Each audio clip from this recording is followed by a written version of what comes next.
Guys, welcome to ESOC TV. This is MFD speaking, and we are going to watch two series, at least for now, of the big group stage of the winter tournament, the winter championship of ESOC. Our two contestants, if you want to call them that, are on the one side Ungurs, on the other side Swisherguts. Both players I don't think I have to really introduce, but I might have to introduce the reason why some of you are already crying in chat about Portuguese being banned here for Swisherguts.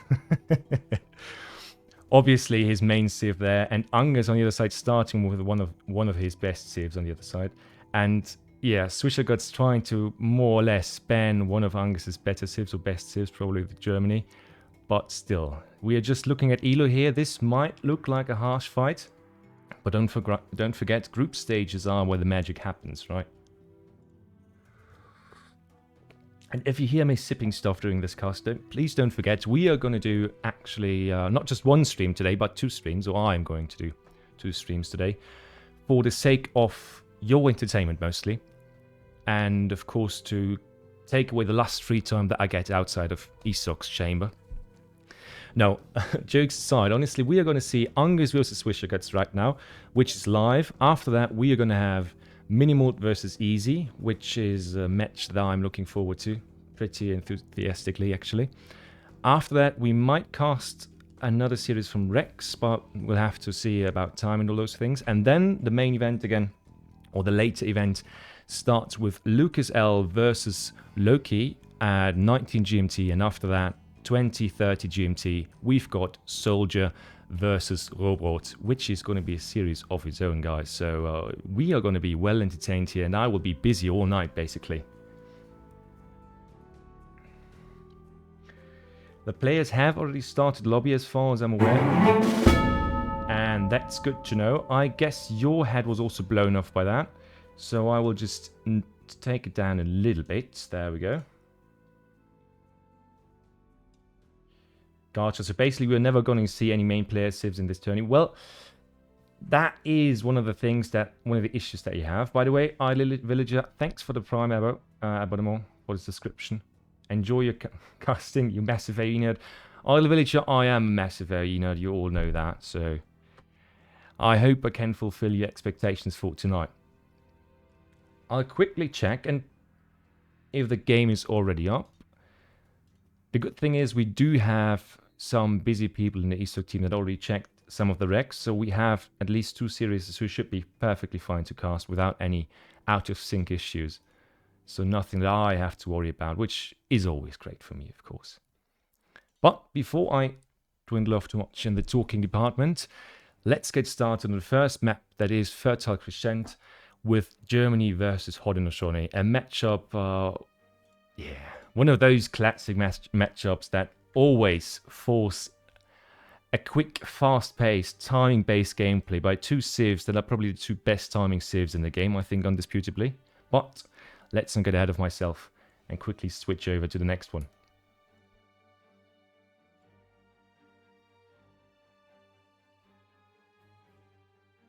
There we go, guys.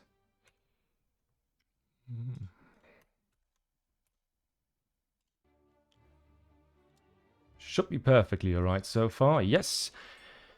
In the left upper corner, in the blue, we've got Angus, the man himself, most improved player of, what was it, year 2020, 21, 22, something like that. But since then hasn't stopped improving and has always, whenever he's active in the ladder, been in the top 10.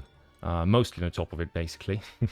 Contesting with Revnag 1, 2, and 3, Julian K, of course, Optimus. So one of the very top players in the game right now, obviously. And in the lower east corner, we've got Swisherguts, who has been known, I think, mostly for his aggressive Portuguese gameplay these last weeks and last months, especially where Portugal was very, very present all over the place, and especially on the ladder with their extremely fast FF builds. But yeah, the matchup itself, of course, in my opinion, myself as a German apprentice and as a Howder main, I think Germany obviously has the better H3 shipments, but at the same time, Haudenosaunee has better tempo because they have the fast stage option and can hit pretty damn hard if they want to. Of course, a hard rush is usually not what you see on this kind of elo, but maybe we did see the elo difference. Ungurs might want to finish in an H2 here. We will see about that one. And glad you guys are all here. Radiant Psyche, Ampia Jonga. Nice to have you here, guys. Lou, there you are. Angus should let Wish win one for integrity. Well, we will see about that one. Let's see how much of a role integrity plays in this one here. Raven is on the field, the German Explorer on the other side. And of course, Germany has to watch their Explorer because that guy, 500 HP, more damage even. Oh, same damage? Yeah, same damage than the German Explorer. But there we go. The snare is on and now it's a running game. Because Germany without an Explorer means Germany needs to send a settler wagon forward to build a TP, which idles eco, idles time, and denies you a hell of a scouting. GLF had who banned what? Angus banned Portugal, obviously, which is a hard hit against Swisherguts. And Swisherguts on the other side banned Germany and decided to play themselves. To play them himself. So hope that helps you out there. Now, Haudenosaunee with, yeah, TP start, pretty decent there. Deck is the normal one. Actually, Angus is one of the few who actually use the Agrarian Ways card, a card that saves you tons and tons of resources, but it also needs a prior investment to pay off because you can't play it without having farms or estates there. Banning port's kind of mean. It is kind of mean, I understand that. I played in the summer tournament and I think Ezard banned my Lakota. No. It wasn't Ezard, it was April. April banned my Lakota, the only Sith I'm halfway decent with. So I feel the pain that Swisherguts is probably feeling right now there. Swisherguts on the other side, yeah, managing to get a perfect German age uptime with 17 villagers. Of course, with a decent treasures you could go faster, but for a decent age up, that's perfect enough. Everything on wood now. Yeah, except 3 villagers on food. 1 goes herding. And we are going to see the gang saw come in and probably a TP on the left side as soon as possible. Angus on the other side. Okay, never mind. I just said, H2 gameplay not too great in that kind of elo, but never mind. Angus just going in there, aging up at 336. Just going forward with the thrower. Probably going to go for a hard rush there. I mean, we did see a few peculiar build orders from him. Some of you might remember. Yeah, well, the final, if you haven't seen it live, then you can't have seen it yet. The final of the Summer Championship also included one of those where you actually save the first thrower and build 2 military buildings in H2. A bit less shipment tempo, but more military output potential there. Especially if you go for a stable. But yeah, the German Explorer still not being happy there, and that's the TP being denied to Germany. Because Germany surely can't build one now with this chase back into the base, and Swisher is also unable to just click back once and snare the Raven here so he can get out, because the attack animation of the Explorer is not that great for Haudenosaunee, at least not in melee. But that already puts Germany back quite a notch, to be honest. I think he has to go for a church instead of the usual TP build here. But otherwise I can't see what he does here to compensate for the XP loss. Germany already with a TP, not that fast shipment-wise. And that's missing out on a TP that early in the game is already pretty devastating for Germany here. Let's see what Ungurs goes for, though. Yeah, trading post over here being built. Before it's up, there's probably trade card coming through, so upgraded trade route for Haudenosaunee here. Absolutely taking care of the Haudenosaunee economy. And we are starting with Tomahawks, Kanya Horsemen, and super, yeah, extremely greedy at the same time market in the base, and hunting dogs already with a fast stage build. Imagine that kind of pressure. That's basically Russia pressure, but just with decent units, you know. 4 Kanya Horsemen, I think one of the most, if not the most vital shipment for Haudenosaunee in H2, honestly. And we see why. Those guys, even if they don't do that much damage, they're still there to tank, to take the fight. And with their 30 ranged resist, they also can handle the Minuteman fire and even the TC fire if must be. Although losing all of them in the first push is not, at least not in my Ungurs playbook usually, with Haudenosaunee. But he forced early militiamen. We only have a stable here. And 700 wood coming now, but of course slowly. We don't have a church, so XP curve is going to be terrible for Germany here. I'm fearing for Swisher here, to be honest. Swisherguts might be a bit out of his depth here if he can't get something down to boost his XP business. At the same time, just look at Angus, just easily producing units, 5 vills behind that, so on 22 villages already in comparison to 18. Of course, 18 plus 8, so 26 villages against the 27 of Angus, but with the trading posts here, with the stagecoach, that's surely evened out in favor of Haudenosaunee here.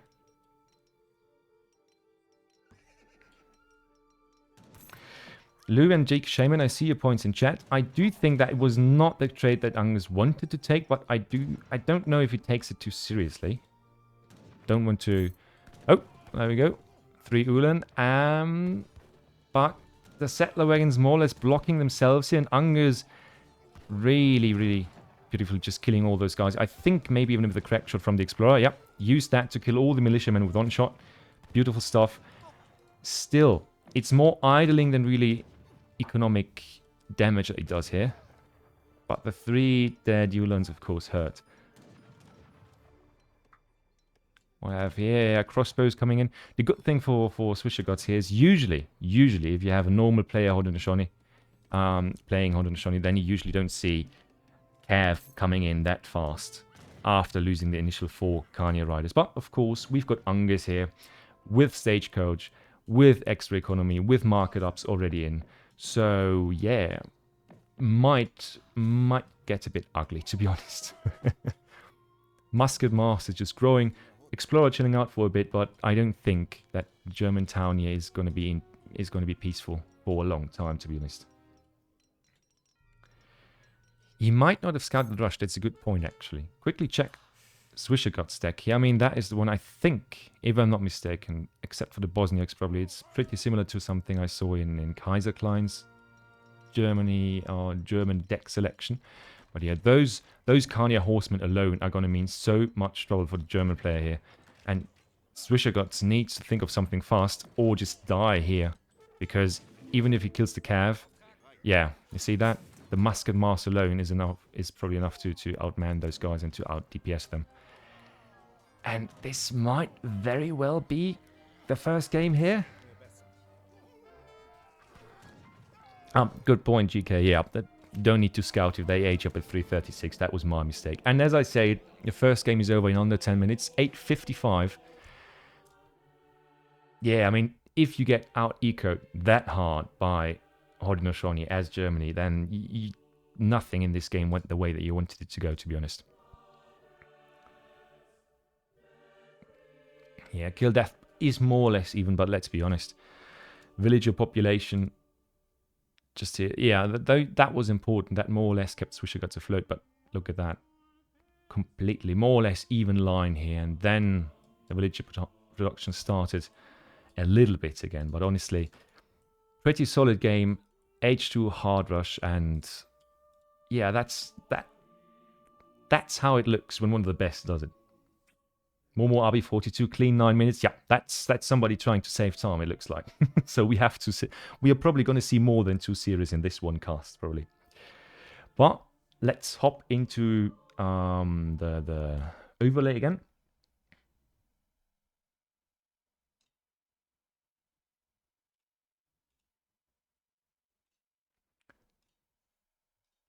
And see when the next game is up.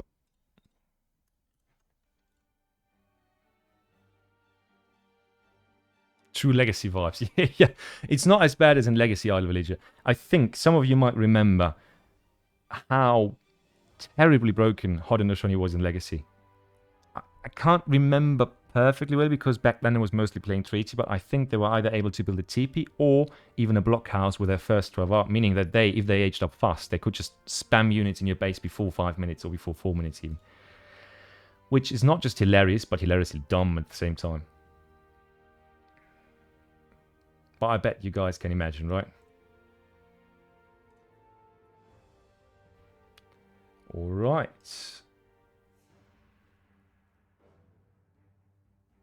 I'll quickly check if the next game is up. And of course, there we go. First game goes to Ungurs here. Pretty clean victory. Smoothly played. And Swisher just not able to defend here.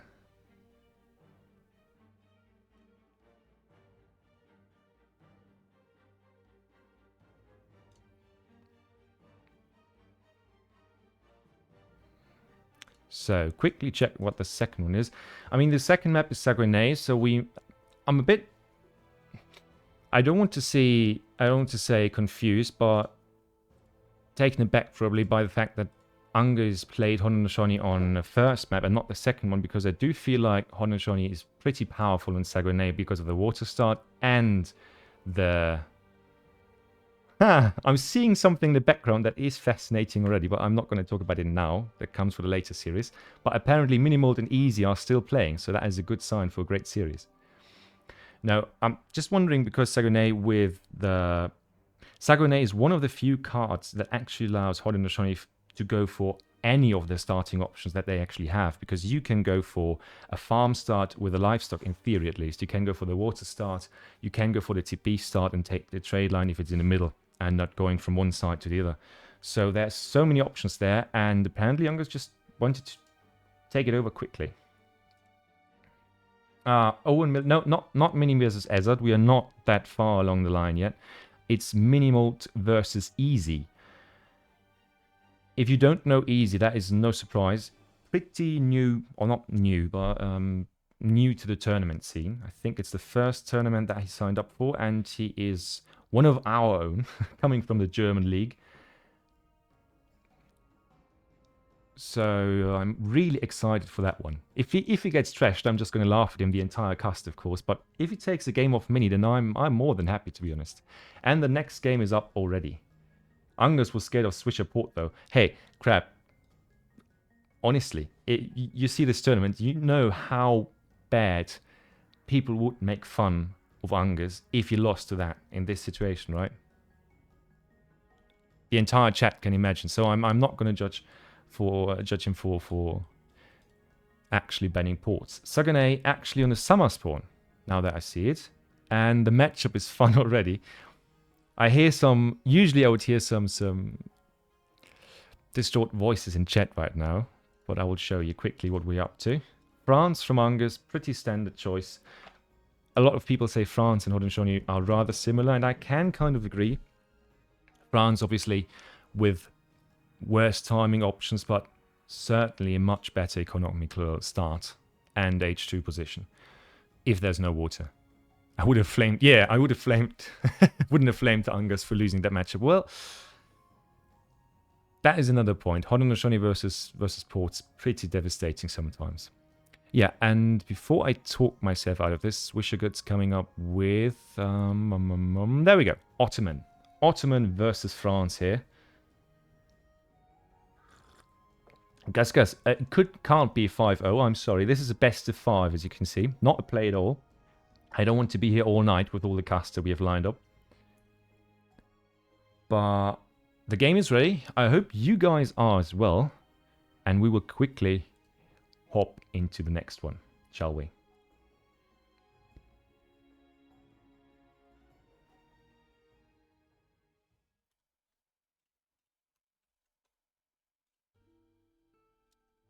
All right, off we go. Nope. So there we go. On the left side, again, in the blue, again, Angus with the French on Saguenay, and in the eastern side, the Ottoman from Swisherguts, which is a pretty fascinating matchup that I have tried and tried over and over again, but the fact is I'm just absolutely terrible at decision making, which is the most important, probably, the most important skill you need with France, in my opinion. Because France, as we all know, is one of those civs that can do it all, but it needs to do the right thing in the right situation, if that makes sense.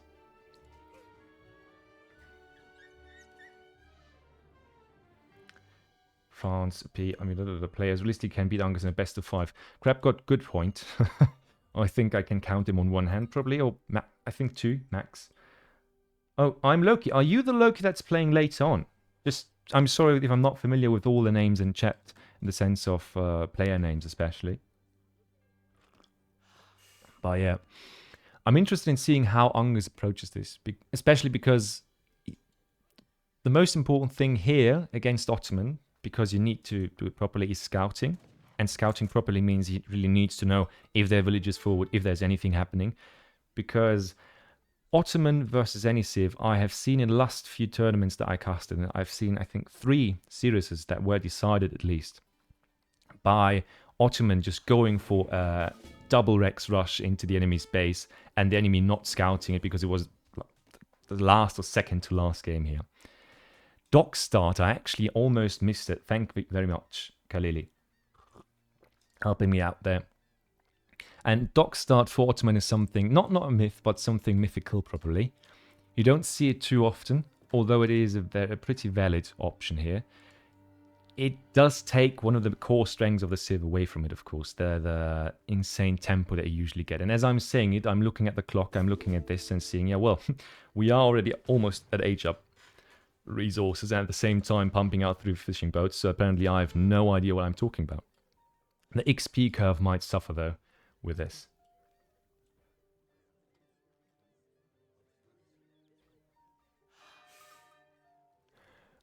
But yeah, I mean, the good thing here is, though, that they can kind of negate as well their economic, what people often call their economic weakness, that Ottoman doesn't have. And so everybody who plays Ottoman in the chat, just saying my own perspective on this is, Ottomans don't need to gather any food, which is usually 4 to 5 villagers on food constantly to keep up villager production. That's just something Ottoman doesn't need to do. So even if they get to age 2, they produce villagers all the time, don't need villagers gathering food for vill production, meaning that economy-wise, they're actually on par with most other civs. With the dock start, they might actually be ahead. So having Ottoman being ahead economically, probably not against France, but being rather close is a scary thing here. And the question is, how will Ungurs react to it? He probably scouted it. Yeah, he scouted dock start. Great to see here.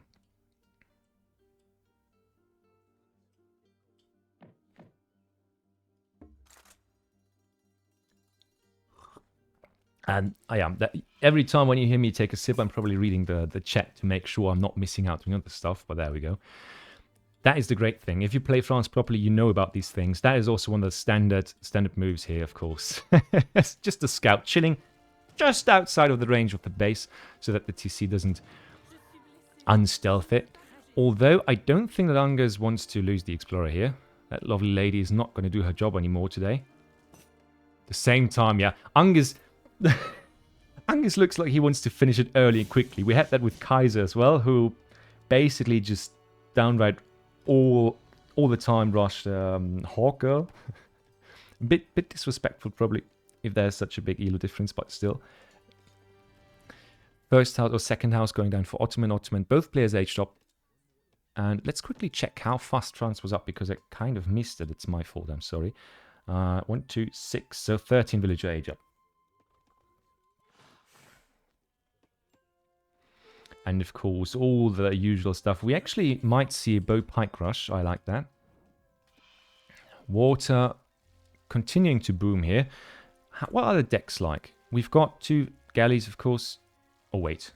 You already sent that card. Oh, no. Swisher, your poor boy. I don't want to call anything here, guys, but sending those 2 guys so early and not experiencing pressure on water is a bit of an issue here, because obviously that stuff is just... all the value here is going to be lost if he's pushed on land and can't defend properly because there's no units, no resources here. Zero Beer asking who is casting. That is me, MFD, your friendly neighborhood Austrian or something. But yeah, he's using them to defend. That's a point that I get. So he's probably gonna just take those, go over there and defend from land military as well. But let's be honest, if this base is in danger, then over there they do fuck all. I'm sorry for cursing here, but I just don't see how that is a preventive shipment that does anything at this point right now. And Ungurs probably knows it too. If he scouted those, then he will just continue pressuring on land. And making sure that, yeah, look at that. Janissary is more or less running after the pikemen here and being not idle, but not being able to defend here around the TC. And I think that we are just going to see an Angus who tries to be aggressive, to just annoy Swisherguts all the time, poke in and poke out and take villages. Yeah, that 3 Expo batch was a bit sad though, to be honest. Angus already going for Stagecoach. Imagine going for Stagecoach on this map. That is some confidence right there against Ottoman, but it's probably confidence that is well deserved here, because he did his part to kind of contain Ottomans so far. Is paying with a lot of crossbows going down here, sadly though. I mean, don't forget, those 7 crossbows are still not enough to one-shot a Janissary. Those guards with the juicy 215 HP. It's just, yeah, they're not going to be enough. But the point on the other side is, if Ungurs continues with... do we have some more wood on the ground? No, actually coin. So, about to age up, seemingly. Swish on the other side, going for water upgrades on 26 villages. Compare that to the 23 of Angus, who already went for the Cree settlements, though, which is a huge improvement in villager numbers. I mean, you can get 5 extra CDBs, which is great, and also HP tax for your infantry and cavalry. And I see that chat has kind of devolved into an anime One Piece discussion, which is fine. I don't mind that too much, but do keep in focus, or do keep your attention here at the point that Swisherguts is actually pushing the forward base of France here, and I don't think there's any way that France can deny this, not even with the French Explorer being up again. Why Swisher is running here is beyond me, though, to be honest. I don't see what the reason to run away from those guys was, because, again, they don't one-shot a single Janissary, so...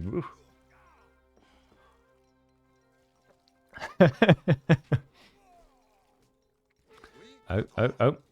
The delis are there, they're on the units, but we need to kill the pikes. We need to kill the pikes if this is to suffice. France aged up now. Question is, can it... I mean, he loses his front base. He loses all of this army, yes, but can Angus hit the road running here? It's got 2 TPs on an upgrade stagecoach line. I think that Swisher should certainly go over here and just take at least one of those TPs if he can't afford both.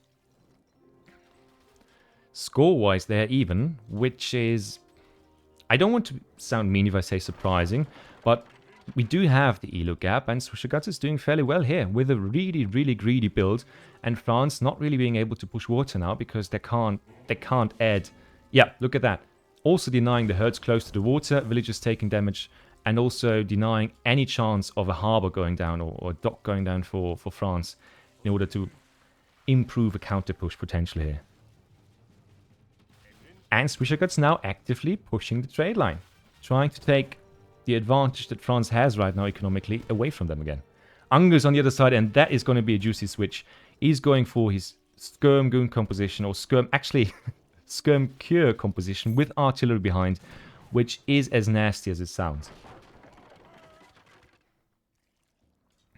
Honestly, I do think like we should see some more... Jesus Christ! I hope that was not too loud for you guys. Please let me know how bad the sound alerts are for you. Because that just almost blew my eardrums out. Not loud at all. If that was perfect, no sound here. Ah, that's great again.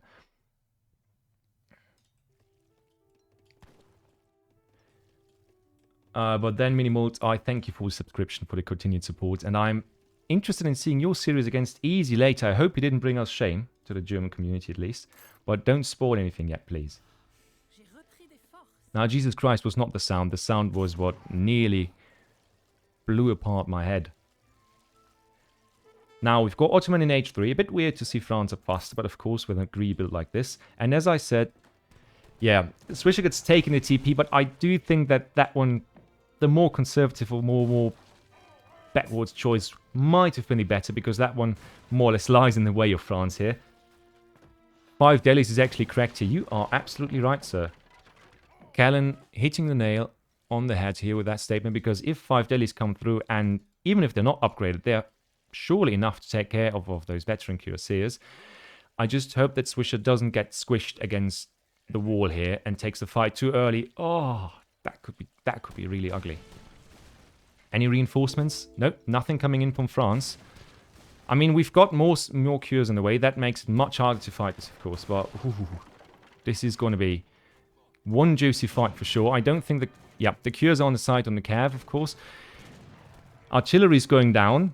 That one, the one daily already died here. It was there for the snare, but now he's actually evacuating his units. taking the fight, taking down the siege potential, at least, from the French army. But now he needs to run before those, before the Cures get to take their shots there. And that's 2 dead Abus guns. Not great, but not terrible either. 5 spies coming in response call here. Yeah, and that's the point. If they're not that, then this would have been a really terrible fight. Swisher needs to save those villages, though. We are not on 3 TCs yet. You can't just lose them for free and nothing's happening to the economy. 5 spies. If there's a decent pop here, Kev over there, spies coming in from there. The army over there should have been much closer, and this fight could have been really good. But now I think it's not going to go all the way as much in the favor of Swisherguts as he might have liked to. 5 spy here. Guns tanking fire. Cures. Oh, actually spy being pulled through. The Sipahi trying to get onto the skirms. Cav being killed here, and I think we need a really fast retreat from Angus on this side. He is ahead economically speaking. The points account to that. But yeah, look at that. Just hits coming in left and right. Skirms dying like flies before cannonball.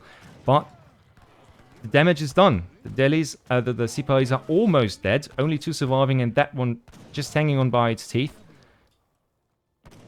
But even with the reinforcements here, there's no reinforcing army. There's no anti-cav that saves this. And look at the score. When the dust settles, the armies are cleared almost. France is still ahead and takes the fight. A decent effort, in my opinion, though, by Swisherguts. Very nicely done. And Ungurs, I do think that the game did not work out all the way that you wanted it to do. So nicely done by Swisherguts. I'm positively surprised here. Bedroom might be, but still, I like the different approach. Otherwise, I could just cast the same stuff, all the time, has it? So, but yeah, let's quickly check into the. There we go. Quickly check into the post game and see what happens there. But I do think, yeah, resource-wise, even if you boomed, that was far, far away from anything close. I mean, 18,000 resources to 12,000. Even if you go for free resources, free units, and all that, doesn't even out. So France, not just ahead, but absolutely demolishing the eco there. Let's quickly check villagers. Yeah. I mean, villager numbers being fairly even Swisherguts being ahead, but, well, it's CDBs that we're looking at. And even if we're talking about villager population... no, the CDBs from the native post do count for villager pop. I forgot that they actually cost population space here. Yeah, water never being pushed, but also not strong enough in water to make up for the economic advantage of the trade route and the general French economic potential. So, strong play... Strong try, especially in my opinion, by Swisherguts here, but just not enough to take a game off the current number 5 player on the ladder. Quickly hop back to the transition, to the pre-match screen then, and see what's up for us next.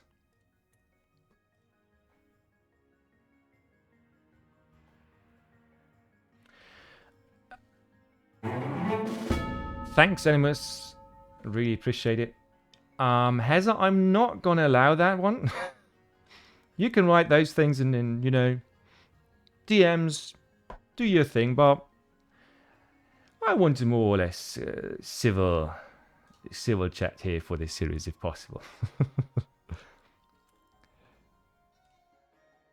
So, but we have seen from Ungurs, we've seen France so far. We won't see Germany as it's banned. Don't forget that. We have seen Haudenosaunee, so probably the next one on Painted Desert. He is an aggressive player, so I might bet a little on Russia. But let's quickly hop in and actually check.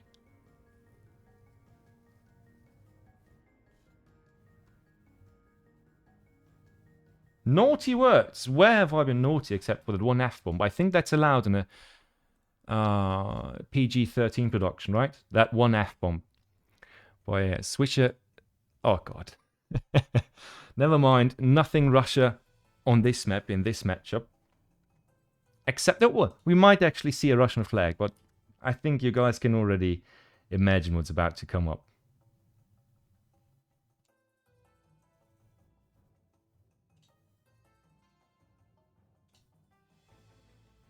So, there we go. We actually got Ungurs on China, and we got Swisher on France this time. And I have never ever seen Swisherguts play France, so I'm interested in seeing his approach on a map with a civ that is usually seen, or most often seen as, not TP dependent, but certainly TP favored, if they have one. China allowed, what the... Well, I'm not the one who made the rules. Thing is, Swisher can only port. I see a point, Animus, that's what he's famous for, but at the same time, we kind of saw a decent game here, in my opinion at least. So, I do like that. And the matchup is something that is quite debatable. Because a lot of people, some say it's France favored, some say it's China favored. In my personal opinion, I hate everything. Every matchup where the opponent is China is just terrible for me. Well, that's just my personal skill issue there.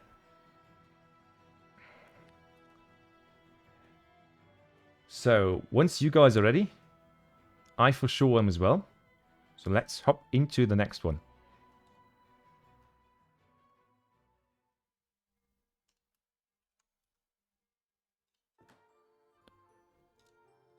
This time for a change, actually, in the right corner, we've got our boy Angus with the Chinese. And in the left lower side, a bit of a weird map setup, but yeah. On Painted Desert, I think they're just normal. We have got Swisherguts with the French. A bold choice, to say the least. Just because the tempo that France usually experiences with early TP, and sometimes, if we look at Steppenwolf's gameplay, for example, even with the Church, is just something that's incredibly strong about them and just bolsters their already great economy. So, seeing this civ in a situation where they need to go for a market start on a map, yeah, like this, it feels a bit weird. Just that's all I want to say here about that choice on this map. Vividly playing in chat, the man, the legend himself. Great to have you here. Hopefully here to enjoy the cast as well. And to stay for a bit, because we have some casts ahead of ourselves. Yeah, China taking great advantage or making great use of their disciples. Already scouting all those leftover cows and cattle that you can find on the map. Taking 2 home here. And that one poor Swisherguts explorer just not finding any. Net stack, please. We might actually see that. I'm looking forward to that one.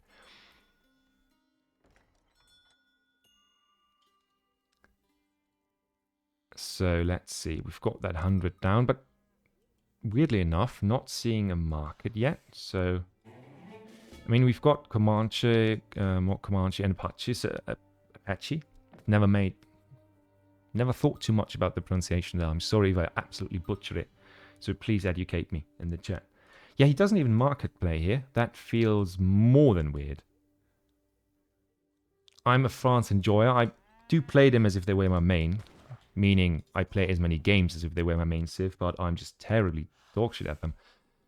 But that is something that even I wouldn't dare, to be honest.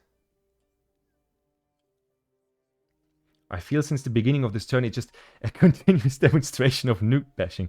Tourney just began. Yeah, thanks Vividly for putting it in a more humane form. This is the first part of the group stage, so the lineups and the matchups might sometimes be a bit hard or seem a bit steep when it comes to elo gap and skill gap sometimes. But of course this will change over the groups, or even over the course of the group stage, where people play each other and then find more favorable matchups, hopefully. So the first week is always going to be a bit steep. China, yeah, I mean, that's something classical with China. You can easily go for 2 villages. That's old stuff. That's legacy stuff, which fits the tournament so well. But T-export not being a thing usually on a map where you have no TP.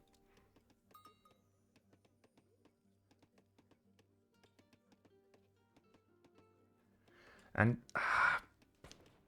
China, I think, although both civs, of course, profit a lot from TPs usually, here, France, I mean, even more so without an early market, just feels like a really bad choice. He went for a 1320, so an early age up, not too terrible. But at the same time, we have China aging up with the Summer Palace, and there's a lot of meta for China without TP plays, because the T export card was only introduced a year ago, something like that. So this feels like Legacy, but taken too far back, if that makes any sense to you. So, yeah, that card is going to be saved up. And the question is only who is going to play more aggressive here. And it certainly has to be China, because first of all, it's Ungurs. He likes his aggressive plays. There's no question about that. Second of all, Summer Pellers, this build, the shipment tempo is not as good. So you do have to put the pressure on in H2, in my opinion at least.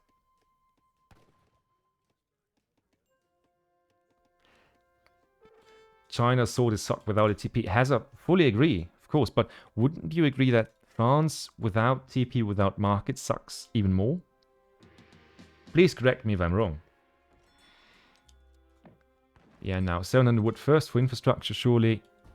War Academy already going down, food being on the ground, and more chopping of wood, so we might actually see some H2 action here from both sides. And on the other side, Swisherguts, yeah. Forward base is down over here, has a position that also secures him the Comanche post, and is already building crossbows. And that is the usual approach that you see from France against China if they play H2. Just sort of aggression, keeping them in H2 for as long as possible to take the tempo away from them, and then following up with the H-up without losing too much here. Yeah, you'd expect Dutch or Brits on this map, and I fully agree with that statement, Brooks, because it's just a map that favors civs that often are forced, or where people try to force them to stay in base, because it's just such a hunt-rich map overall, where you get lots and lots of resources. Market going up now for China in the back. Those two villages in the front, yeah. Just look at the line of sight here that those things provide as well. Well, that's Mother Nature, not too much to see there. But that's... I don't think that Angus can lose a single villager here to crossbow attacks, because he just sees everything coming but from so far away already with this. On the other side, Swisher's now only at 6 minutes going for steel traps. Also a bit of unorthodox if you ask me.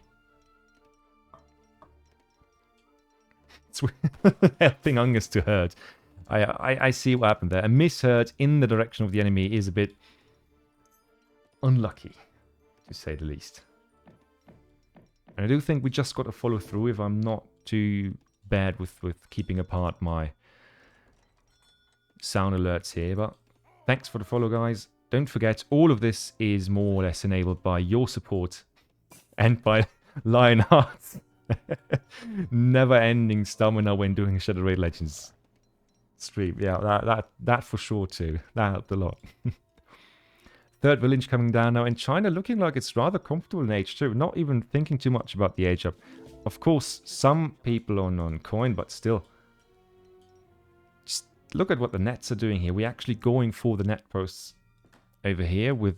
This is now skirm, crossbow, goon combination, native crossbow. It feels weird to say it. Feels even more weird to feel it or to see it. But I will be surprised if... I do think that Angus is a bit surprised by this maybe as well, but at the same time, I might have to eat my own words here. Yep, the first villager dies to crossbow action. I already missed the mark when I predicted it would not happen. Yeah, stable is a good answer, but look at that. There's just much more Chukunus here than there is actually crossbowmen, and you can't really deny the snare from the pikemen with the goons here, because they will get shot down. There's no question in hell if those Chukunus are going to get a shot out or not, because if Angus is known for something, then it's the micro that he puts on the table when he plays. And yeah, that one guy slowing them all down. Swisher trying desperately to get his units out of there, but losing all those units to just bow pike from France is nothing short of a massacre here. And those poor Frenchmen are never going to see the Eiffel Tower again, it seems. And that's the last Apache cavalryman that goes down for France. And France, I don't even want to say can't be too happy with this. That's just game already, I assume. GG, great series. Can we watch me now? I do get the sentiment here. This was a pretty quick one. And France seems more than lost in this situation, because the Apache Cavalry has a nice touch, but not in this matchup, not with this mass on the ground, and not with Angus being prepared to fight this out in H2, knowing that he has all the advantages that he can get in this situation. Even the Minutemen being called out here, but I don't see how this can end well for France at any point. Even if all this mass here would suddenly be lost by a miraculous cuirassier pop that camps out of nothing.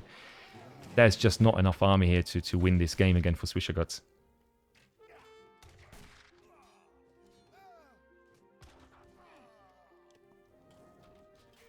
Yeah, what was the second card for Angus? The first card in H2 was surely 700 wood. And we can look at the shipments maybe, but that's the front base, or even the second front base going down now. More reinforcements coming from China, and China never stopped producing units. Look at that, 24 villages versus 28. Consulate not yet down, but doesn't matter too much. It's bow pike with enough cav to get a snare on any unit you want to snare, and not even a French base can defend from this, not even with all the HP and attack ups that you need here. Revnag is not in a tournament. If you want to read up why, there is a lengthy post up on ESOC on the forum. Rather short answer is that he violated a few of the tournament rules and of the community rules as well. There we go, the big CDB pool more or less, but it's a pool that only idles the economy and just prolongs the inevitable at this point. Swisher has a more or less existent mass of crossbows, but the Chukwadu mass is almost the same, and there's a lot of cav and pikes behind it to back it up.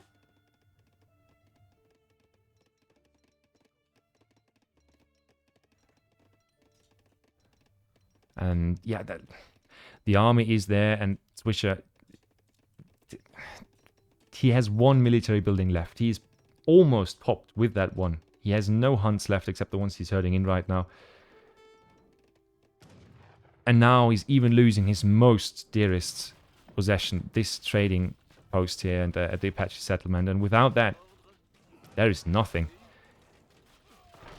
that holds him in the game there, because pure crossbows alone, this is just going to be a slaughter once the cav hits in there. And now Ungurs going for the standard army hit points. Funny enough, in the first few games it looked a bit closer, and Angus just finished it as quick as he could. And right now he seems a bit, not, I don't want to say scared, but a bit hesitant to go in.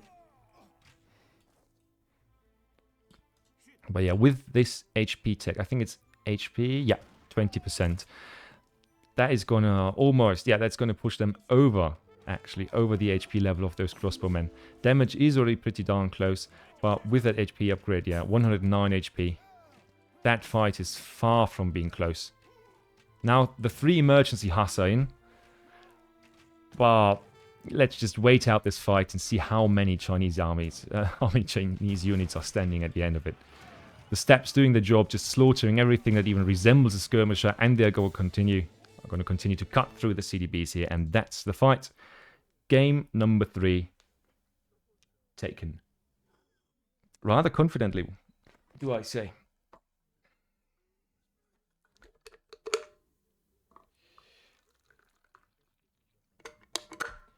That one may be a bit one-sided, but again, it's, as we saw, it's current ladder place number 5.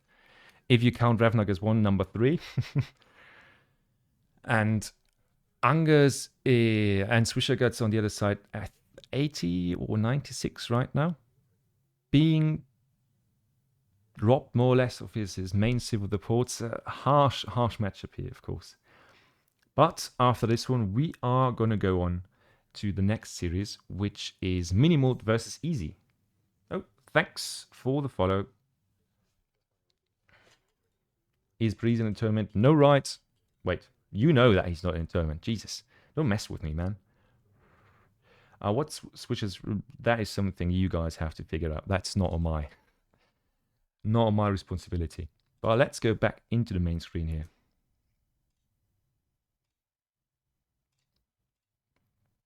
And finish out the first of what is a first series, what is going to be a night of series, actually. 3-0. Sweeping victory here for Angus. So the indication in comparison here of Elos was right. did take very strong gains. But we have to say that the France-Ottoman game actually looked pretty close, in my opinion at least, during the later mid-phase of it. Is GOA in the tournament? Nope. But Soldier is, so I guess 99% of the DNA is the same.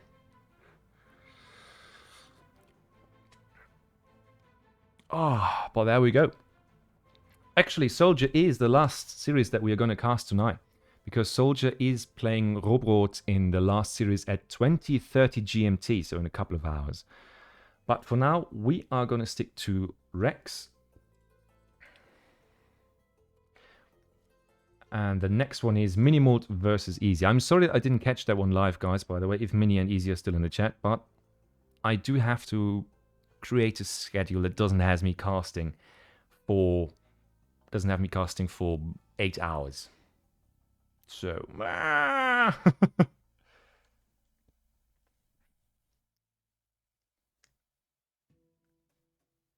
so we're going to quickly take a break here, if you don't mind, just for say 4 or 5 minutes, in which I have the duty of just quickly checking the Rex if they are there and so on and so forth.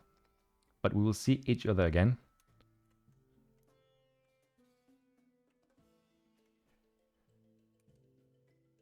How dare you take a break, Custer? Well, you know me, I'm just a entitled piece of well, you know what I mean.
And we're quickly going to head into what I have as a screenshot folder from ESOC or for ESOC.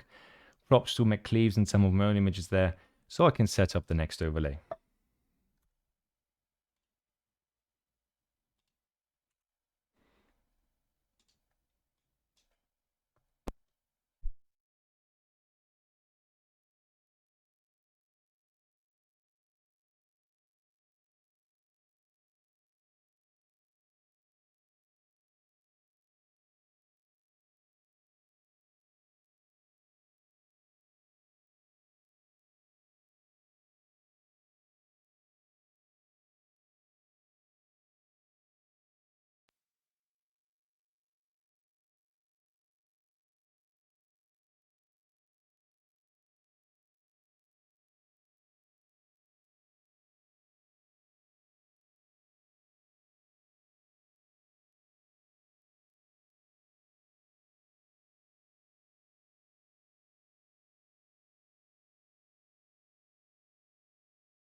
Dear ladies and gentlemen, back we are with our next series. This one casted from Rex, but nevertheless still quite exciting because it was more or less as fresh as it can get. Was played 2 hours ago and was even still being played during the one we just had. So if we're in luck, there's more than 3 games here for us.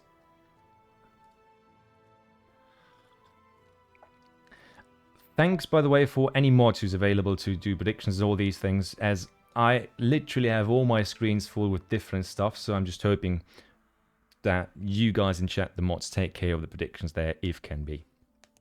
But yeah, the first matchup, again, the map, I don't think I have to explain this every time, but the first map is Fertile Crescent, and we've got Crescent, and we've got Minimoult on France, and on the other side, Easy on Lakota.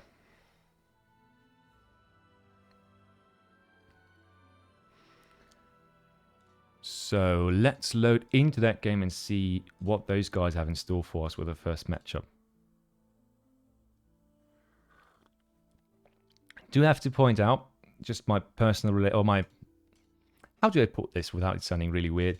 My personal connection to this series is that Easy is one of our own German league guys, born and bred in there, I guess, in the German league environment, if that makes any sense.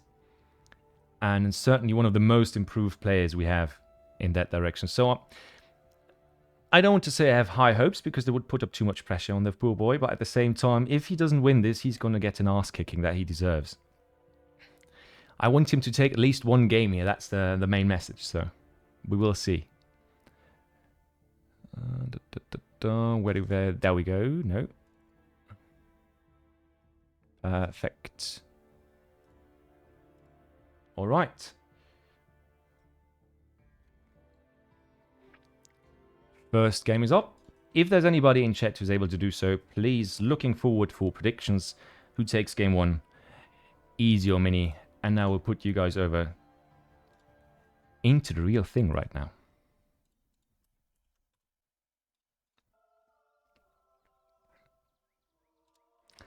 And let's get this started. In the northwestern side, this time in the red, Lakota, the horseboy, Easy himself here. And in the southeast, an even more prominent player, has been known to participate in the tournament scene for years and years beyond. Great player. And France, certainly not a civ that he doesn't know how to play. So this matchup is dicey, to say the least. In my opinion, France is something that is always favoured in the economical side, but Lakota, again, if you compare it to Haudenosaunee versus France, has more tempo.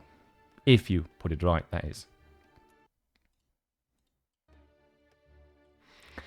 The question on this map, because something that not everybody might be aware of, is that this map sometimes spawns with parallel trade lines like this, but they can also be crisscrossed, which makes it a lot harder for trade routes enjoyers or civs that generally want to take the trade route to buff their own economy to actually take it, because the crisscross one always puts one of your trading posts pretty close to the enemy and makes it rather easy to deny access there and to go for full stagecoach play. This time, for both players, for both civs actually, a great thing to have. Stagecoach, just something tasty if you can take it for free.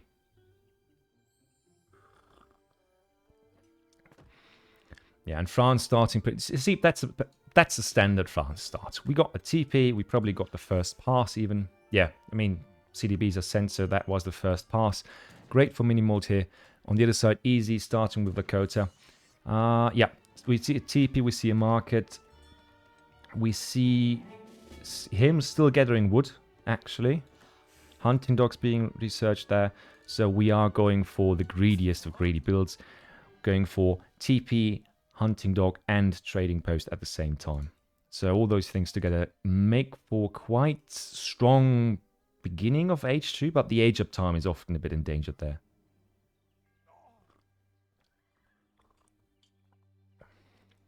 And that's the issue, because what France more or less wants is to get to H3, either get to H3 unscathed, or to completely kill Lakota in H2 dead for good, which is a bit hard to do sometimes. And the problem is, if Lakota gets enough damage done, especially with the X-Riders raiding in general, eco denial against France, and France is not in a great position, since Lakota is one of those civs that prefers the open fight, the 200 pop fight, the big ones, because all of the bonuses they can stack on the units and the high DPS value they get from the faster firing and attacking units they often have. So Lakota favored early H2 and in the later H3 stages, in my opinion at least. Please feel free to correct me if I'm just talking nonsense here. Mini going 13. Lakota surely did not. Mini must... No, 14. Did not feel right to go for 13 here, apparently. I think the treasure's just not that good enough. And on this map, the treasures also aren't that great sometimes. You don't have a lot of those big ones where you can just easily get a goon situation. Stereo, I see your point, but at the same time, X-Riders are something that excel at killing CDBs, and even if you have bow pike combination from Lakota, the pikes are quite excellent in melee. So some CDBs sometimes get stuck in there. I do think that against Lakota, your CDB defense is not as strong as against other civs. But again, just my opinion here. With that later statement, I do agree certainly. Skirm-Goon combo hard to fight for Lakota, absolutely. But Lakota in the later stages can overpop. They can get the attack dance and so on and so forth. When France gets to H3 and Lakota can't go to H3, that's most of the time when the game, yeah, is just dead in the water for the Lakota player. Because of bow rider rates. Low rider rates are not a thing anymore, in my humble opinion, because they do 50% less damage against villagers. Bow rider, I see what I mean, but that's... At least in 1v1, I don't see that anymore, because it's just not viable. You need 10 bull riders who need to shoot twice to actually kill a villager. They changed that big time, my friend. So, Minimoult starting with 700 wood first, and something odd going on, because I see a war hut over here, and Minimoult sees a barrack over here. So, he wanted to bow pike rush Lakota? Is that correct? That feels weird. Wait, does Mini sees... But the base of Easy here, of course, but does Easy... No, he doesn't. Wait. If that one... Okay, now he sees the base, so we need to see bows. That's the thing, because you won't start with crossbows against Lakota. You always start with pike if you do that, yeah. So Stephen easy goes for Seaton Bowman here, which is the correct choice, because even if we get we get 600 wood there and more pikemen. So we're going to see a second military building probably for the double Rex rush. Yeah, there we go. And that is just going to lose heart to the composition that is about to drop out of this thing. No, crap god, we're not going to allow that one. Especially not when a German-speaking person is casting, my friend. Thank you very much, Lionheart. So, the double Rex starting unit production, but this is a fight. This is going to be bad, especially if those two villas are lost here. And Minimoult knows he needs to fight this. Crossbow's coming out. And that's the Seaton's power. They even excel in melee against those heavy infantry types. And now, there's basically no pikes left, only crossbows and a lot of cav. I mean, those CDBs are... No. I just wanted to say they might escape, but actually, nicely done by Easy. Getting his boys on that CDB, making sure even that one doesn't escape. Putting some more damage on the Explorers, some more damage there, so the snare is taken care of. And I do think that villager is not going to see the light of day.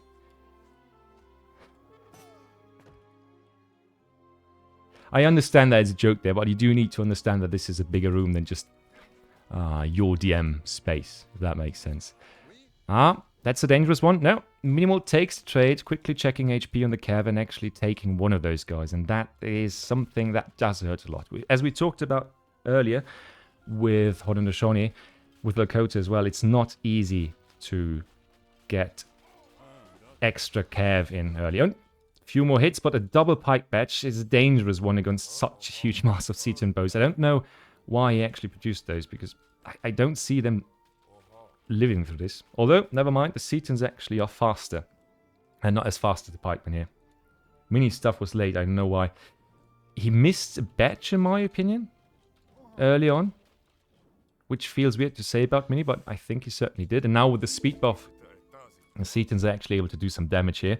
Reinforcing crossbowmen here. Only a small batch that comes out over there. And finally, pike production by Easy. That's also important, because if we saw a calf switch from France, that could have been dangerous again. Yeah, 4.95 speed. That's the point. Now they're actually able to follow those pikemen. And this fight is going to be dicey, but should certainly go out well for Lakota, more or less. Pikes changing or charging here into the cav, or trying to get there.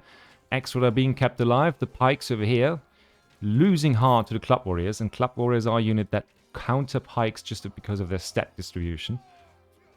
Yeah, and everything else that's on the field being picked up by the Seatons. The snare is there, the attack damage is there, and the siege is there as well. So even if those guys might still live, but that Rex is going to go down.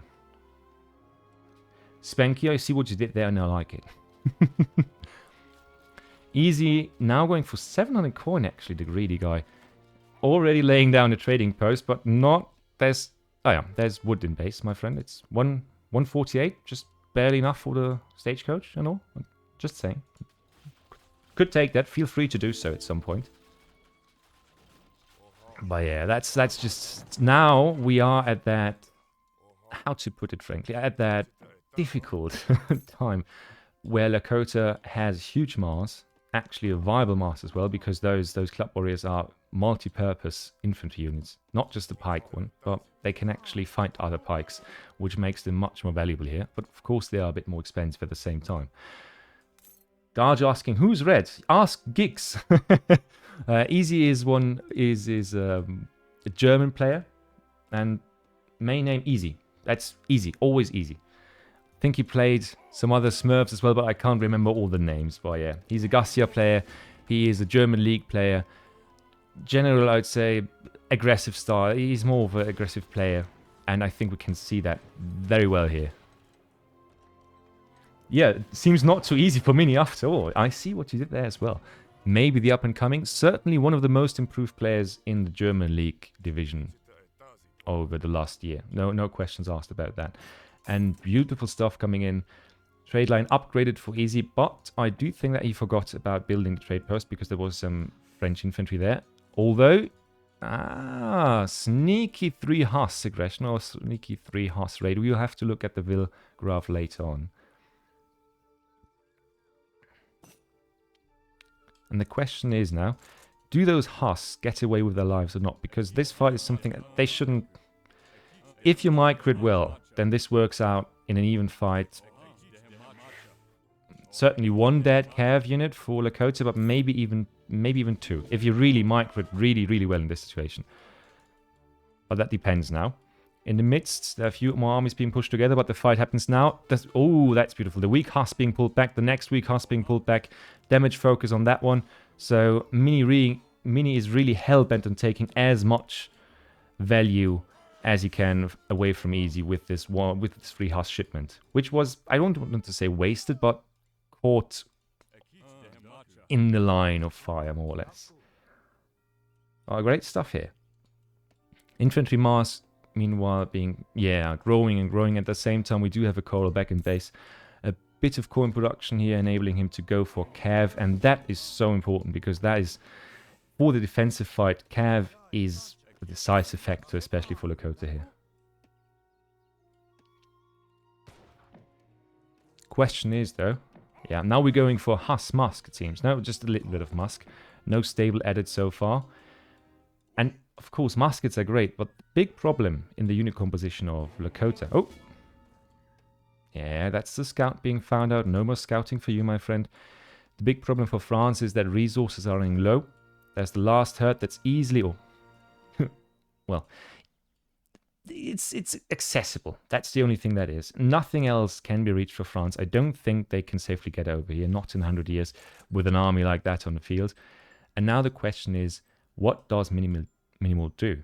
Does he want to push? Does he know there's a huge-ass Lakota army over there? And going back to army composition, the big problem for France here is the Seaton bowmen, because they have 30% ranged resist.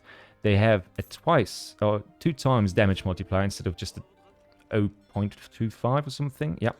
So their damage against heavy infantry is absolutely freaking insane. And DPS themselves, just the attack speed is insane. So overall, this unit just beats the entire composition here. And I think we are about to see that. Minimoult getting catched here. And I don't think he wants to stay there, but he certainly can't run anymore. There's Lakota Cav all over him. There's infantry shooting down every single Musketeer C, and the rest that stays here is just going to get slaughtered by clubs and Axel Reich. And that's pretty much GG in the first damn game for Easy. Jesus. Beautiful stuff, my boy. I'm proud. And I say that with 300 elo less than him, but...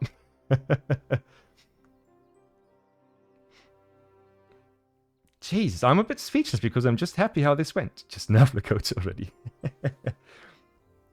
That was beautiful stuff. Honestly, not gonna lie. Especially, I think the choice of strategy was a bit odd, maybe, from Minimoult, going for the double Rex bow pike rush against Lakota. And once Lakota found that, it was more or less over. Not over, Cecily. If there had been the right batches in the right moments, we might have seen a comeback here. But it put Minimoult in such a dire spot. And let's not forget, Easy is a very competent player in those fast-paced early decisions here. So really his play of game, his kind of game style. And that's his first win in his first tournament game at the same time. Just pointing it out. So I think, Gigs, you did well with the teaching. All right, before I get carried off here with fangirling too hard, I'll quickly put us in the pre-match screen again, and we will see what the next game has in store for us. But I hope you guys are enjoying this series already, because I certainly am.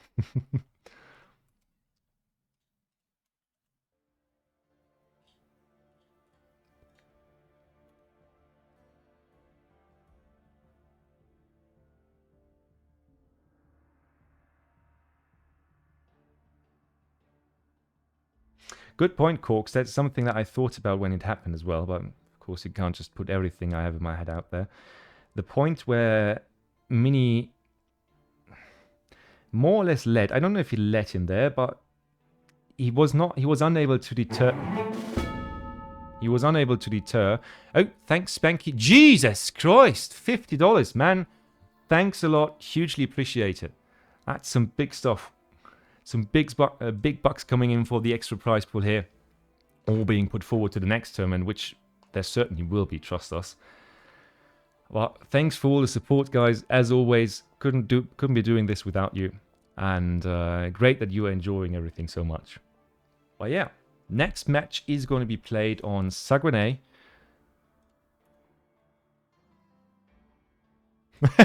Squamager, it's funny how this match was a nice, well-dressed boy versus Hobo with a knife. It's even funnier if you know Easy personally, but I'll keep that joke away from the chat for now. But yeah, let's hop into the next one as soon as possible and see what matchup is awaiting us there.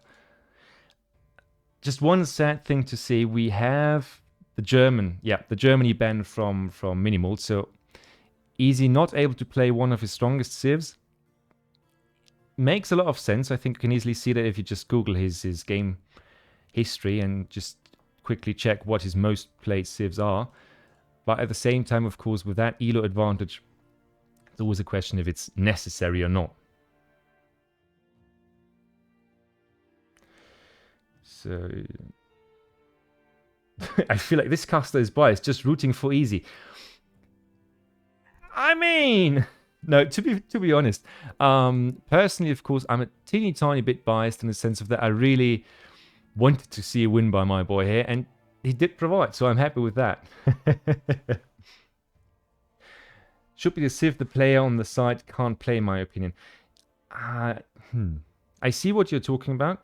I do understand it. It was just when I started doing it, that was always the way I did it. So if you guys prefer the other way around, then certainly I can check that for the next series or for this one in a second.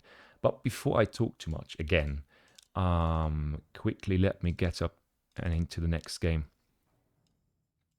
before I just start babbling. So, good points. Then we're going to fix that for now. But thanks for pointing it out. That's just, from my perspective, it makes absolute sense because the choice that Mini made for a ban is Germany, but we're quickly going to switch that one up. I hope it's less confusing for everybody now. Well, thanks for pointing that one out. Second match is actually... nice. Lakota again. Yeah, vividly, that is a decent point. That puts it into words pretty damn well. Saguenay, of course, a map where water plays. I talked about it earlier. Saguenay, a map that enables Haudenosaunee to do almost anything they want at the start. They can go for TP line, water, and turd balls as well. So livestock. Everything is on this map. And Lakota, Haudenosaunee matchup, also a very interesting one. Because it is one that goes on a timer. Lakota probably better in the early stages, but if Harder plays it right, the unit composition is just better, especially for Skirmgoon. But we will see how it goes out. Saguenay. Is that I actually do care. Just have no idea about that.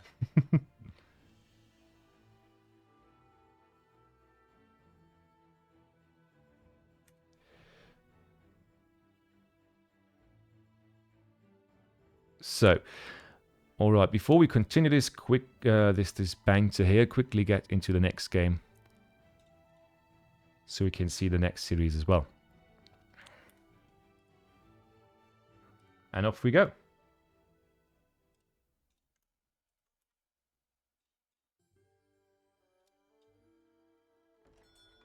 There we are now. Minimoult in the blue for Lakota on the left side, and Easy again in the red to keep us as little confused as possible. And I'm really interested in seeing how a guy like Minimoult plays this, because Lakota is always something where a lot of people have different approaches to it. A friend of mine, just the same as Easy, a friend of mine, Melanchola, also played a lot of Lakota, and especially the stagecoach variety, or the stagecoach strategy that has been prominent or very, very frequently played on the ladder in higher level elo, is something that Lakota excels at, because that combines economy with tempo in a way that is I think, almost unmatched by any other civ at the moment. But yeah, Lakota obviously already on the enemy side, because why would you take your own treasures if you can take your enemies first? Going for 80 coin, which is, ooh, interesting. Because what you often see, and what has been popularized by, for me at least, for example, LukasL, is the start where you go for a TP, then the market, and then you buy your resources and get hunting dogs and the TP very early. without losing too much.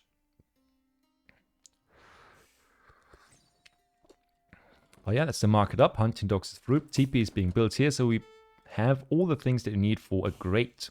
That's a better gathering rate than Germany gets with their start. So one of the best that are available in the game. I think only the African civs have access to something similar. What matchup did Easy win? Lakota French as Lakota.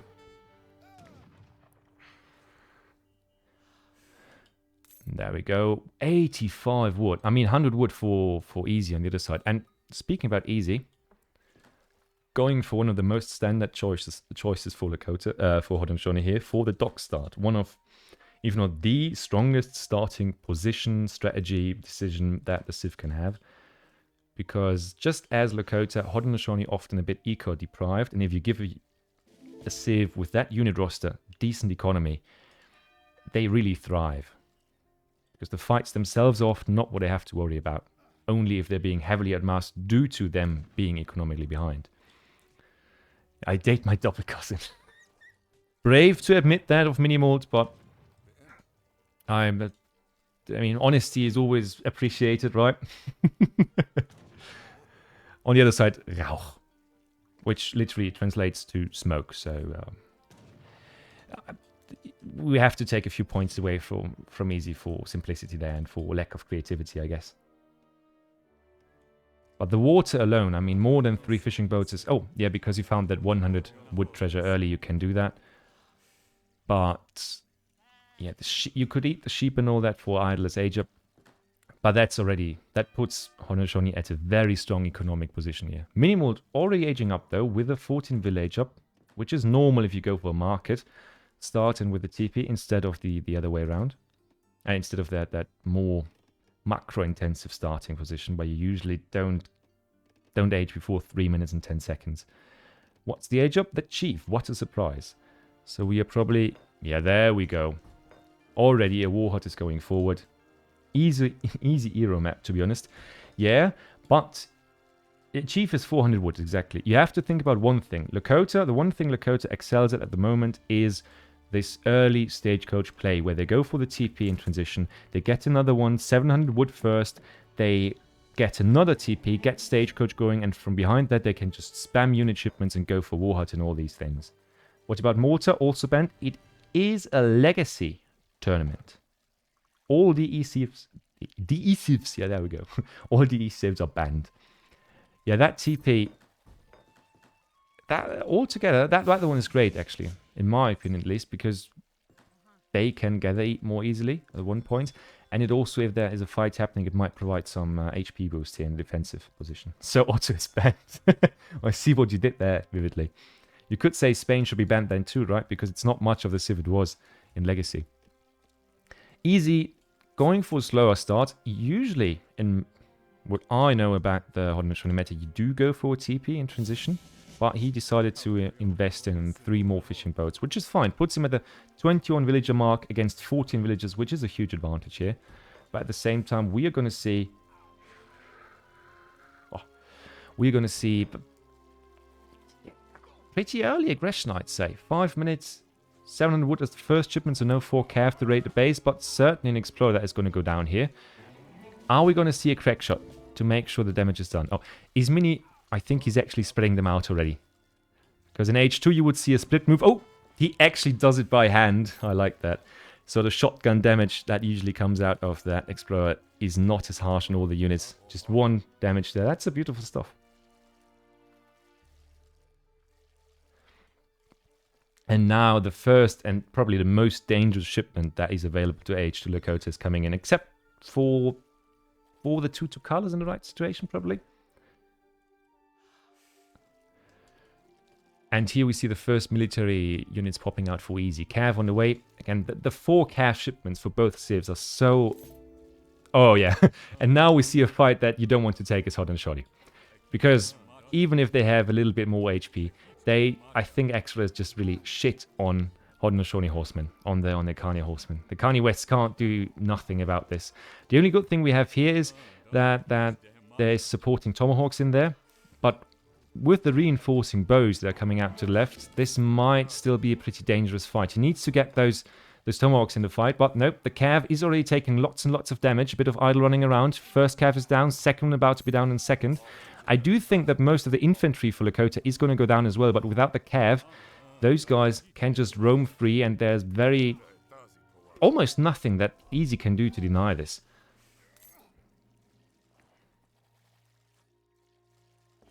And that's the issue here.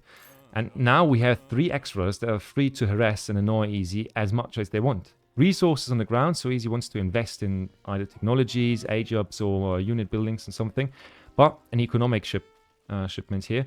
Whilst on the other side, we've got Minimoult going for the 2nd unit shipment in a row. And that's what I'm talking about. This build order that I know as the Shuffle build from the Horse Feeds Guide, if I remember correctly. And which has been played by Julian, Angus, Kevin, a lot of guys that generally play Lakota, focuses on getting the economic base down right and then just pumping out units as crazy. And yeah, the dock is now under some stress. I mean, there's no anti-water in this deck, so can't really be denied from Minimoult. Or Minimoult can't deny the water fully, but certainly can put the pressure on then and make sure that not too much of a water input is done here, not too much of a water eco is coming out.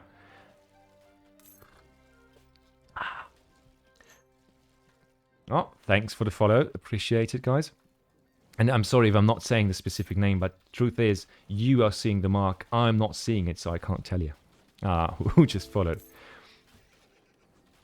More army coming in, so I'm pretty sure that we are going to see something that resembles a breakthrough or just a fallout attack here. But it's a lot of muskets against a huge DPS here. Oh, but the shotgun shot comes out. Aenas being a great unit as they are. Oh, reinforcing cavalry. I did not see those coming, and I think Minimoult didn't either. That might be the cleanup that Lakota does not want to have here, even with that solid economic base with the TP line behind it. The Chief getting some great damage done, though, on the bows. But the Cav will clean this up completely. I mean, we lost the dock, but also the entire Lakota army is dead here. And some more reinforcing troops almost followed their fate.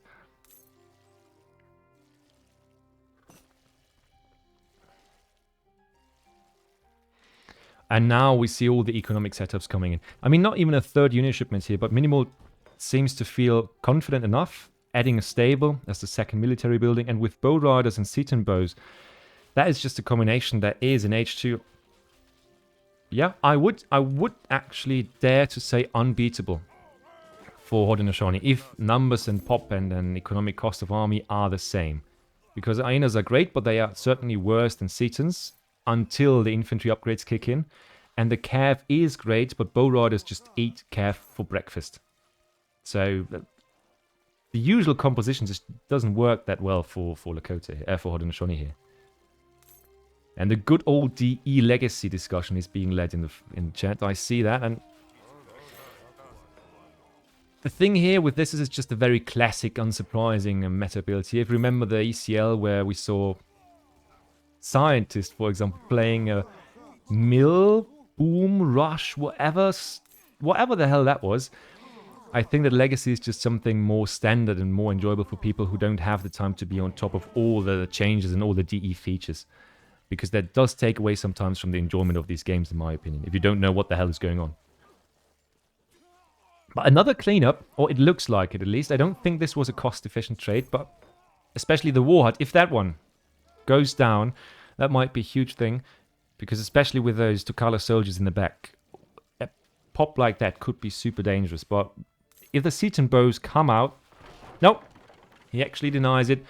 Good for Easy, because that puts the military pressure, or the potential for military pressure from Minimoult's side a bit backwards, as the next military building is all the way in his base here.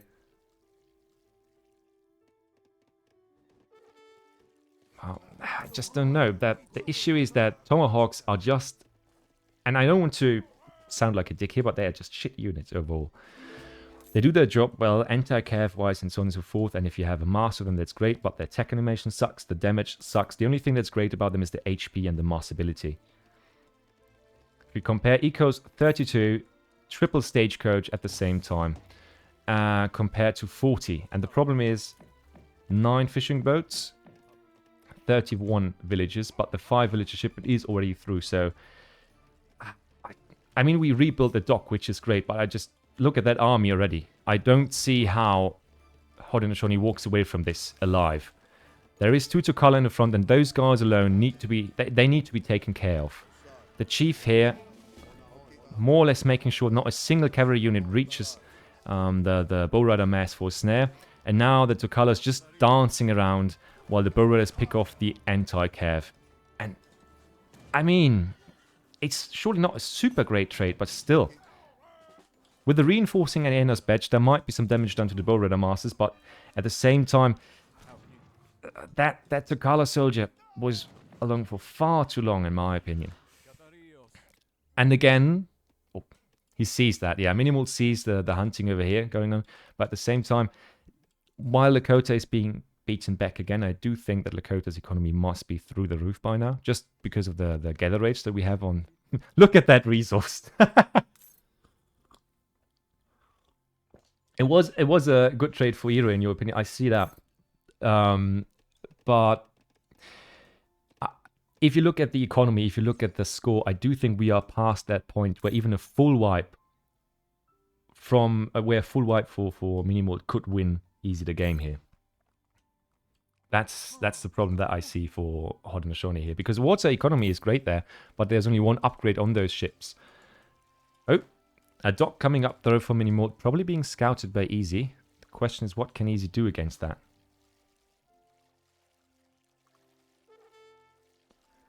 Yeah, and you see the issue. The Bow Riders alone are more or less enough to just send this entire Husmusk army back into the base because of the insane DPS those guys have.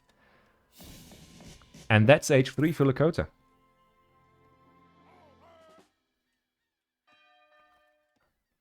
And that's the point here, because we have the first Kanu actually coming out, so Mini trying to actively deny that. Oh, counter Kanu on the field.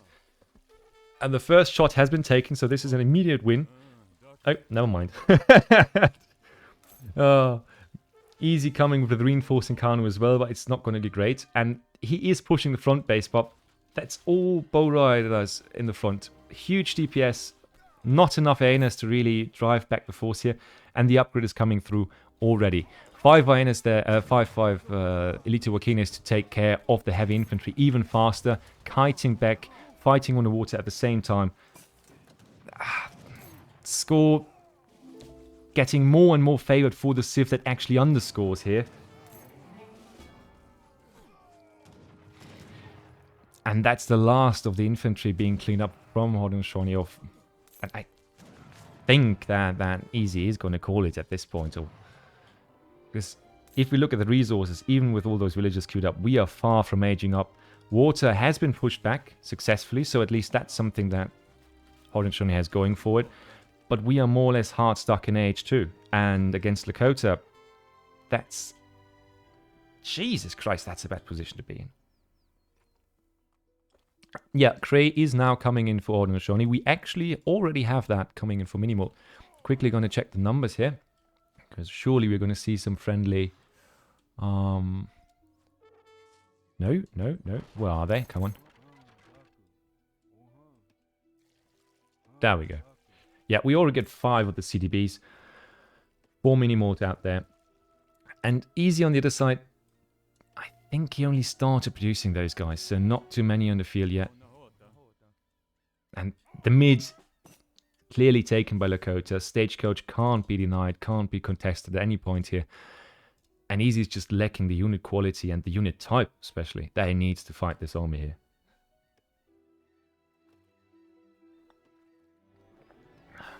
Hey, did Ungurs won? Yeah, well... Yes. To put it easy and quickly and all that, yes, he won. A 3-0 victory. Did Easy slow H2 H2? Yes, actually. Easy went for a bit of a late H-up and he went with resources. I think I didn't show it, but I'm pretty sure went with the resources.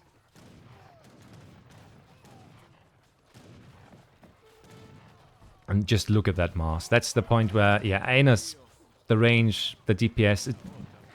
I mean, the cost and the DPS is still nice, but with that Skirm Goon mask, if you're getting out Skirm Gooned by Lakota as Hononoshoni, then you have done something terribly wrong. And there comes the GG. The brackets are not top secret. Yeah, thanks, Brooke, for pointing that out. Harrison, yeah. I see what... You have been following the events, it seems.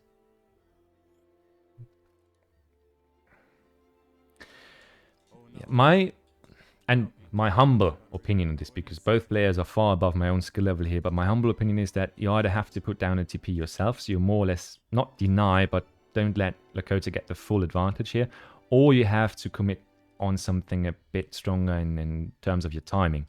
The issue is, if you go for an FF against this build, you might just get flooded by clubs. You might just die to it, because this Lakota Stagecoach, in my opinion, is one of their strongest builds at the moment.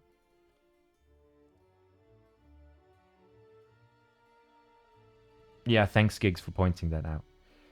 He didn't go that hard on water. Yeah, he was actually being pressured pretty hard at the start, or... No, that's not true. He pressured at the start and split up his resources, which led to this more or less awkward situation of not being able to really push, where he always was lacking units, more or less, and at the same time, not really booming on water. I hope that sums it up for you guys. Guys. But yeah, nice second game, and I love that Lakota has a win rate of 100% in this match already. 194 people in chat, by the way. Glad to see all of you here. And welcome to the second series we are casting at this point. It's 18:45 for me, so 17:45 GMT time. In an hour and 20 minutes, we're going to see the next series, actually.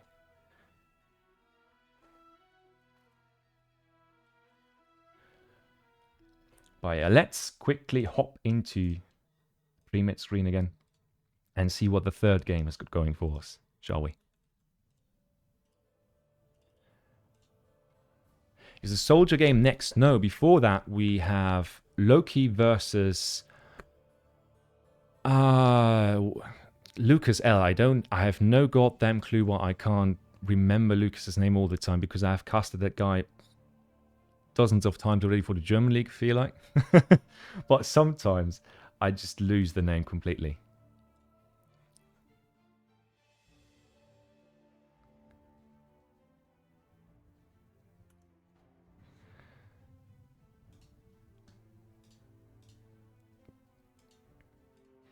But I hope you're satisfied so far with this series, especially. As I said, I hope Easy does us proud. The third map is the one we had before as well. Painted Desert, right? And the matchup. The matchup, oh yeah. I saw that one coming, at least from one side. It is going to be a fun one.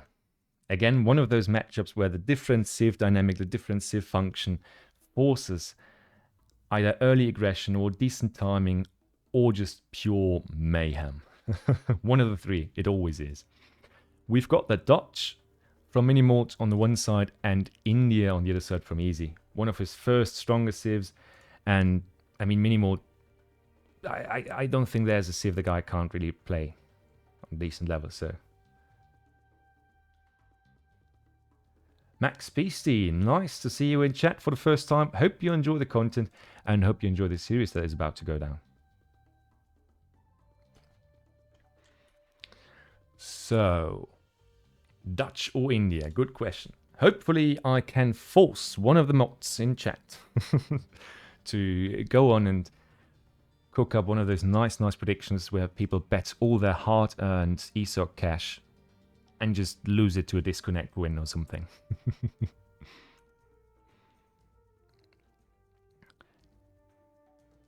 But yeah, so far so good. Quickly hop over there and go for the actual thing, shall we?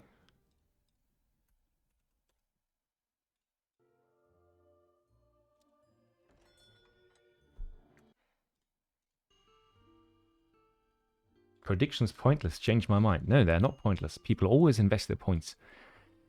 By mass and many, trust me. I have lost 45,000 points because I said Ungurs was going to take, I think, the second game or so against Julian.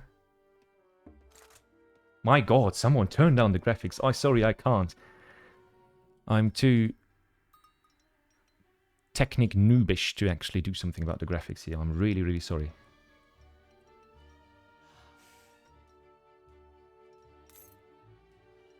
Pixel points in... Yeah, there we go. Prediction points to get more pixels. Yeah, there we go, you see. I would say time and pixel points well spent here. This matchup has also changed a little with the and probably has changed with the recent meta changes, but mostly I think due to additions like the Bosnia card, which gives Dutch a much harder calf timing in H3, at least to my experience. And India, I would argue, have a certain dynamic similar to Germany versus India probably, where Dutch is just hoping to get to H3 unscathed more or less, where they really excel, where they have the economic advantage. But long term, of course, I don't think there are a lot of civs that can really scale with India. Let's see how many cows each player gets, though. That's a good point to point out. We have already got 2 cows on the side of Easy here. But maybe Easy being a bit too... Oh! Treasure steal not happening. Path thing just slowing him down too much. And Easy needs to pull trick that Explorer out of there. Yeah. Because otherwise that one is not getting out of there alive. Ah, close. Nope. The snare's on. And now the snaring game begins. He is certainly going to go over there and help his friend. But not, yeah, going for that treasure. Taking away a potential faster age up for Dutch with a 30 coin treasure here.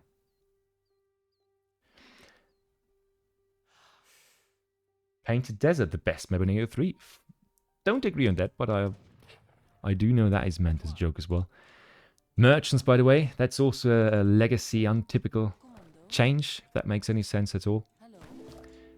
But that more or less explains their faster coin gathering and the fact that they cost coin instead of food, of course.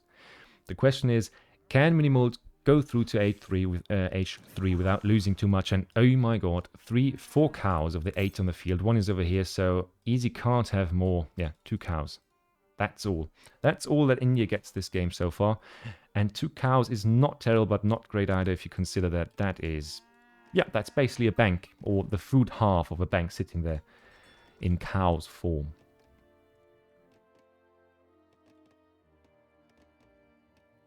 Has I forgotten? Did it change anything about the outcome, Heza? It's just... Yeah. But we are already aging with the Agra Fort. Not too aggressive, though. The placement is even... I wouldn't even call it mid. But of course, both players are pretty close to each other because of the map. I mean, that's not even a screen length for me here. And I'm glad you are enjoying the map visuals, at least here. I do know that I myself do not enjoy playing on this map too much because I'm just always confronted with people who play it according to the map, and I'm just a player who plays it aggressively every single time. Oh yeah.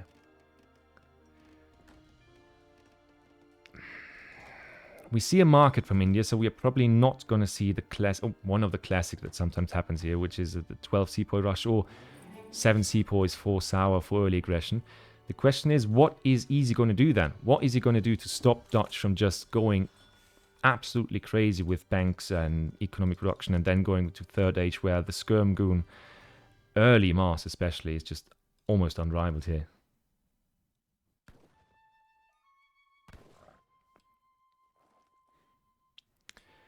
Yeah, the scouting is done, of course. The age up bonus of 400 wood, so quartermaster, no surprise over there. Shipment-wise, 1v1 versus Dutch, so at least it's a Civ-specific deck here. Minimoult on the other side, what do we have? The 6 Irish Brigadiers, which are great against a lot of Civs to just defend that early H2 pressure with a great timing that needs to pay off, though, because 500 coin for Dutch and the shipment is a pretty hefty investment here.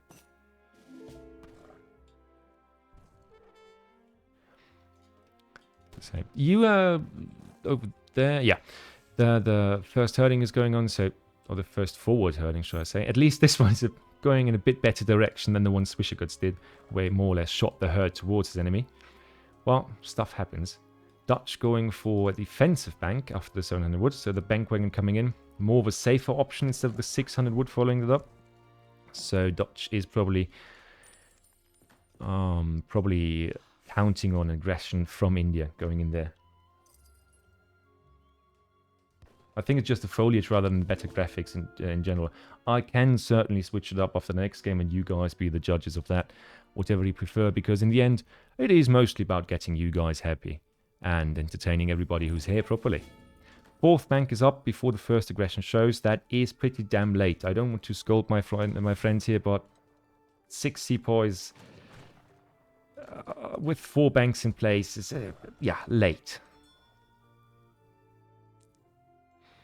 And yeah, they are mercs. They are mercs. I think they cost 200 coin each if you build them. And they are actually available in H2. There was a bit of talk when they were made available to Sweden as well, where people thought, yeah, that is just going to replace the Carolean. It certainly didn't. It certainly didn't. Now, they do take 60 seconds as far as I know. And Minimoult going for a few skirms, actually producing pikes here. I mean, of course he's being idle, but what? He does, yeah, he must think that there is something coming in the sense of sours or something. Oh yeah, see that? He cancelled and he is resending it, so just making sure he always has an 8 pikeman shipment in the queue in case any cav appears on the horizon. How is spending 700 plus 500 res on 900 res of units good in the first place? In this case, if you think about it, those guys are 9 of them, 1800 resources. Or is it 150 coin? I'm not too sure at this point anymore. You've confused me here. But the pikes look like they're actually about to come out. Yep. Mini going for the pikes, although there's no calf pressure so far. Easy on the other side. 25 villages. Do we have? Yeah, Ottoman consulate. Consulate card being sent through as well. So certainly no aggression here. We did have the pikeman shipment, which is a bit of a waste, I feel like. Because Minimoult surely can easily age now, if the macro was more on point. It's more than 900 res of resources. Yeah, more of 900 res of units. Fully agree there. It just feels a bit weird, because the base is set up perfectly. You can defend this even if the 4 cav come in, even without the pikeman. The only question would be if Easy's going for a big cav musk timing here with the 3 rumbliotes and Sours probably. Yeah, okay, never mind, he's doing exactly that one. I mean, India has a decent eco build at the moment, probably. The techs are, yeah, not all of them are through, but some are there, certainly. Yeah. We see 10% on almost everything, except for wood. But there, the natural gather bonus is there already. Sours spawned backwards, which hurt a bit. Might have been scouted even by Dutch here. But I do think that the fight is now going to happen just when Minimoult hits H3. And it surely is not the fight that Easy wants to take. Minutemen coming out. Mini wants to defend this here. The Rumeliot will go down for free, basically. The entire army being back here because the Sours slowed the entire process. And the timing is, I don't want to say missed, but it's not where it should be. Cav going in, but Cav might just get slaughtered in the front lines.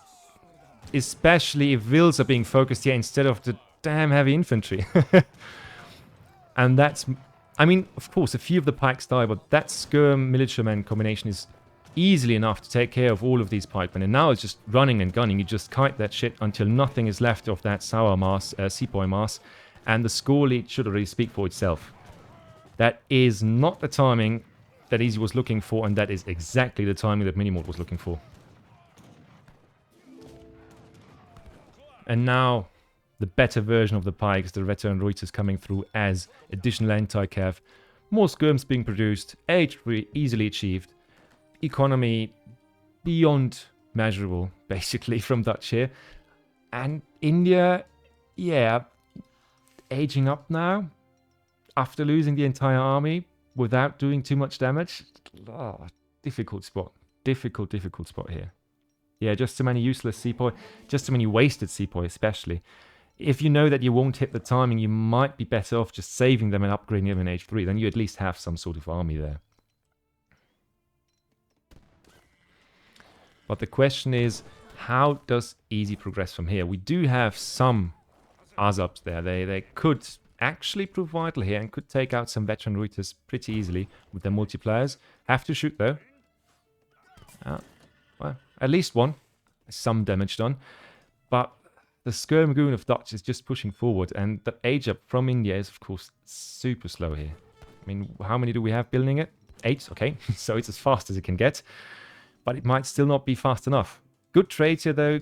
Slowly dwindling down the anti-cav numbers, and the Charmander Gate gives you a Mahout at the age up.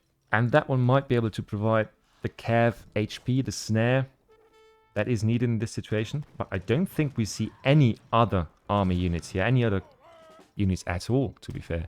And now we are already ahead 50% score, 7k score lead for Dutch here.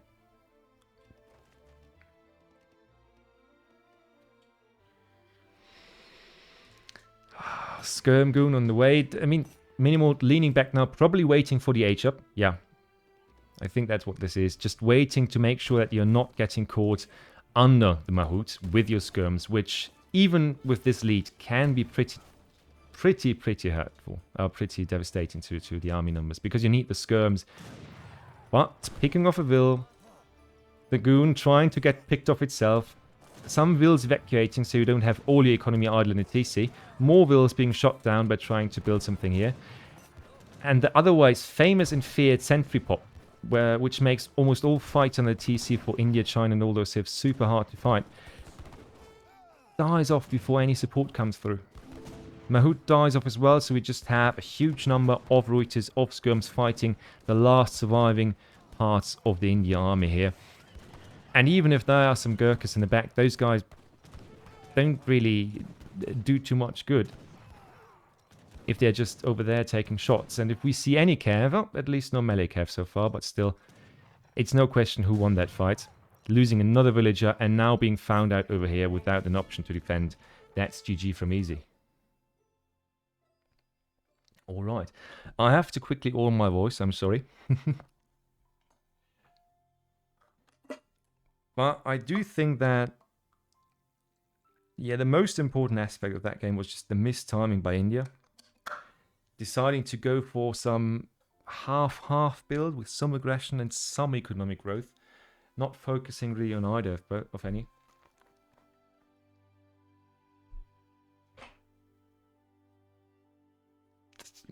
Yeah, it just didn't work out for India here. And then the follow-up also, you can play better defensively, but of course that was a hard position to come back from.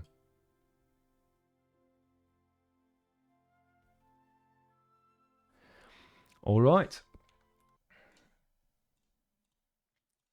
With that, back into the pre-made screen one last time before we hop into the next game. Nope. That was my green screen, I'm sorry. Minimoult puts it to 2-1 now for his side. But we finally got to see Dutch on that map, because I think the last time I saw it was it Melanchola versus Jerry? Yeah, I think that was the one. That was the last time. And Dutch on this map can be a menace, certainly, because it's so much harder to deny them hunt and to deny, yeah, just the resources like that. While most other civs just lack the TP lines and the XP they need to really fuel their specific strategies.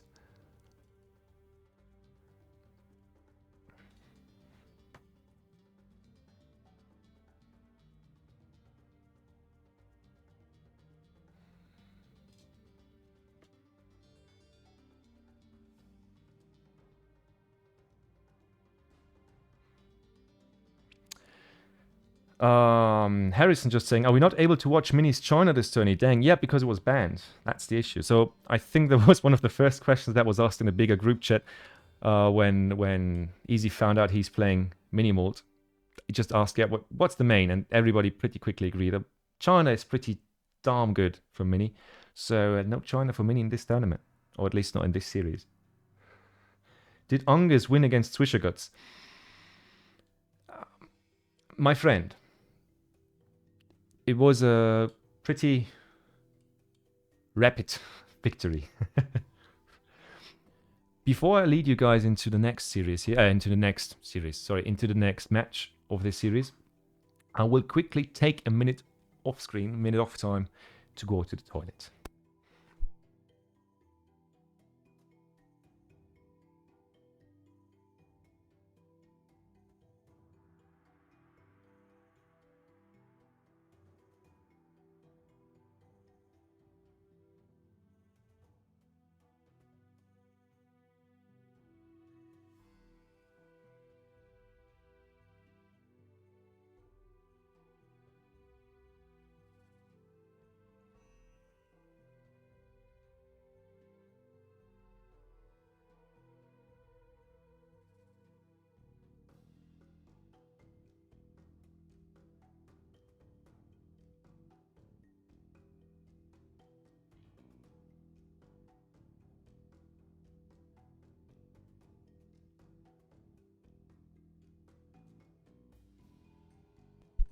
Alright guys, back at it. Score so far is 2-1. I thought it's... Dude, it's on the screen, come on. oh, you mean that one, 3-0, yes, sorry. Sorry, okay. That was my fault. Judging too quickly, apparently. But let's get into the next matchup, and... Wait, did I get one? Yeah, I got that one correctly. Minimoult on Spain, and France from Easy. On the fourth map, which we haven't seen today so far. So, we will see how that one is played out. The fourth map was... damn, it just eludes my mind. Ah, yeah, Mexico. There we go. So that one. Trading route and all the... Yeah, all the necessary things you can take here. So, guys, let's get it going for the next one.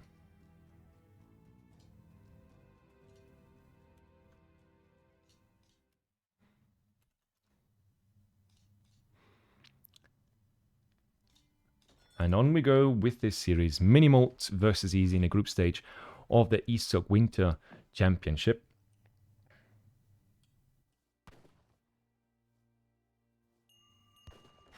This stood has it. There we go. And yeah, that is... If that is not Legacy, then I don't know what is, right? France versus Spain. A map that... a matchup that... can't be much more classic. I think the only one that's probably more classic than that is a Brit Mirror or France Brits or something like that. Both players immediately going for TP. Minimoult probably going for the smarter one, depending if the timing fits. Which might be a super smart choice by Mini, because that affords the first shipment so much earlier than he would usually get it. And looking at this timer, I'm pretty sure he is actually going to get the first pass. Nicely done here. And France just taking the safer approach, but of course also the later XP influx.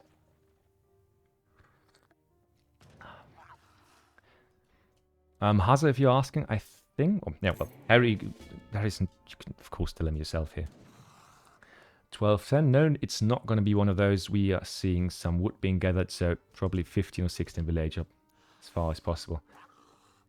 This one, yeah, pretty much. I'm also not too happy with that one, but I'm not too sure if Easy was too sure if he was going to get to game 4.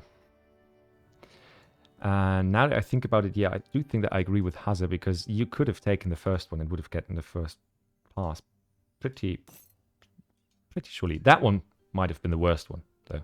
So second worst one. Because I think if you take that one, you miss the first pass but don't get the second one. But let's just not make it into something scientific here. Oh, that's already not a good thing. Easy Scout being caught out here, and if we know something, then this is an embrace that he is unlikely to escape from. Spanish Explorer accompanied by the dog. Yeah, Easy is a bit disappointed in the lack of humanity there.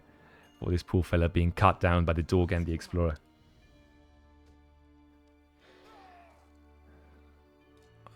Easy aging up. Close. Yeah, 13 will age up. My magic mark there is mostly the 240, but can he get it? Ah, close. Close enough. We'll say there was a decent enough one, but he needed one more treasure, in my opinion, to really get the 13. The proper 1320 will age up. Minimoult on the other side, going for 3 vills into capitalism. And I don't know if Hazza and Julian actually figured out the question if Spain can properly hold the H2 timing from Ottoman with the stagecoach behind. Well, it's surely going to be interesting to see if we are going to see a forward tower here or not. But I don't think so against France, because France has just very easy answers to it if it's scouted. Corks, they don't save that much. I think it's more like 15% building time for the TPs, but could be wrong there. Maybe I'm confusing it with the healing increase, the healing buff for the German explorer as well. I know that I once knew it and did a video on it, but a long time ago. Those two just passing by saying hello. Easy having to do the scouting with his actual scout for once, because, well, the net one didn't make it through age 1. Seeing a market go up, so a bit of an eco approach apparently from Spain on this side. What's his own perspective? Hunting dogs is cute. Now the enemy has a scout who is just annoying the hell out of those French CDBs. They are on coin. Upgrade seems to have gone through as well. And that's the point here. Second TP actually going through for Spain. Interested to see, because we don't have any ATP action here, and also I think with a trade line with only 4 TPs, it might not even be worth it here. But that's 2 TPs already for Spain. If we see a stagecoach... Ooh.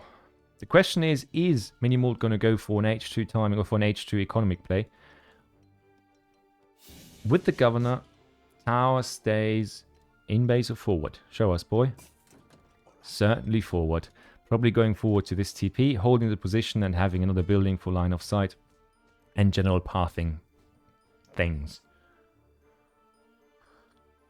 I thought everyone could get the pass on TP3 here. Apparently not everybody feels the same way as you do, Vividly. I don't know if the perspective has changed or if the map has changed or anything, but looks like they were pretty certain they were not able to get it in time. Yeah, and France doing normal France things, starting with Rex here. 700 coin first from Spain, so Spain without a military building, surely looking to age up. Easy on the other side, going for a semi with wood, not the one where you just build 10 musketeers, so bit of a close one for him.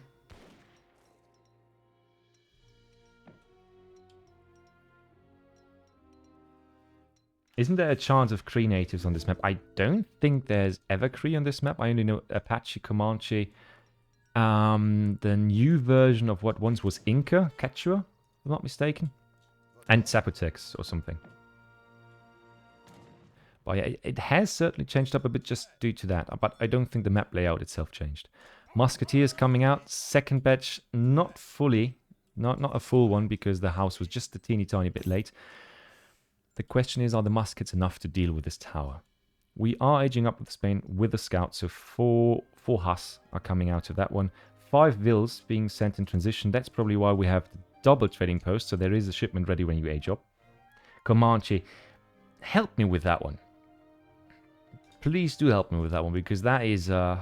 I'm just too hooked on Karl May books to pronounce that one properly in English.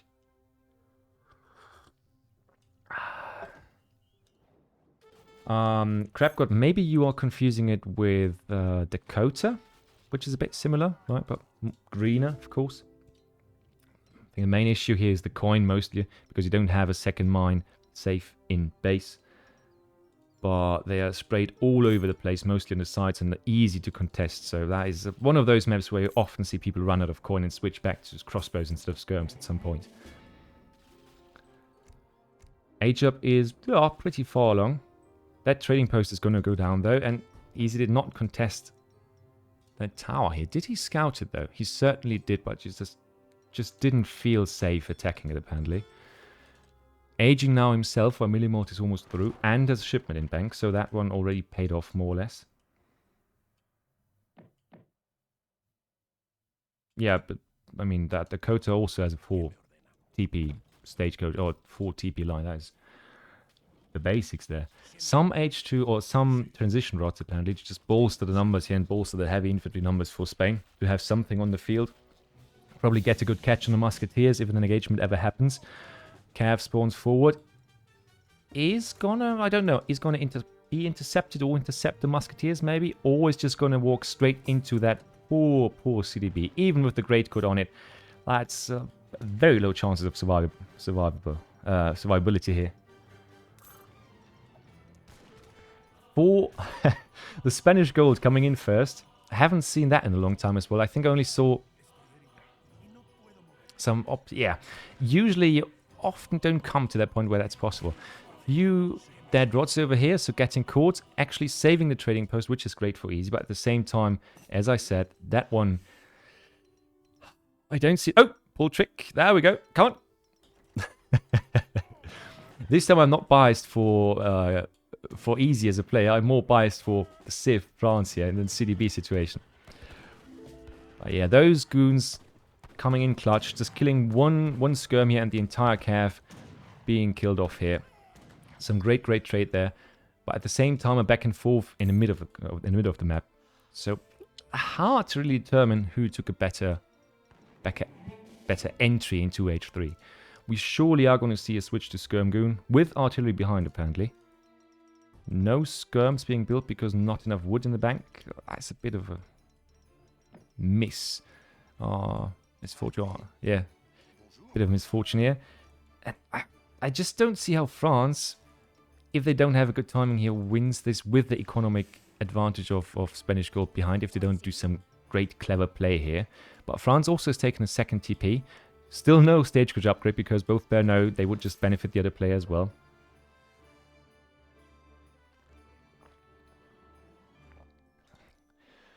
And what is Spain going to do to just prevent France from rolling in with skirm goon? I mean, rods are an obvious choice here because if they catch anything, that pretty much is dead if the numbers are still working, especially in combination with lancers. We have a church even to balance out the loss of the early trading post. Skirm numbers looking quite healthy though for Spain in this situation. Mini coming through with the vet rods, artillery behind that, and that's always such a difficult position to judge, in my opinion.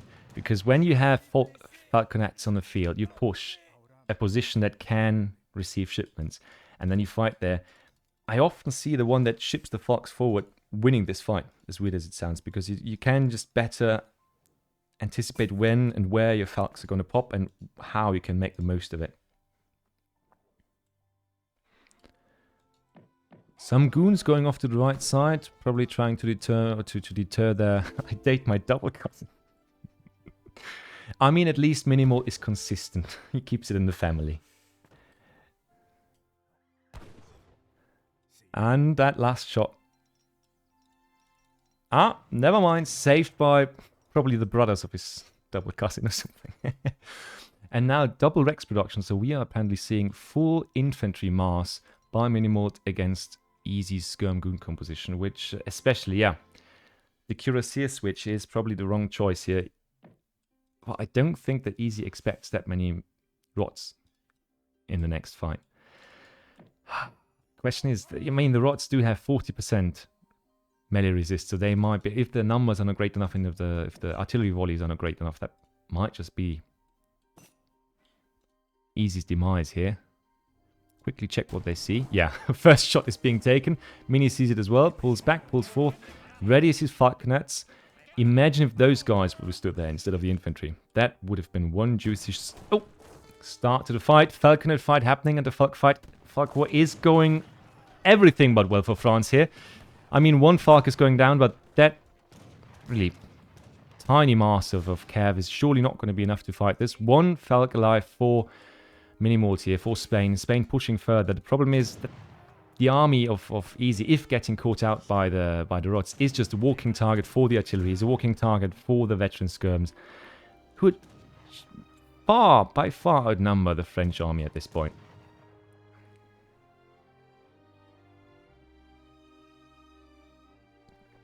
And the muskets, I mean, they are just here to stand in front of the skirms once the rods dive in, obviously.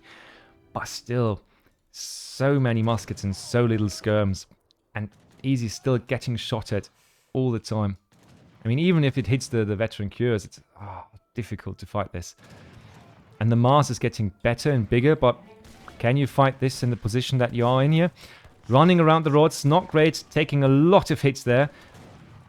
Infantry same, but from the artillery and the skirms, so extremely difficult fight to do this here. Cav getting slaughtered on the left flank. Infantry now being attacked by the fearsome Spanish war dogs. The goons basically out of commission already. And now it's the cuirassiers, the mighty French knights, being pushed back here by some dudes with swords and shields. Not very honorable here, but very effective for Spain. And even though they're doing their best to stay alive and kill all the rods, there's just too many of them. Armor too good, damage too good, and mass for sure too good here for France to keep up with in this situation. GG, well played. Rods need a nerf. Well, I think the big problem with rods is just that, especially in combination with lances, they at some point create an army that you don't need to openly fight anymore, because if you do, you just die with almost any army. But especially here, that huge... The XP, of course, helped a lot from the second TP, but also the church, and then later on the Spanish gold. I think the influx in economy here, the influx in gold especially, just enabled Minimoult to pump out much more units in this situation. And of course, I mean, he lost the goddamn Falco. What are you going to expect there?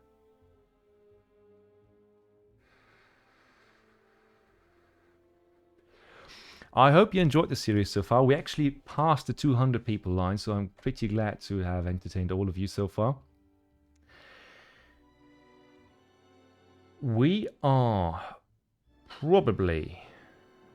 Yeah, now it's 1921 for me, so it's 1821. We are going to take what I do think is best, probably a short break. That makes any sense, so I can refresh my voice, get something to drink, and then we'll see each other again at 1921. 1921, that's right now, I'm sorry. At 19 GMT, so in 39 minutes. Rods just zone everything when 5 Lancers just wreck the skirmers. Yeah, that's the point here. The Rods are more or less force engagements that you usually don't have in a skirm goon fight. And the Lancers are just the perfect unit to exploit that change of battlefield tactics there. Guess that's how I would put it.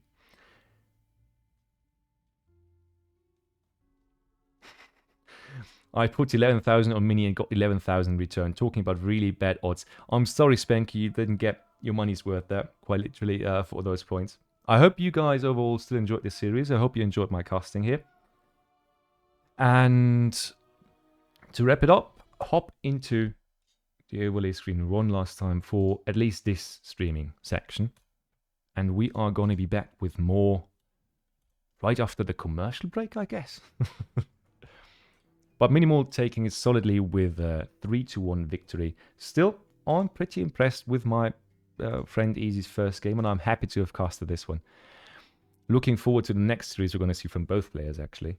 And the next weeks are going to see some pretty damn fantastic matchups, trust me.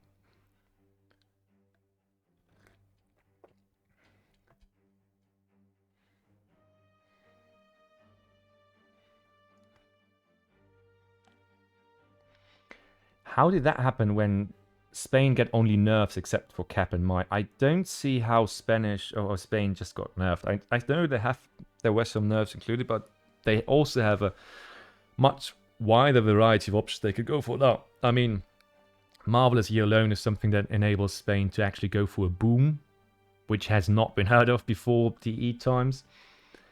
But yeah, I will leave that kind of discussion to the better players, of which there are many in chat.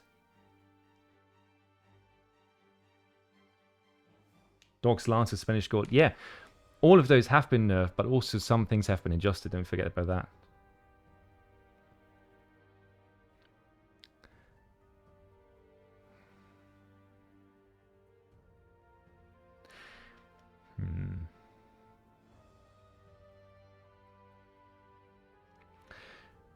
I do actually have a question, guys. It depends on you. Because when I started... Are there more series? Yes, Yuki. So quickly, play attention for a second. A question for you. I originally said that I was going to cast those two series and then see what comes up in between. Our next series is starting in 30 minutes. We can either just dwindle down, just close the stream, that's it, and start it up again later. Or if you prefer, we just hop into Looktom versus Optimus. And if we can't finish that one in time, we might have time to finish that series between what was it? Between Loki versus LukasL. So your choice. If somebody can get not a prediction, but a vote open up for either the pause or a short interlude game, I guess, would help me out with my decision. Harrison tried to MFT gotcha. Yuki versus Hasa show match. I mean, I would be in for that one. If Yuki and Hasa want to provide, I'm there for it. I would feel honored to cast something like this, just as to keep the entertainment going. Because honestly, a half an hour is not going to do much for my voice, neither positively nor negatively. And I do know that the two series that we have ahead of us are going to be... I want to say I do know, but of course I can't, but I'm pretty damn sure they are going to be banger series.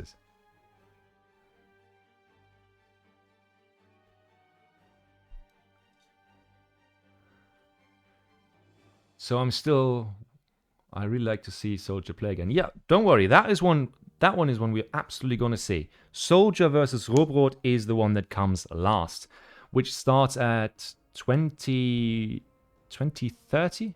Yeah, I think 8:30 GMT. So in 2 hours.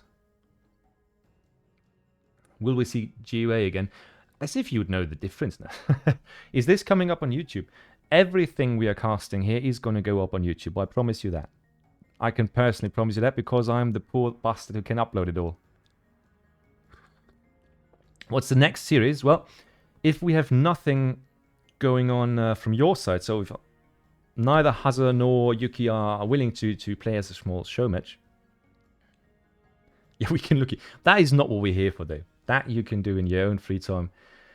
Because those videos obviously are great on themselves. No, we are either going to watch... Yeah, we can watch, I think, the first or second game probably of Optimus versus Looktom. Depending if you guys are into that. And then as soon as Loki versus LukasL comes up, we're going to jump straight into that series because it's live.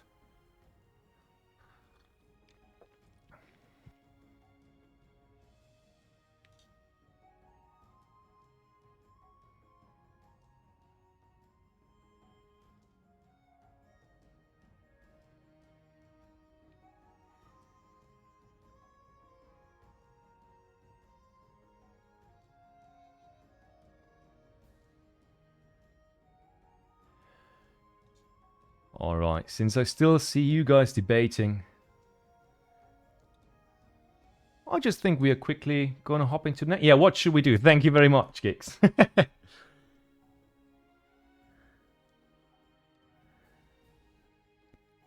Thanks for putting that one up. If it was you, Gix. Cast Looktom versus Optimus. Thanks a lot for the support, man. Really appreciate it.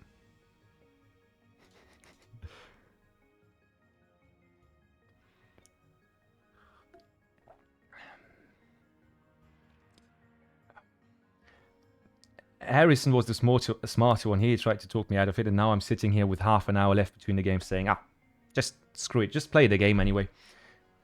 So, if I die during the cast, it's my very own fault here. Off we go. Let's see if we have those prepped, though. Yes, we do.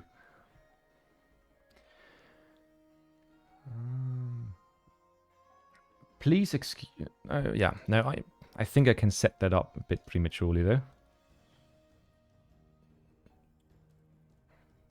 Optimus versus Grony.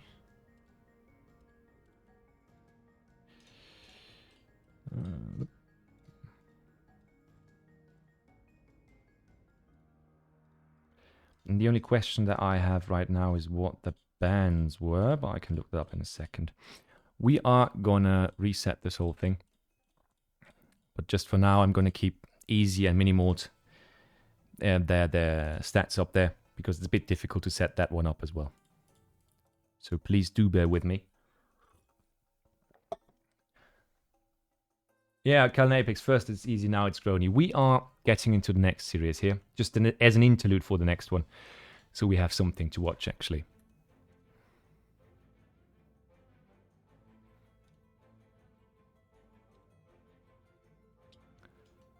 Oh, did you already see that one, Ezed?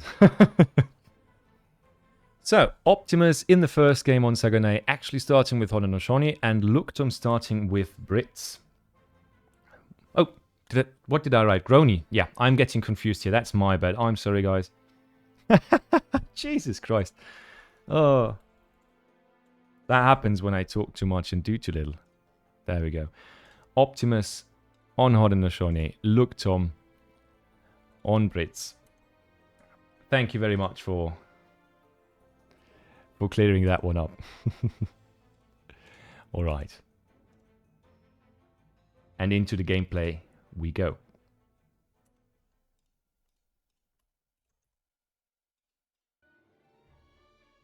All right. Saganay for the third time, and certainly not for the last time today, our starting map of this new series. Optimus is, I think, Looktom as a streamer is someone I don't have to introduce anymore, and Optimus as a staple of the German or general international Age of Empires community is also someone I don't have to introduce. If you don't know who Optimus is, you have missed out on a lot of stuff, guys. I think it's best to catch the Giggs, Ungurs, Giggs and has a cast of one of his games. That explains pretty much a lot of things there. So, Optimus is Minimoult, just for this one cast, or for the next one, because I have to set up the overlay in between. That's why. So don't get confused. We've got Optimus versus Looktom right here. Looktom starting with a casual 2-mana start. Nothing new, nothing fancy so far. Optimus on the other side. Yeah, still... Wait. 150 wood. What exactly is Optimus waiting for? Is he saving his... Yeah, he built the house. Ah, he's going for the wood one. That's why. So, not saving time, but getting the TP a bit later, but saving a lot of chopping time. So the age up might be able to get up. Yeah, he might be able to get up with 14 villagers here, if he's a bit lucky. And now, look at the fact that I mentioned before. If you remember Minimoult versus Easy, this stuff right here is how it sometimes spawns. So with the crisscrossed trade route, which first of all makes it much harder to build any kind of aggressive base in the mid, at least for lower level people sometimes. Lower level players, that is. And it also makes it harder to get a fully functioning stagecoach built here. Interesting choice here, though, to build a longhouse where Opti actually can scout whether or not Brit is going to put down a TP as well on this trade line. So great stuff from him here, in my opinion. And I think that Opti at this point is checking whether or not there is a TP coming from Brits.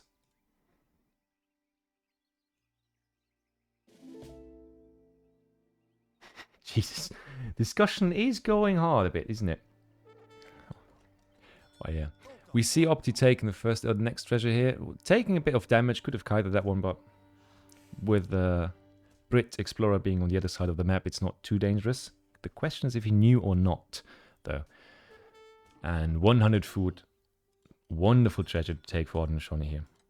Bit of idling shortly before the age up. It's unfortunate, but with the treasure attached, surely not a problem for Howder here. And the matchup overall is one of those more difficult ones. At least in my opinion. So, can you link the brackets, please? Giggs already explained that the groups are online already.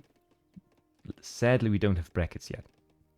And ready, if you're asking for the caster, it's still me. It is MFD. If you don't know the name, doesn't matter.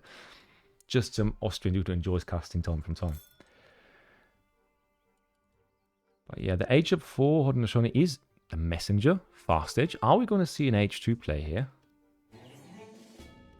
MFD is the name. Yeah, I'm not very creative with names. That's why. Brits coming up. The deck is there. Terra, which quite literally translates to land, right? As a Fachidiot who only speaks German and English, I do have to ask. Travoy going forwards. Oh, passed. What? Ah, looks like it didn't. Or passed. I would translate that from German into English as, oh, he caught it. Or he more or less, he waited for it and caught it there. But he actually didn't get the snare on the Troy until now, which is a shame. A good snare on that early Troy can be so huge for any civ that how to play is aggressive in H2 against.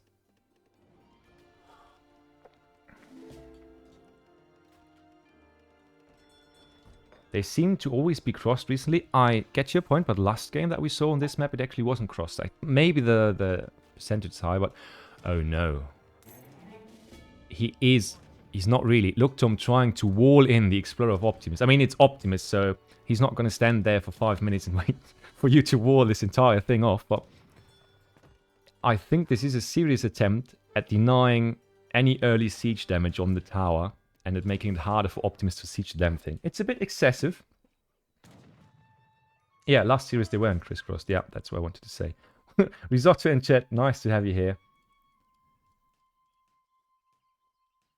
Wall with pillars. Well, don't forget they have been nerfed, so damage-wise, it's still better to build them without pillars if you can build them properly so the damage doesn't spread.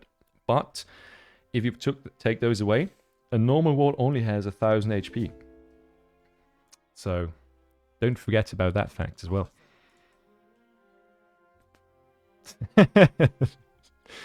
Risotto telling tales of long forgotten times, but they were great. The ECL games overall were fantastic. The aggression from Opti here does seem a bit clumsy though, because now he's running into, with 4 musketeers, he's running into an explorer and 8 musketeers from the other side. So Looktom off to a great start. Only 24 villages though, so not too hard on the Vill boom so far. And I'm interested in seeing what Opti is going to make happen in this game. First shipment card was 5 villages into 600 wood probably. Or the other way around. Right? Ah, stable up, so probably the other way around. And now we've got some Aenas out. The problem with H2 aggression against Brits is not their muskets, not too much at least, but the longbows. That is the unit that you really have a hard time dealing with. And Opti now taking the long route, just passing the outpost, losing 1 musketeer for sure here.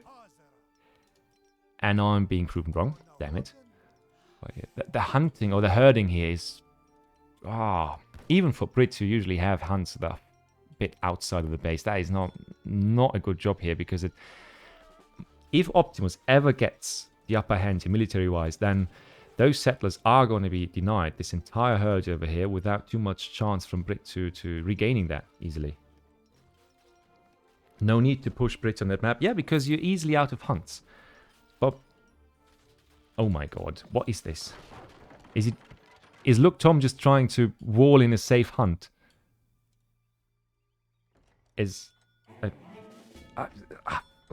I'm a bit out of words here. I mean, we will see if this adds up to be a smart decision or not, but it might just be a trap as well for his units at some point. Well, we see a full-on aggression build here, just units being pumped out after units. H2 full aggression versus Brits. Always seems hard to be pushed through, though. Because if you can't deny them properly, then the eco is just off the charts in comparison to Haudenosaunee especially. And we don't have a stagecoach or anything so far, so the economy for Haude is pretty meh at the point, even with the 5 vills coming in here. And now the question is, what can Opti make, or what can Opti make happen here with this kind of army pushing in? We don't have anything else, just the musketeers. So this is actually great for Opti if he fights this. The question is how much snaring and how much support will these extra few husks be able to get in and fight that is about to go down here? Going back and forth, idling a few vills, but also taking a few shots from the TC. Looktom not putting too many vills into the TC though, so not too much idle time here. But now we are exactly at that point that we talked about earlier, namely no hunts in base for Brits at all. That's literally the last two animals over there. And then we can eat berries. So good luck. Good luck fighting with this. The tower paying off. It sounds weird, but the tower with the walls, especially the walls themselves, might... Yeah, honestly, how much damage has that thing done so far? Oh, but now we do see Brit pushing out here, and that might or might not be a mistake. Hard to tell right now. I mean, DPS is not really there without any longbows. Musketeers are just going to die to the Aenas. But do we have enough Hus to still turn this into a victory here? Hus on the longbows. All those longbows are focusing the Musketeers. Not focusing the Musketeers, but the Hus rather. Oh, but that's a lot of dead Musk already. The Musketeers here need to focus the Hus better. Or the Tomahawks need to focus the Hus better to make this fight an even one. More reinforcing batches coming in, but there's no... Yeah, no Anus left. And now, fight is on the side of the... Yeah, the Brit player. Brit successfully pushed out, defended this attack, and... put Opti in a dire spot here, honestly.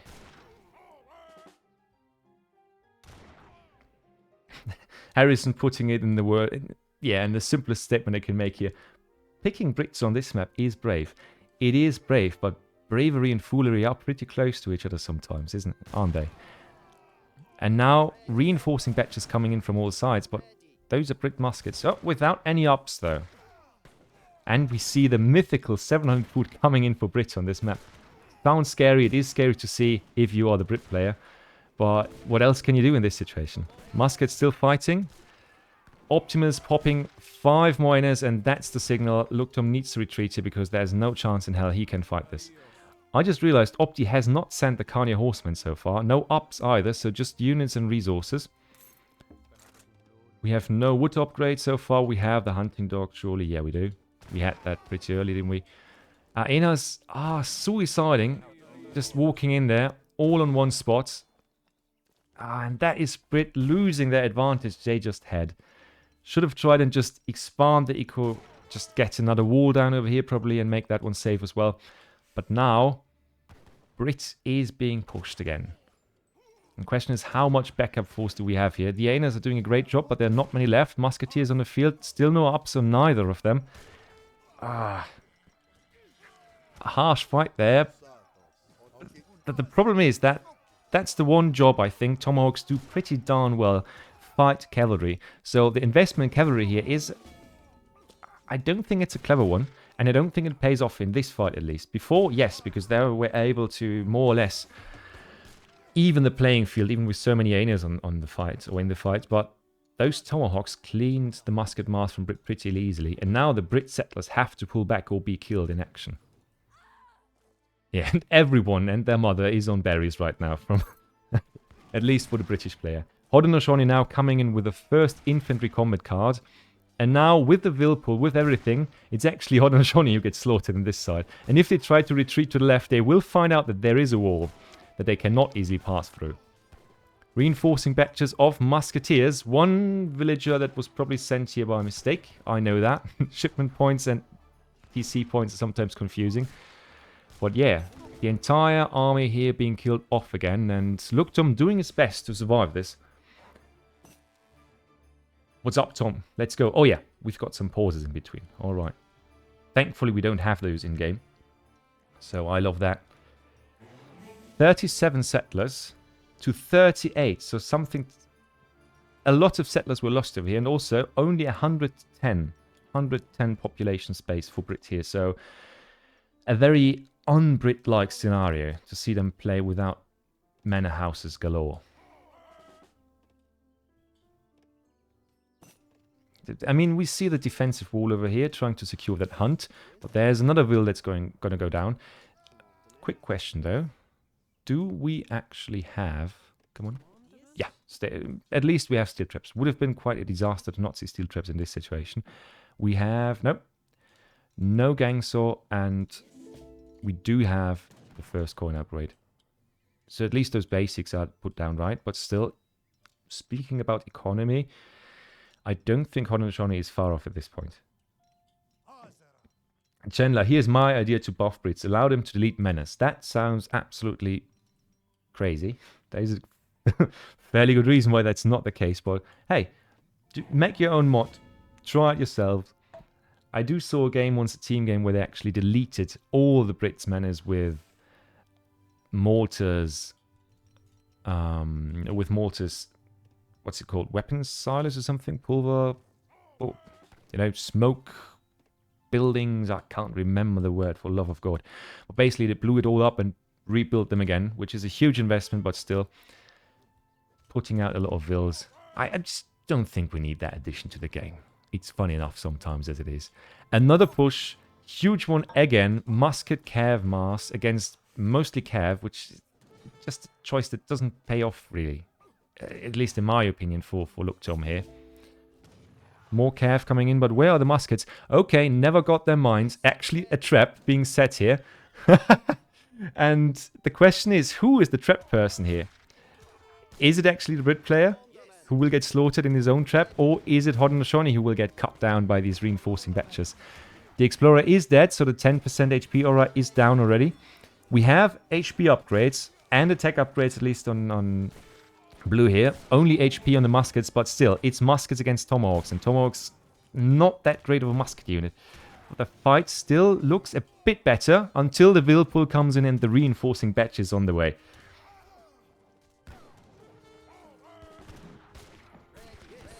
And now we've got 13 to, what have we here? Again, 13 musketeers, and the only issue with this fight is that a lot of villagers... Not a lot. No. I think 2 or 3, now 4 probably, but still, for deleting this army, still a more or less decent trade, but you have to make something happen now, as Brit. And Opti is still in the game, still fighting this, and losing his 3rd army at this point. I think the 2nd time in a choke like this. The first was over here, again, with the villagers in the fight, and I don't know, Optimus just pushed in again and again and again, and nah, it was just not enough, I guess. Resource wise, also still far away from aging, but probably looking to do it right now with 600 coin. Might be something coming in. Yeah, Eero has more vills. They have, I think Opti has had more vills for the last 5-6 minutes or so. And oh god, Looktom making terrible mistake of actually pushing the space. I think he feels like he's playing a fully boomed Brit. You know, a Brit that surely has the greater mass than the enemy because the economy is in a much better state than the opponents. But no, he is pushing into a fully boomed and better economically equipped Haudenosaunee player with a few lousy muskets. Also, the stats are increasingly great on these guys, so we are slowly coming into the territory where Haudenosaunee H2 army is considerably better than the musket army here from Brit. And I also miss the longbows here.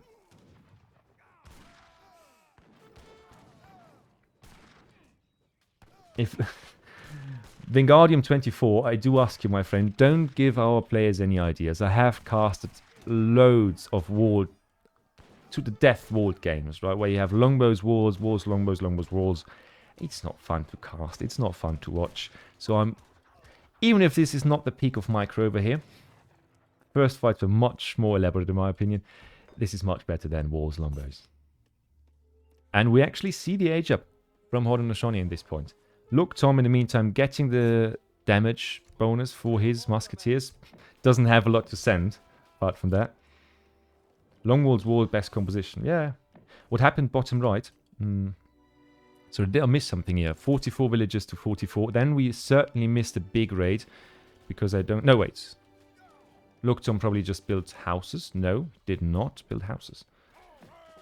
Bottom left. Well... Not too much there, I mean... Or down here. That was probably where the raids happened. We will have a look at the Vil graph after this, don't worry guys. And Chandler, yeah, treaty games are something of their own. I think it's important to watch treaty games as treaty games and not turn a supremacy game into a treaty game. That is my perspective, at least. Eero is out of hand as well. Give me minutes. Yeah, another war, probably. I think Looktom had some sort of care duty or something to attend to, probably. But yeah, another raid coming in, and this one might be huge, and that is one of the issues with this map. The hunts are so far from the base, and with passages where you can easily cut the opponent off when he tries to retreat. Good stuff there, though. Also good stuff from Looktom, keeping the cav on the villages that still continue to go there. And that dwindles down the numbers of Haudenosaunee villages quite considerably. Also, don't forget Optimus aged up with the fast age up, so the wise woman is the only option he's got there. Optimus should have walled as well. I do think that certain walls are absolutely fine here, and in this situation putting a wall down here and just making sure that at least the cav can follow you through that would have been huge. But ooh, that's a nice snipe right there. That's a really beautiful snipe right there, and Looktom trying score lead. I mean, with Brits against Haudenosaunee, nothing unusual, but still trying to get some damage done until the first shipment hits. And actually it's the second big button that hits, and that might just be enough to clear this up. What shipment is coming first here? Musket Riders. He desperately needs to clear the longbowman, otherwise it's going to be a bit of a dirty fight here. But now we see Opti fighting with Vils and making sure that no single unit of the Brit player leaves the base.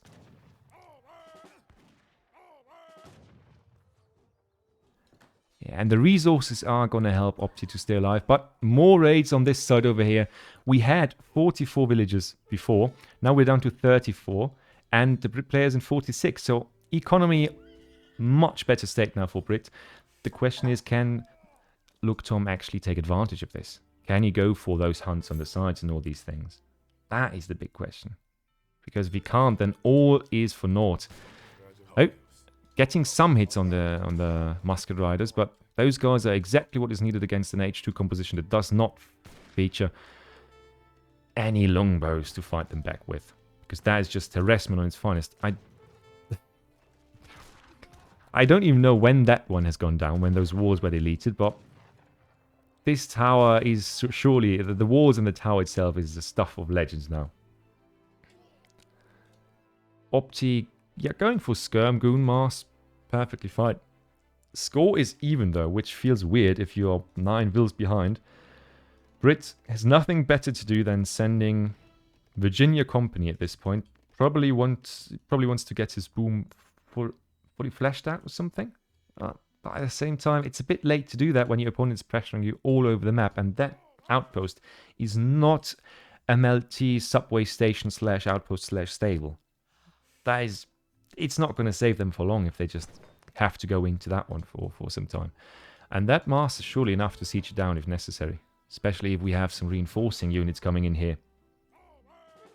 Virginia Company over Cav HP makes sense here.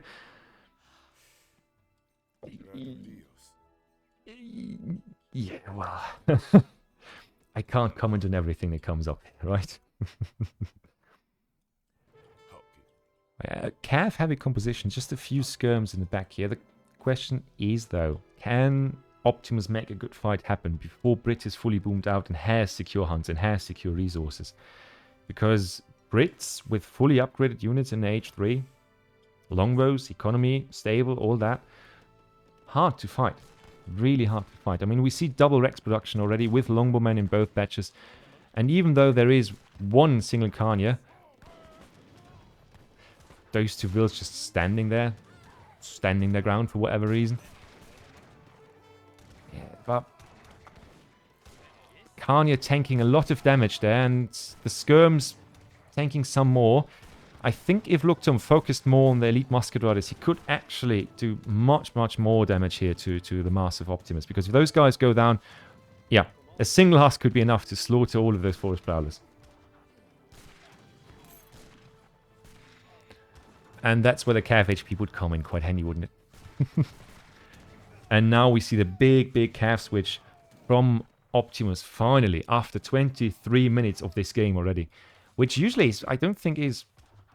That's not the usual length that these games go, because Haudenosaunee Brit is often very quickly decided, at least in my experience. That's 8 Elite Carnier Horsemen coming in. Explorer in the back. Skirms fighting the good fight. I mean, with their stats now, 20 attack. Also, with all the upgrade cards that Opti already sent, 162 HP, they can actually stay and fight the Longbowmen. Cav coming in now. The question is, what do we have as a follow-up? 5 Huss might come in clutch there if the anti-Cav is actually focused out here. Right, Longbows, do your job. Splitting fire, but on every unit that's coming out there, so a few fighting the melee Cav as well. Ah, and there we see it die pretty quickly. And now the reinforcing shipment of 6 Carnier. Yeah, Looktom sees it and GG's right the hell out of there. GG coming back from Optimus as well. And that's 24 minutes actually of Haudenosaunee versus Blitz in this situation. A weird back and forth. Certainly closer than it should have been for both.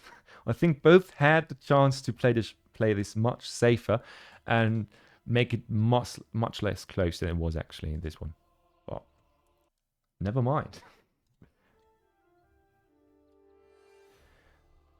First game taken by Optimus, and well, sadly we can continue it later, but for now we have to finish off, or we have to pause this series.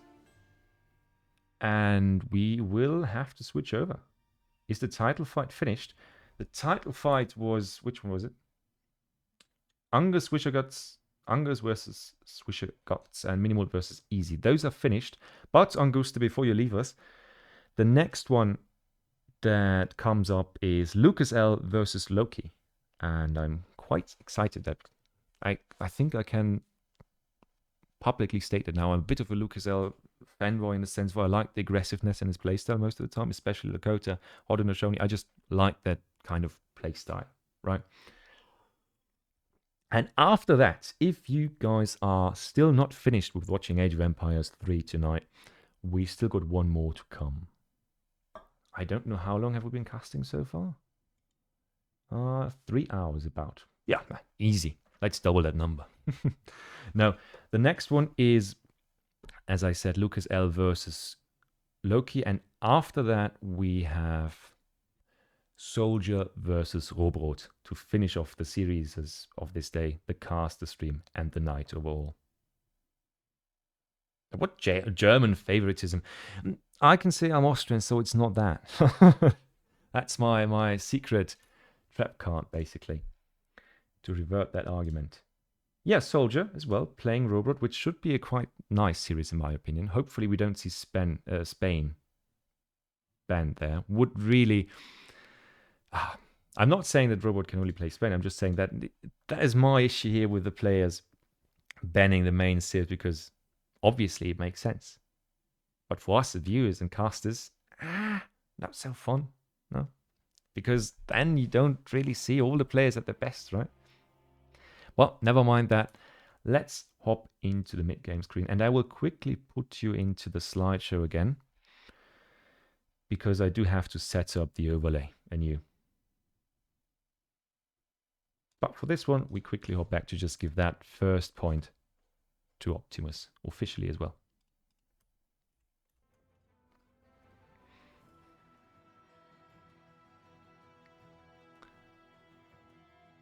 Yeah, LinkedIn picture. As I said, that's more of a carryover from the first series that was played here. But to quickly change that, we are going to have a short pause, and we are going to continue at 19 GMT, meaning in a couple of minutes.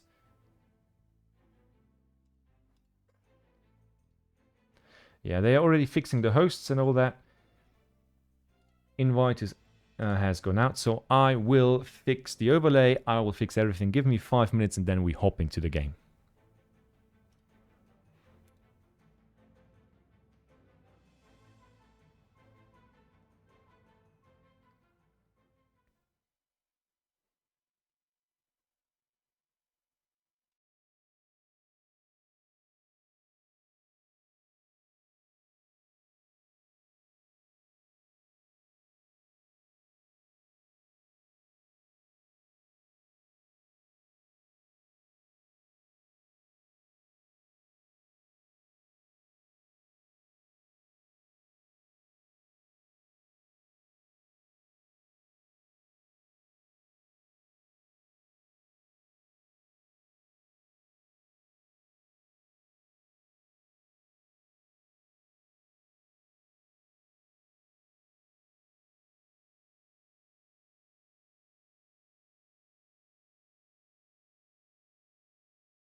All right, guys. Jesus, there we go. The first match should be up any second now. The first matchup is already concluded on. And Loki has... Oh, his Germans have been banned. And the Chinese have been banned for LukasL. So no China this time, at least not from Lucas' side.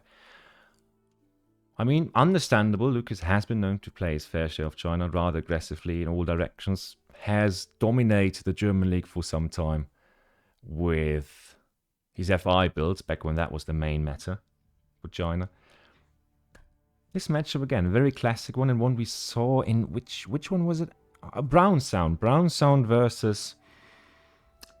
Was it Hazard? I think it was... Yeah, Brown Sound versus Hazard, if I'm not mistaken, 1 or 2 days back, where we saw this specific matchup on the first map as well. So I'm interested in seeing how those two are going to play it out there. Thanks, GK, for clearing that one up. Quickly, let me check. No game so far.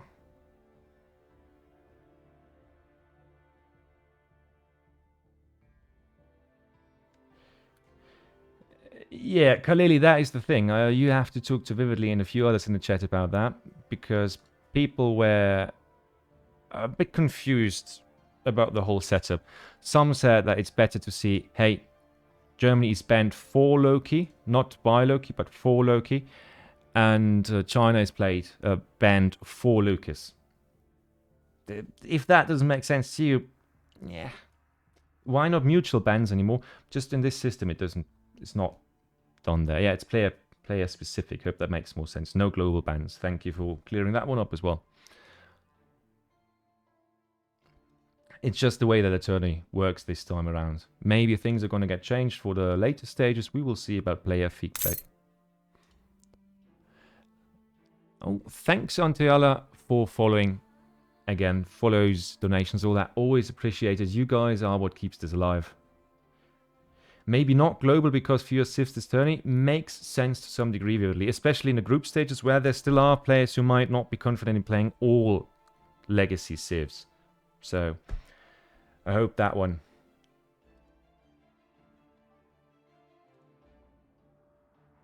Oh, wait. I overlooked the message by the boys, apparently.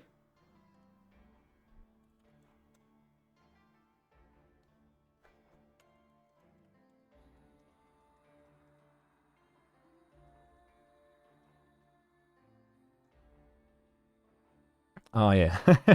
Apparently I confused Lucas a bit because he thought we are going to cast Optimus versus Looktom all the way to the end, but they are the main attraction tonight, in the sense of they are playing live, and I always do prefer live games over Rex, for obvious reasons. We have had issues with recorded games so many countless times already, that it just feels much safer to do it this way. And honestly, at least from my perspective, please let me know your thoughts on this. Live games always feel better, don't they?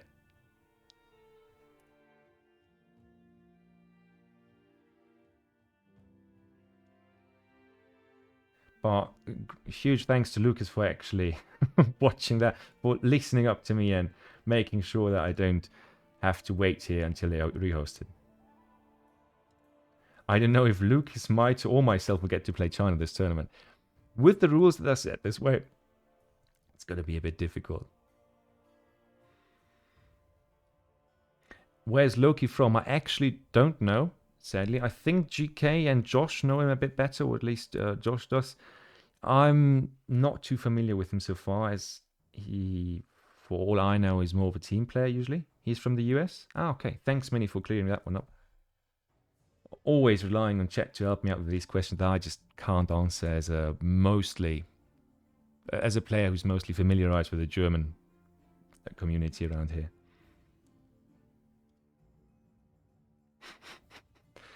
If that is not a great introduction, then I don't know what is. Thanks, GK.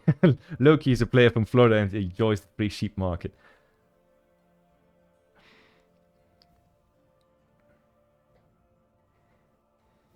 Vividly playing, rank 80 and sub 400 GP. That's the point I was talking about earlier. I can quickly look him up in the leaderboard, but I'm pretty sure that he's going to be in team supremacy quite far up there. Yeah, rank 36 there and has 500 games roughly there as well. So all in that combination. Not too conspicuous. Right. So, Lucas versus Loki, there it is. Fertile Crescent, the map we just saw. Do we want to bet on whether or not the roads are going to be crisscrossed or not? We will see. We will just see.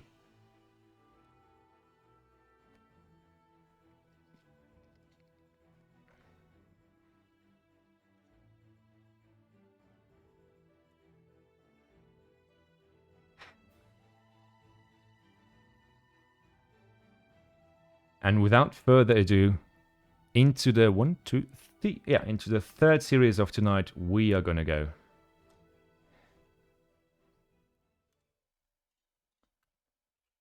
Nope.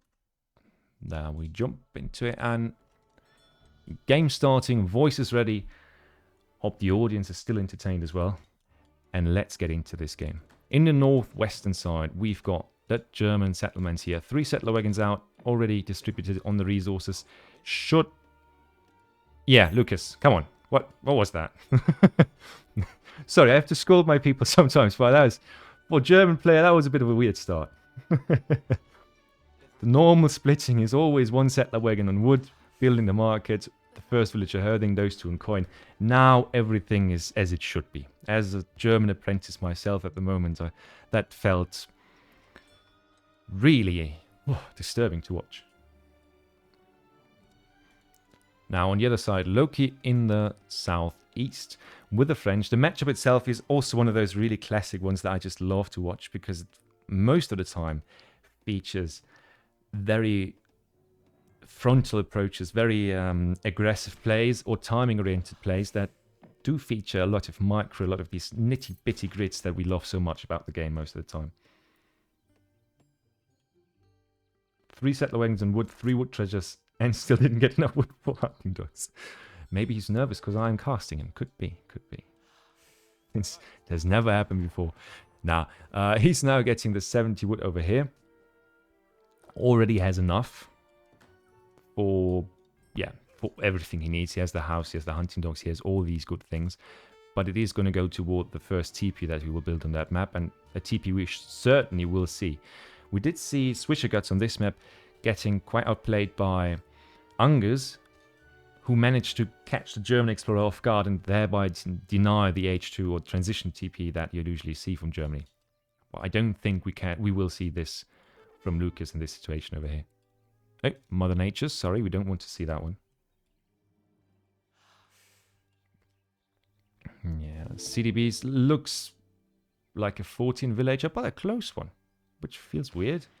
Usually, it's not that close from France, because they can, if you don't mess up badly, they do have a rather reliable 14 villager, but those numbers don't add up too much. Oh wait, that's 13. My mistake. I was thinking about, I thought that one was already the 14th, but with this treasure over here, the idle time might be worth it. I do want to take all these bad words back. There we go. 13 village up for France. A bit of tempo gained. A smaller window for Lucas to go in there and raid the French player to death with his obligatory Ulan raids. And at the same time, just a bit bigger window for France to make something happen, either in H2 or to get a better tempo advantage for H3. We will see. Germany over there. France, pretty sure. Yeah, I'm pretty sure that Lucas is going to scout that. That Loki might scout that. Lucas will stay around here and try to take that TP, I do reckon. A lot of coin already gathered from treasures though, so that was going to be great for the macro for steel traps in H2. France starting with the obligatory herding, because on this map, without herding, you are dead in the water already. Nothing you can do about it, because look at, I mean, you have to aim the damn herd through that here, which is already a task all on its own, without being raided while doing it. Lucas is being annoyed, but the TP is going to go up. There is no chance in hell that this will be denied by the spy, by the scout alone.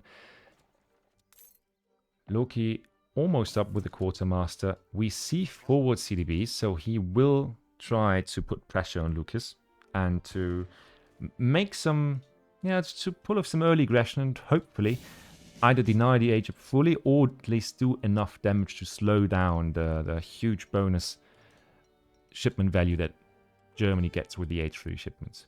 So, H2 quartermaster almost through. Normal age up for Germany. Lucas herding looks fine so far. This herd not touched, but it's, as I said, very hard to get that one in.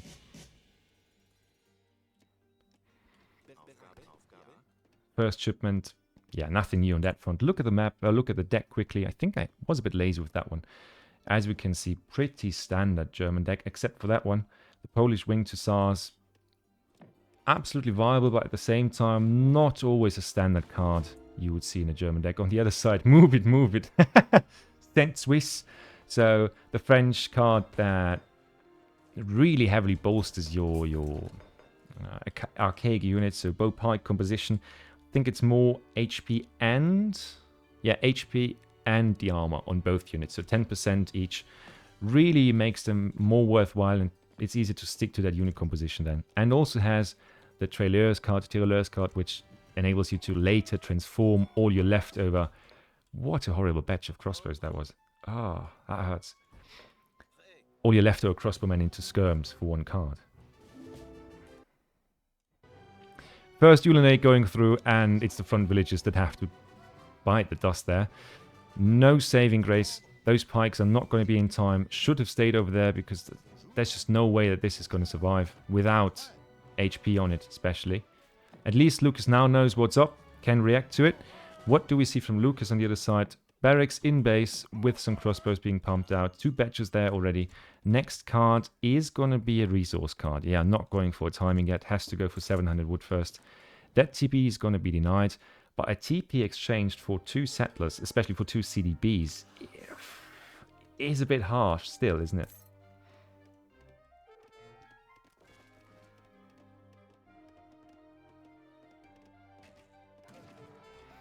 First one down, and now the exchange begins, but once those that wood shipment hits, yeah, Lucas knows it, and Lucas is trying to get the snare, and Loki knows something is up because the snare is happening.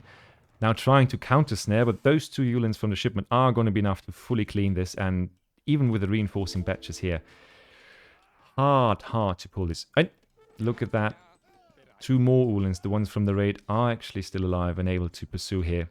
And with that mass, the first game might already be taken here if the fight comes to happen. Let's see what we got from as reinforcing batches here for the French player. Wrong unit composition for this situation. Or not the wrong unit composition, but the wrong batch composition right now, because even a double skirm batch here, a double crossbow batch will not save him in this fight. Still pushing it through though. Risky as hell. I have no idea if this can even be good for him at any point, because there's so many Yulins still on the field, and Lucas now just easily pumping through more units.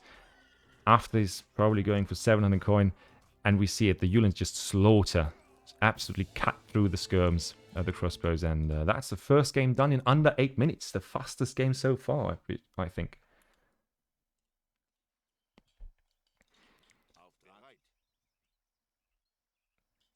I mean, it was nice to see the early aggression, I think, from France, because I do like that early aggression, just pushing and making sure that Germany can't just go to H3 without any issues while you yourself are being raided. But not calculating for these extra reinforcing Ulans is a mistake you just can't afford, though. Stereo, don't forget, God of Mischief. Maybe that one was just a throw to throw Lucas off his game and then take the next 3 games by sweep. We will see. We don't know yet, but we will see about that. But yeah, quick and decisive first game surely from Lucas here. And let's see if Loki can put up a better fight in the second one.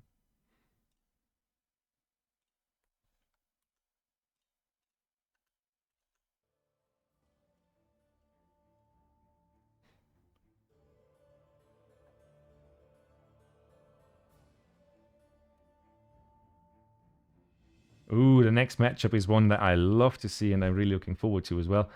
Because the next matchup, and I only know the civs, I don't know who plays what, but I'm pretty damn sure I know who plays what, just from the civ choice itself. It's Lakota versus Brits, and yeah, I don't want to call it, but I'm going to call it. I'm pretty darn sure that Lucas is going to play the Lakota here. And Loki on Brit, even though the matchup, it has changed. It certainly has changed, but I do feel that it's Lucas in his element, basically, with Lakota in this matchup, respectively. And Loki really will have to work for that one.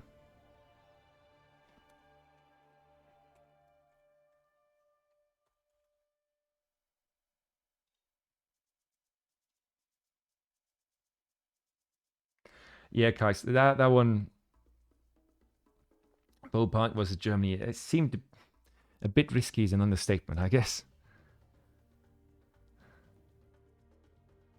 No, Angusta, that is the one we just saw, don't worry.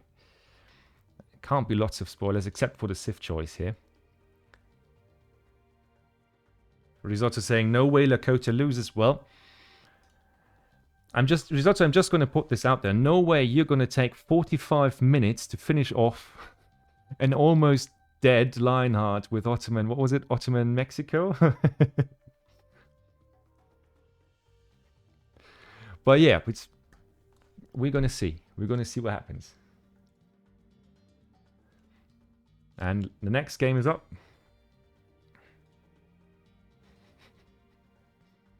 Oh, still, you know how it's meant, right?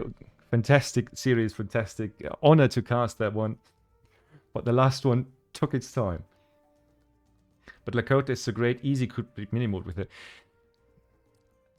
I think just easy hit the timings right there and read the situation right as well. But we already talked about how I'm a bit biased in that statement and situation as well. So Saguenay coming up as the next card for the third time so far. Still, Lakota is insanely strong. It's one of those. I think Lakota is just one of those civs where if you apply the pressure right, your pressure can be greater than with most other civs. But if you lose it, you lose it. If your army is gone, there are a few civs who can remass and who can still take a good fight. Lakota can't in most cases. But yeah, the second game also was Lakota versus Haudenosaunee, and it showed the capabilities of Lakota, especially with more economy, pretty well. But yeah, I don't want to focus on that too much. Let's get into the next game since it's live and already happening. And I don't want to keep you guys away from the action that you're all here for to see.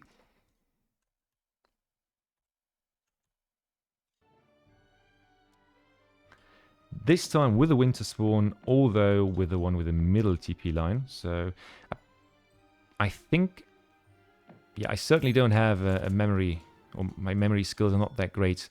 But can anybody remember if the spawn for Easy versus Minimoult was winter or summer?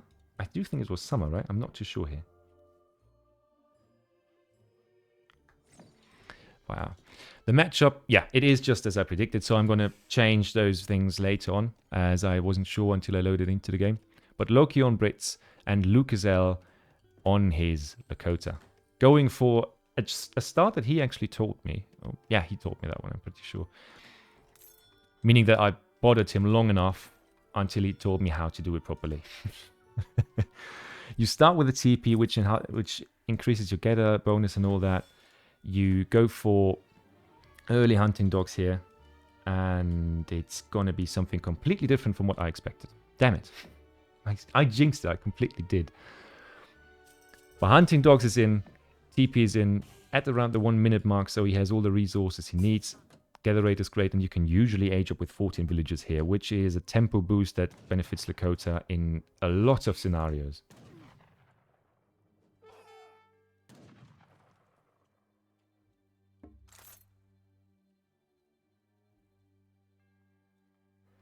So he's a mystery. I'm not going to read that one, guys. It's too long for me. But yeah, that treasure, though, is... Mwah, that is juicy, tasty, and all the good things at the same time. Yeah, some nice micro, including the banded rifle line, making sure that it does no unnecessary damage, and even saving, yeah. By the way, just wanted to point this out for all of you who don't know, my all-time favorite Lakota Explorer name. Der den Sack berührt. Whoever does not know who the hell der den Sack berührt, what does it mean in German, what does it mean in English, is literally he the one who touches the ball sack or the scrotum or whatever. That, you know, I'm not going to describe it any more vividly.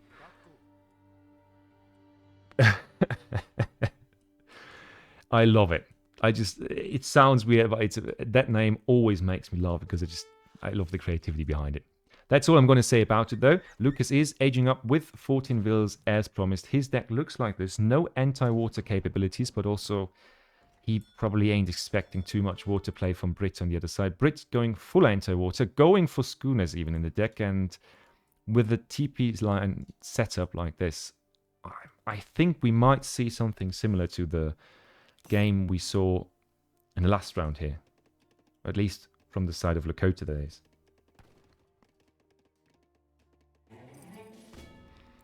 Brit deck, first card. Oh, what are we waiting for? Confused a bit, but apparently we are still waiting. Okay, we are waiting for another shipment.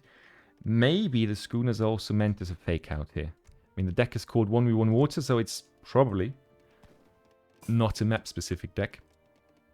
Lucas on the other side has a deck that's called Standard. Solid, does its job. That's what it does. Fine. No 2 war huts, though, which is often the staple of the start that I mentioned earlier, where you go for a TP first, gather for the market, get hunting dogs, and then buy 100 wood, ideally, to have enough to even build a trading post in Age 1. And to get all that together gives you great advantage in Age 2, but also slower timing. I see the copy pasta is taking over the chat again. 80 coin, great treasure here for Lakota. Can buy resources, can invest into Wood Age Up or into, yeah, 3 X Rudder, for example. And we see exactly what I talked about. We're seeing a war hut being put down here forward, trading post going down, which is going to be upgraded to stagecoach with the 700 wood over here. And after that, I would bet that we see at least 2 unit shipments back to back after this, just putting pressure on Brits. And Brits, if they don't scout this well, they might not be able... Well, we already have 1 TP. That one I did miss, that's my bad. And we see the resources coming in. Lucas gathering it up. Yeah, there we go. Gathering it up. And stagecoach about to be put down any second now. Yeah, 4 X-Riders coming in, first unit shipment. The third TP is coming in, stagecoach. That is the point. That is the setup. That is the play. Lakota with economy. And with Lakota, you have expensive units that perform really well. Exceptionally well, in my opinion, for the type of unit that they are. And that makes a build like this so dangerous. The timing is great. The unit shipments that follow it are great as well. And the units you can pump out are high performers through and through. Setons are great. Clubs in right situations are wonderful. And I don't think I have to talk about how good, well-positioned X-Riders can be in any situation and fight. The question is, what can Brits do in the time that Lakota has given him here?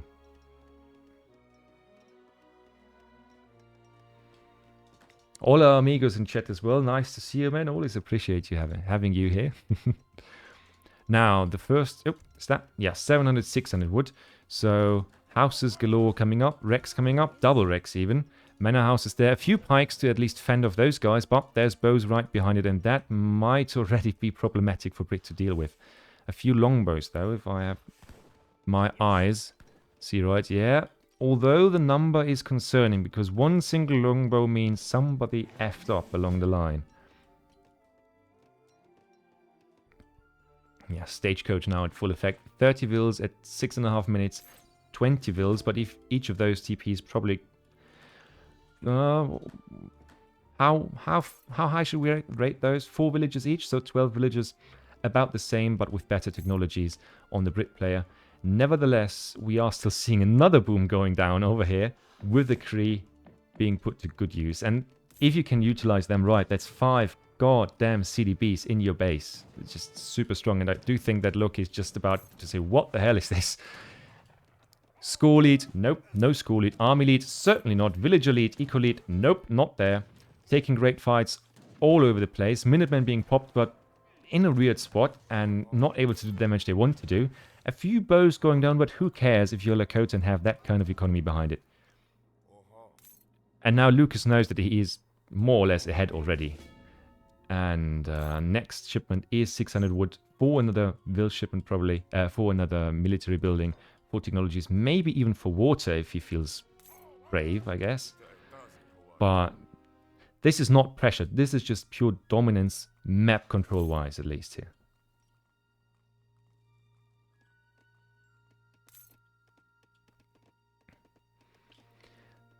But yeah, I mean, I'm a bit speechless here, especially with the CDBs coming in there as well, because that evens out Vil numbers. Of course, not to the same extent as you can do, or it doesn't pump the numbers up as much as you can with a proper manor house boom. But this is not a proper manor house boom, if I might say so. We have seen 700, 600 wood, 700 coin behind that. This could have been a timing, but isn't. This could have been a boom, but isn't. This could have been focused at a special church technology, at weird strategies, but it isn't. It is a bit half-baked, to say so. Because we have some husks, we have some longbows, we have some defensive capabilities, but we also don't have any hunts left in base. That is the last, literally the last hunt we have, and we know Brits eat them all, and they eat them fast.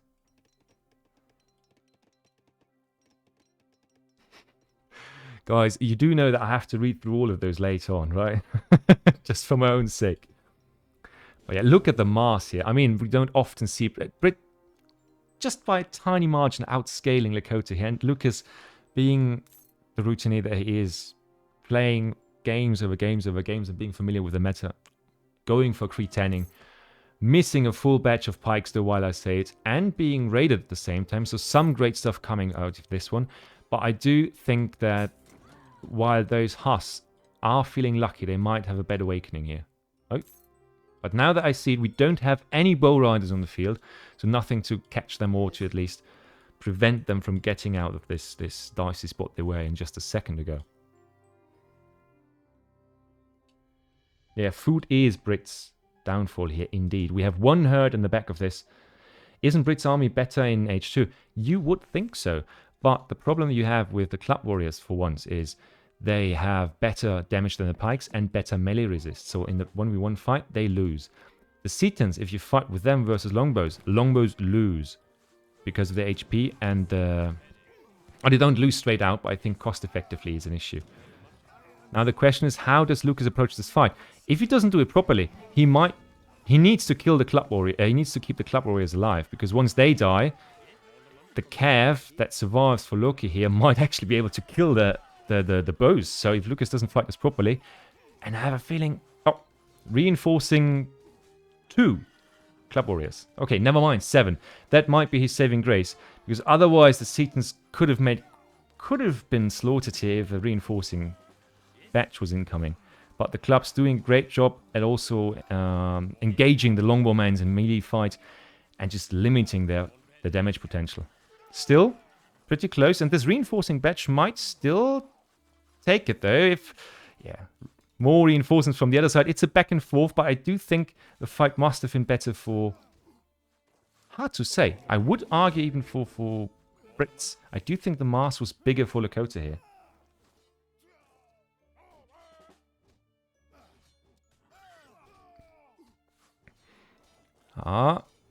There are clubs though. Needs to focus the clubs. More Cav incoming, but from the other side as well. And that one surely is going to turn the tides. The Pikes are clutch here. They really are. We do need a full Cav batch though, if we want to survive this. A huge back and forth. 42 villagers to 33. Now to Carlos coming in, and those guys might be the small weight that actually tips over the scales here in favor of Lakota, because they are just tanky as hell, and especially against Brits, especially against the longbowmen that just excel at the fighting. I also think that Loki wants to take the fight a bit closer back because the TP alone here, that's 10% HP on every single unit. That's basically a Haudenosaunee Explorer supporting units through and through. LukasL on the other side, I think he must be a bit irritated by what just happened. He might be looking for an age up there. Got the Vil Scout on the back. Loki gathering the last hunts he has. He has pushed forward so far I can see it, but oh, he surely was scouted by the scout that just ran over here. And yeah, Lucas knows that there's game, but the game is not the animals he's looking for. He is looking for the Vils, and they have to run, especially against Lakota without greatcoats. Is this man insane? That is probably the first thing you should research if you're fighting that civ. But yeah, really darn close. Still, I do feel like Lakota is in a better position and ahead, more or less. But the fight they took earlier was just not as great as they would have hoped for, weirdly enough.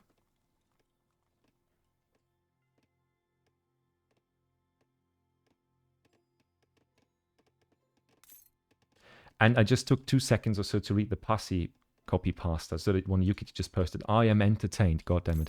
Why did Lucas retweet or why did Loki retweet? I think both were just not really sure they wanted to take the next fight that's happening. I think both are a bit concerned about it, and Lucas is now also messing Road Riders. Thanks for the follow, I hope. And that's the thing. The Bow Riders are going to make sure that no matter what comes his way, that if there's a cav... Oh god, is Brit pushing out? Is Brit pushing Lakota economy? No, it's not. Oh, that's going to be an ugly fight. That's going to be such an ugly fight. Because you need to micro this so well, and once the colors are in the longbows, in the... Yeah, no, that's done. That's done. No reinforcement in the world can save you now, Brit. The Lakota is descending on the army. Have just dying to the bow riders everywhere. The club's doing the job. Longbowmen being encircled from all the sides. And this, ladies and gentlemen, is what we call a slaughter.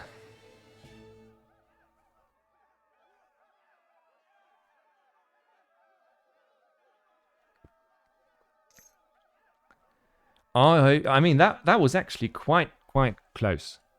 At least for my liking. I would have thought that would have been much more decisive, but the second fight, of course, took it. And mostly because, look at the Vil numbers, not that much better, but especially here, Brits being out-gathered. This I like a lot. This I like a lot. Don't know if the sound alert is playing. If not, 3D Jacob, please, if you didn't hear the sound alert now, I certainly did not hear it. But I think I switched the settings for this one. Is Lakota going to have a 100% win rate this tournament? Lakota is a very specific map pick, in my opinion. Oh, it worked. Wonderful. If that is working, then I'm really darn happy about it, because we've always been having a few problems with it. But Lakota is insane. I think that the BO that makes Lakota so insane is what we just saw here. We have seen it from Kevin, we have seen it from Ungurs, we have seen it from Julian, being played all over the place, especially in maps with a fixed TP line in the middle, or what was it? Central Plains, where you have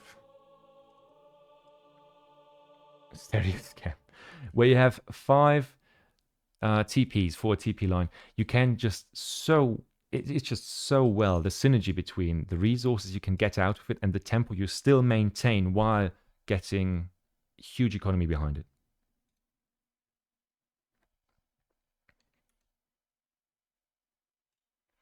And yeah, Brit was never really able to get out on the map and get economy going. That's those two herds over there, and they are basically the last chance they have. And Lakota just outmasked, outgathered, out everything them.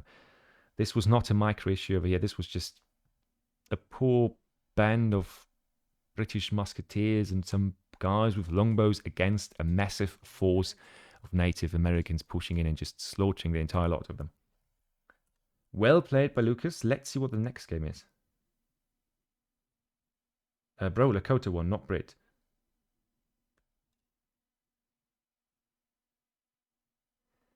Who is the mod that just messed this up?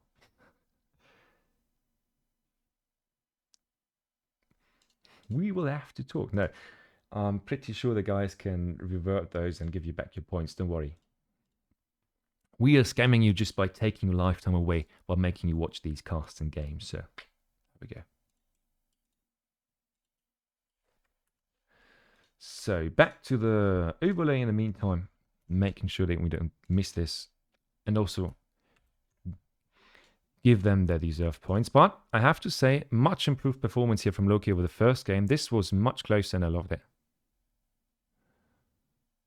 Hopefully we're going to see an equally interesting matchup for the next one. Quickly going to check. Nothing new on that front so far. Probably taking it a bit slower, but that is fine as well.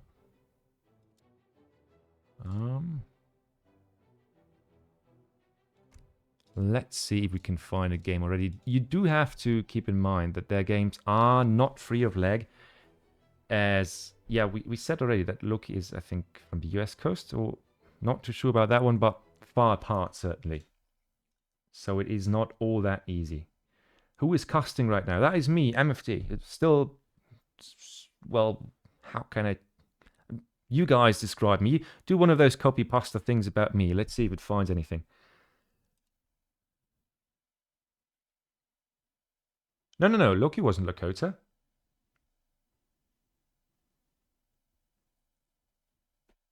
Hey, wait, now you are confusing me. No, for sure. That was both one. Yeah, there we go. Okay, now you're making me nervous. I'm actually going to look that up while we wait for the next game. Jesus Christ, you guys. Always. Loki, Lucas, Lakota. All, yeah, LukasL, Lakota, Loki. That's the point. Loki was Brits. Okay, thank you. I was questioning my own sanity there. And no, overlay shows both of them. Well, that makes a lot of sense then. Oh. Then we quickly change that one. You got me there. Nope. There we go. God damn it. For a second there, you got me, really.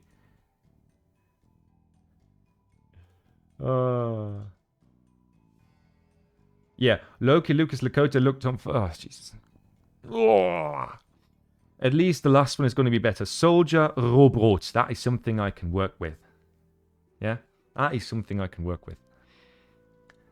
Some more straightforward games there. And I'm really excited for that one as well. Just because of... I think it's going to be one of the closest series today, maybe. I clapped Soldier twice last night. I mean, it's nice to brag with that, Pussy, but where are you in the tournament then?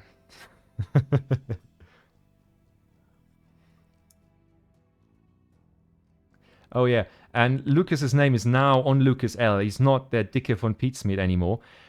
He was it for a long time, but I started the software before he changed the name. Therefore, we are stuck with that name, which fits perfectly, in my opinion. So, let's just keep it that way.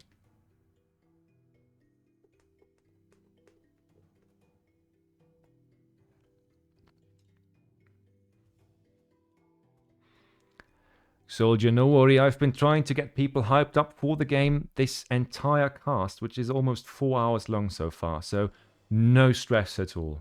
No expectations from any sides or something. I just told everybody this is going to be the greatest single thing they've ever seen in their life, and you're going to provide, but no pressure.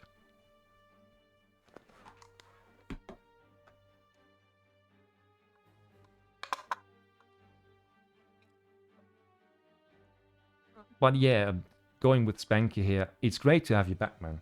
It's always great to see people come back to the game, especially at that kind of entertainment factor and gameplay skill, especially. Because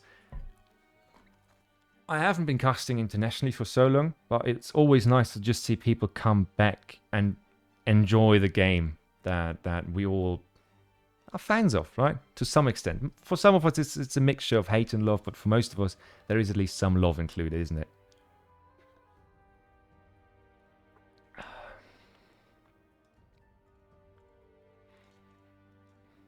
Yep. Can we... our mix age is... that's a topic that I do not want to talk about, because I think that guy has more often told me to do it with my own mother than I can count, so not a biggest fan, but to each their own. Oh, Matt, if you're talking to the players, I'm glad they enjoy it. If you're talking to me, I'm really glad you guys are enjoying the cast.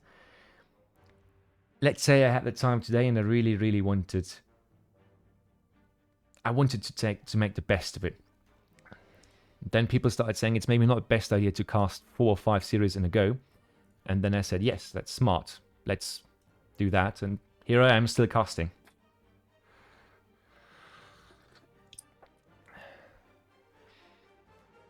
Trying my best here, that is what it is. But it seems like we're a bit stuck in a kind of a waiting line here, weirdly. Oh. Ah, Jesus. Okay, they forgot spectator mode, that's why.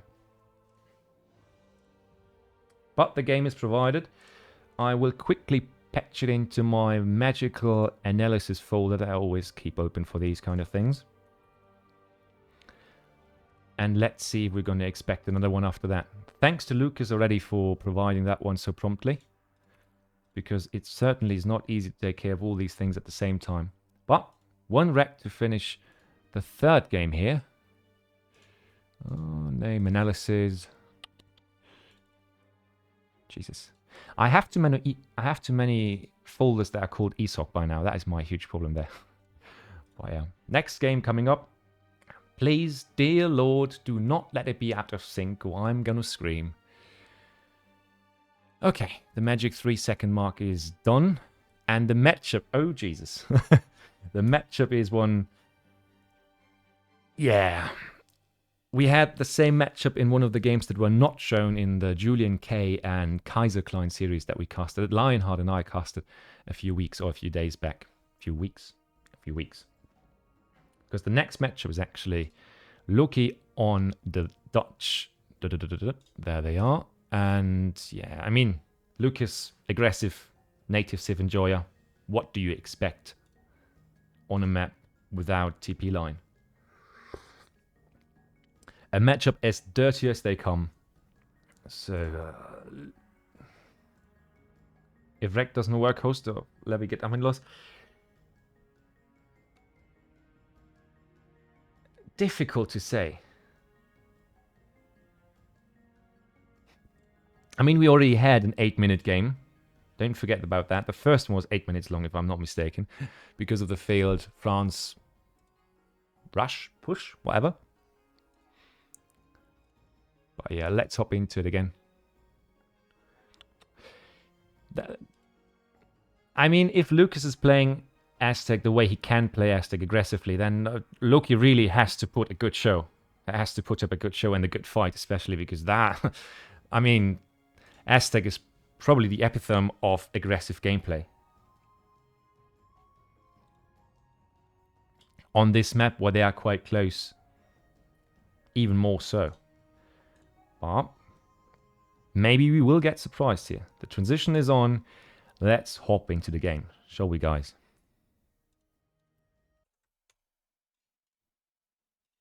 And off we go. This time in the right upper side to confuse us. Oh, sorry, my bad. There we go. Sometimes I do keep green screening myself. I'm sorry about that.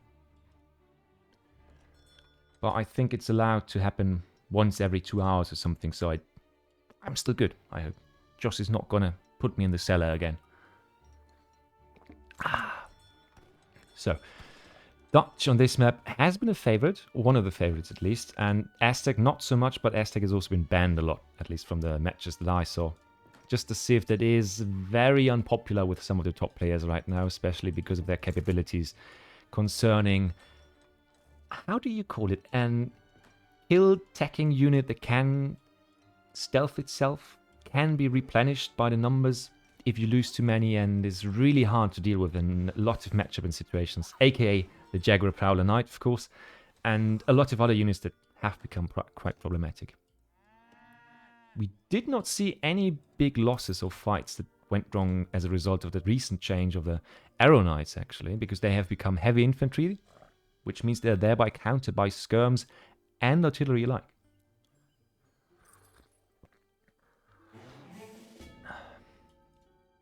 There's no cover mode on Coyote anymore.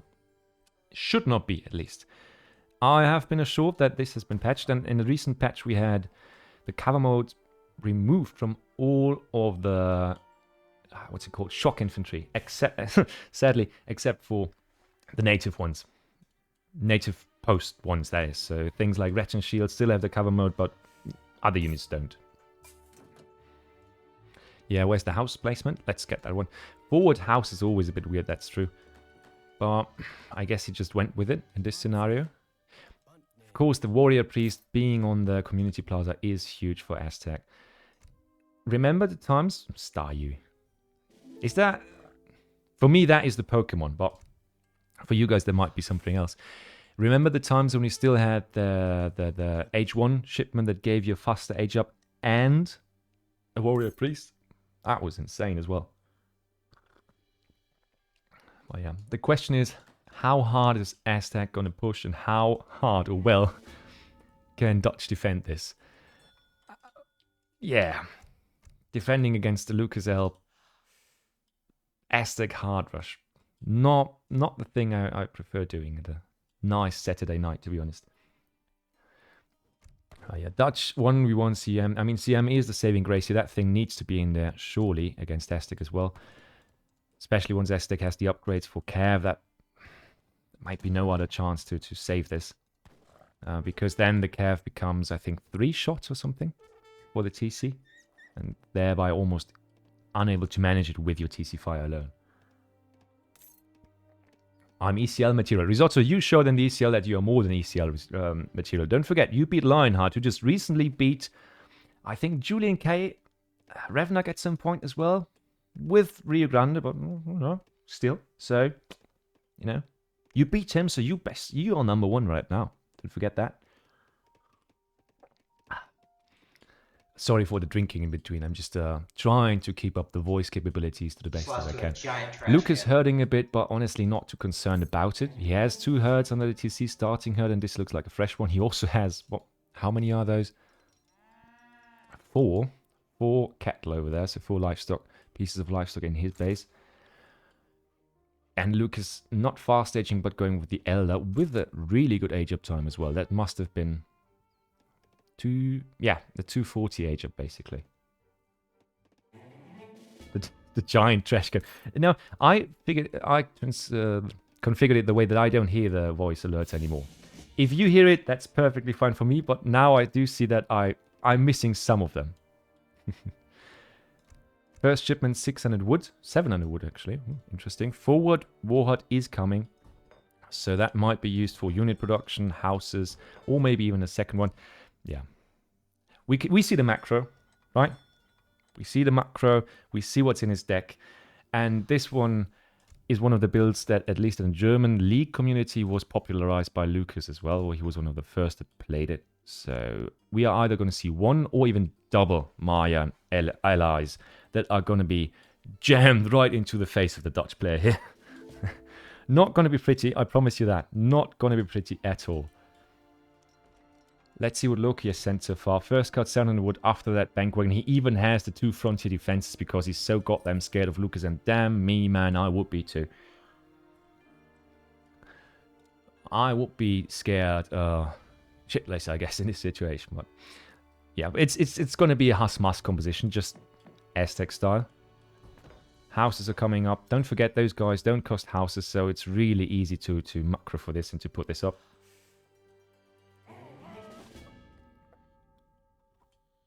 Pago placing, Aztec can't lose this. And Heather, I can't see H2O losing to Risotto Elephant Fit. Well, it's something we might test out. We might need to test out. Risotto, if you're up for it, we just need to convert H2O back to playing the game again. But let's look at the game that is being played right now. No second batch of Mayan allies. On Tontin after that, but I think that we see Loki's either a treaty affinity or team play affinity, because the walls here, I don't think that's the right choice. Pillarless walls, especially if it's not working properly, because the damage is spread, and that's the danger if you do it that way. Now it's just so much weaker if it doesn't work properly. Both going down, and now those guys have to run, and they have to run fast. Is there anything Loki can do against it? Pike's coming in. Maybe Minutemen being called, but that Musketeer mass is surely going to do the trick here. And Lucas coming in with the reinforcements just after that, pulling right back after the Minutemen having been called. A lot of value wasted because their value obviously ticks down here, and this army... Jesus. We are at the 6:30-minute mark and have over 30 units out on the field.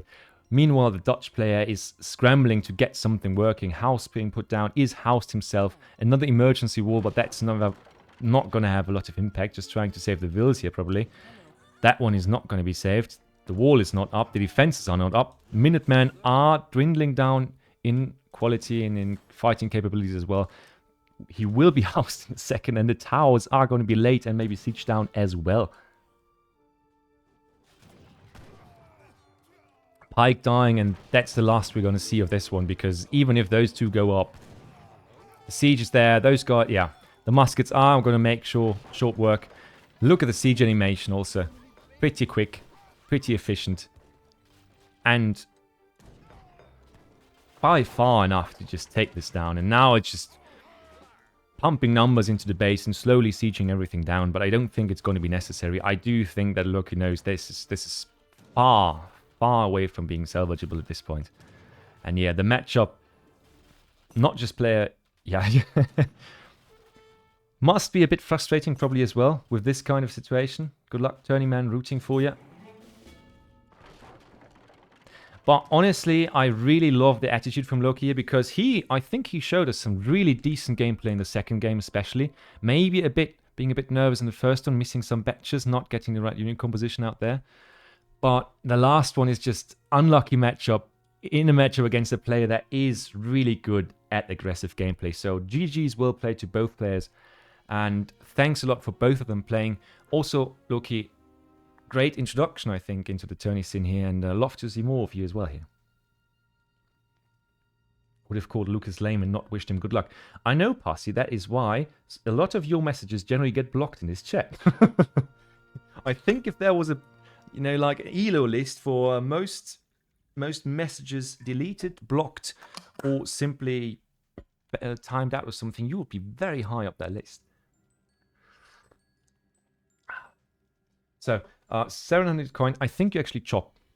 I think you actually chop for the coin here, because the first thing we saw from Lucas was actually not the 600 coin, but going for 700 coin, 700 wood, getting infrastructure, getting the first units out, and then going all out on coin doing that.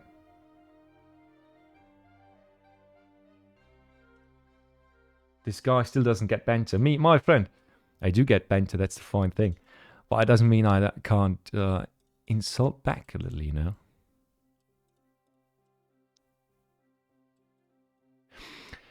Alright, the next series finished. We have 30 minutes left till Soldier plays Rohbrot. As far as I know, Rohbrot is not available to play any earlier, and I don't want to do German noises. And don't need to time him out for that. I don't mind.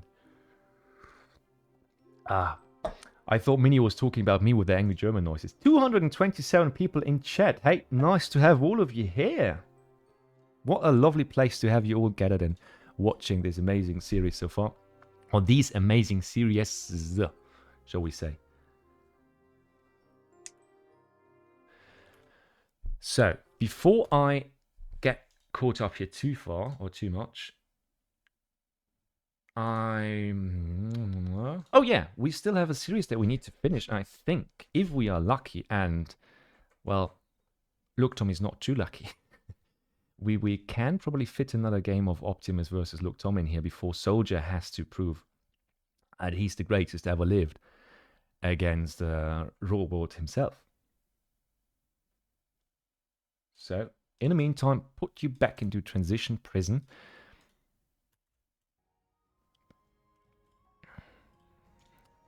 Show the official... Oh, wait, the wrong one. There we go. The wrong one. Show the official ending score of this series.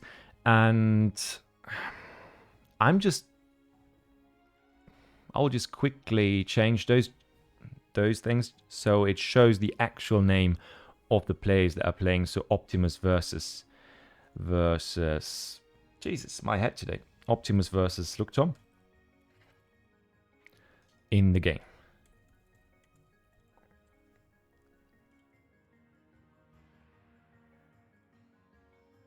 Might be a bit confusing now, but you will get in a second what I'm doing here.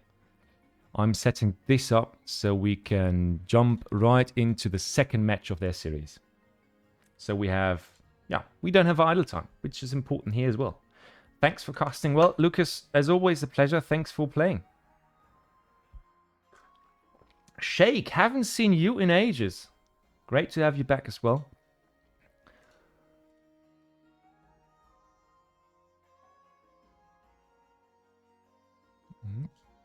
And I'm quickly going to hop into the group stage folder. There we go. Lucas Mini Looktom game number 2.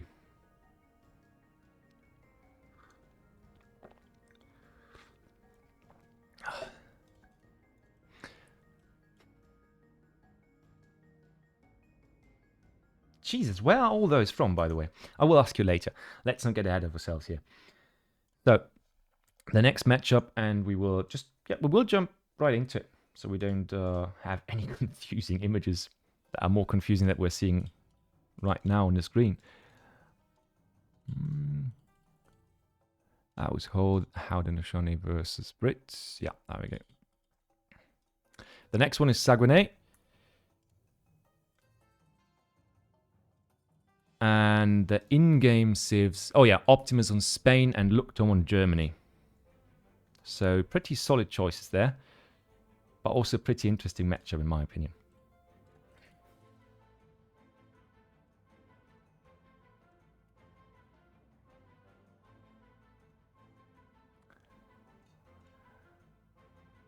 Let's go then.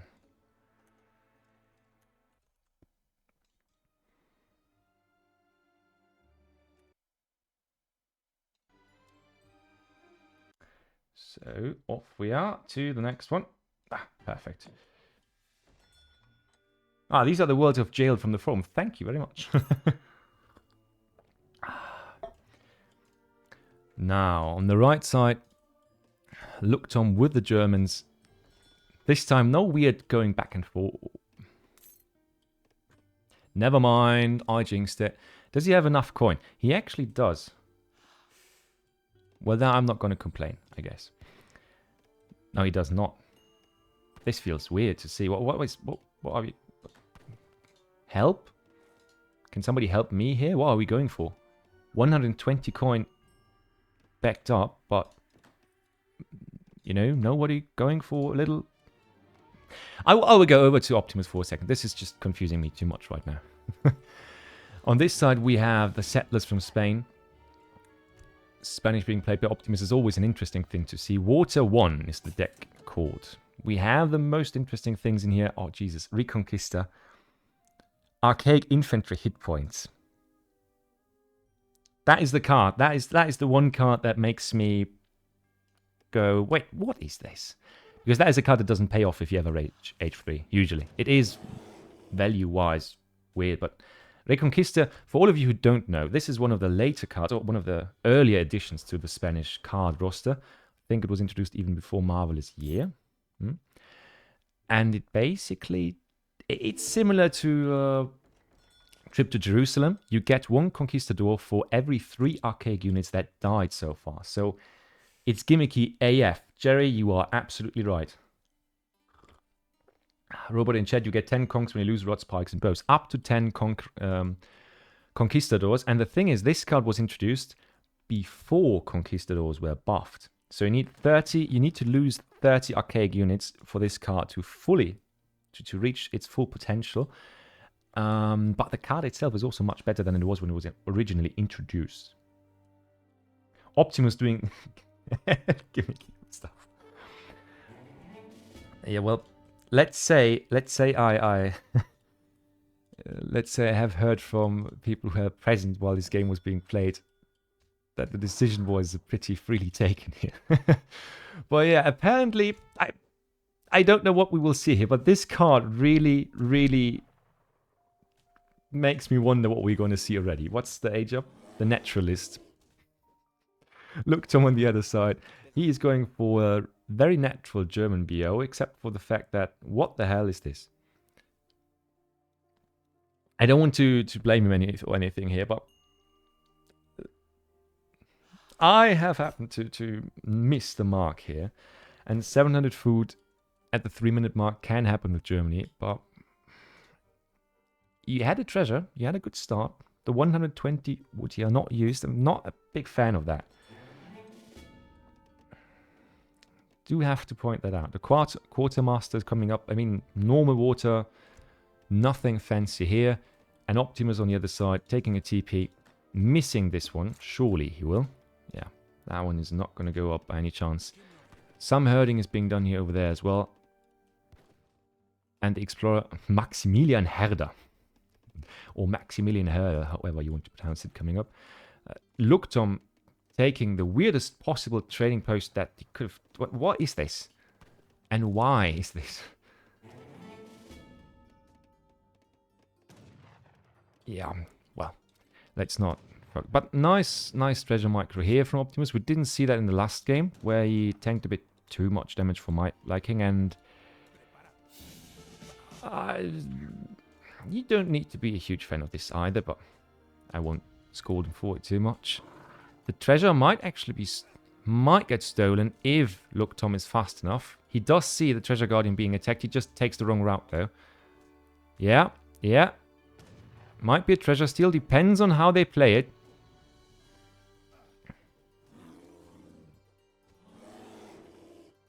And the... oh, jeez. Yeah, this is going to cost him his explorer. No, Optimus got the woods. He's going to lose the explorer, but still a fun thing to watch. Are we seeing any forward base action? No, but a double in-base barracks action. That is lovely stuff. Looktom has not scouted this yet. Surely he hasn't. Nope. Does not see any of Opti's base. And Opti on the other side is going straight into into bow pike production. First shipment, 700 wood. I reckon it's going to be 600 wood after that. And then he's going to do the long march all the way over to Germany's base.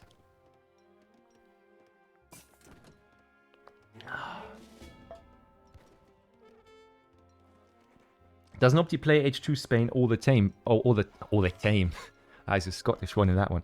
All the time, basically. I don't know.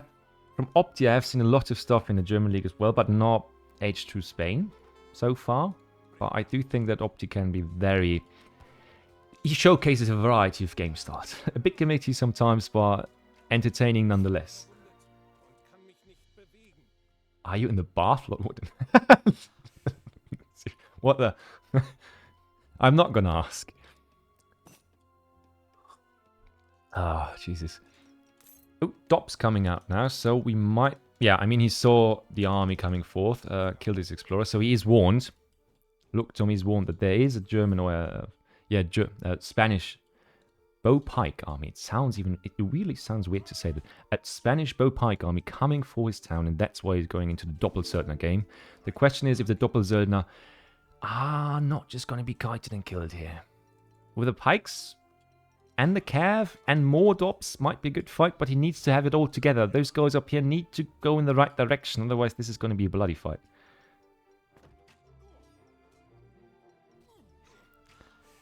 Yeah, but Kaleli, what a game, but in an entertaining sense. That's the beautiful stuff. And Dops just hitting whatever they can hit, but also pathing as if they are very new to the job and don't really know what they're doing. But now they got a good fight here, I think. Did we really just lose a single crossbow in this entire fight with, what, 2 Ulans and 8 or 6 Dops or something? Doppelsöldner. Doppelsöldner. I can't do everything in English and then pronounce that in German. That's the problem. Sad fight. Yeah, Dop suicide. Certainly. Jesus Christ. 4 more to take their place and to be slaughtered just alike. We will see if they have the same fate awaits them that, well, befell their brothers. But yeah, I mean, we don't have any crossbow reinforcements, which feels a bit weird for Looktom. No, 2 crossbows. That is a sad batch of guys. Opti now going for rods. And the problem I think Opti has right now is he's not losing units. Sounds weird, but only 1 Reconquista is a sad number for both players. to have this card's worth it right now. Opti hasn't scouted the TP. I'm pretty sure he hasn't. Nope, has not. Which is good for Germany. Certainly, because it keeps the tempo alive, at least the shipment tempo, but the mass alone. Oh yeah. And we know a Spanish explorer standing still like he's frozen in time is never a good sign. Sniping incredibly expensive Doppelsöldners in this situation, also not too great for Germany. But now Germany being able to counter-snipe, I guess. More reinforcing crossbowmen in the back and able to pop Minutemen anytime, I guess. Nope, not. We don't have the coin. Please sell something. Ah, sell your grandmother, anything you can just to get the coin. Don't mine it, just sell it. Might be much quicker.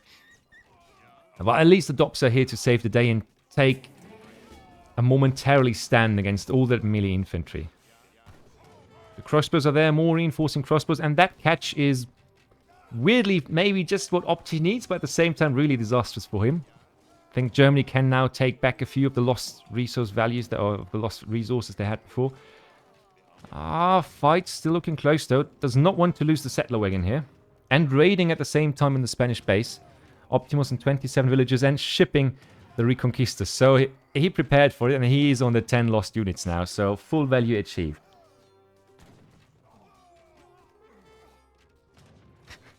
the only issue is he has not enough pikes. I fully agree. Should have gone for 20 more probably. But no 8 pike shipment there, apparently.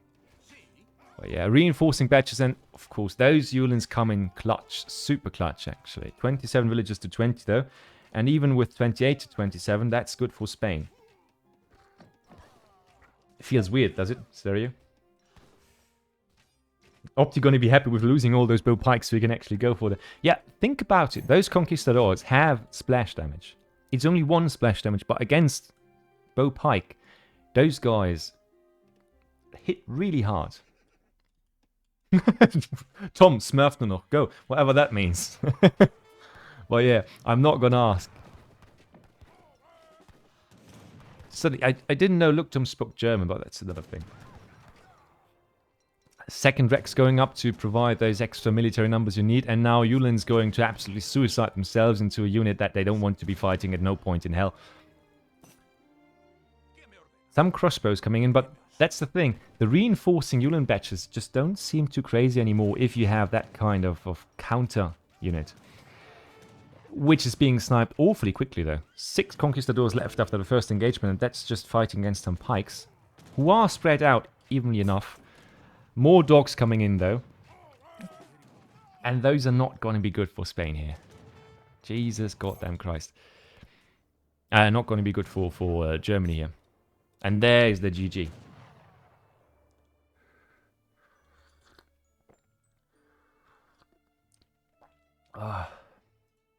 The classic Tom pauses to check the game.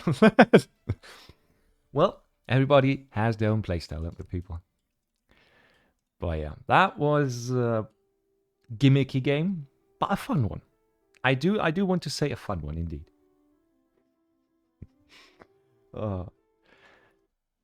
Now the question is, we have 18 more minutes.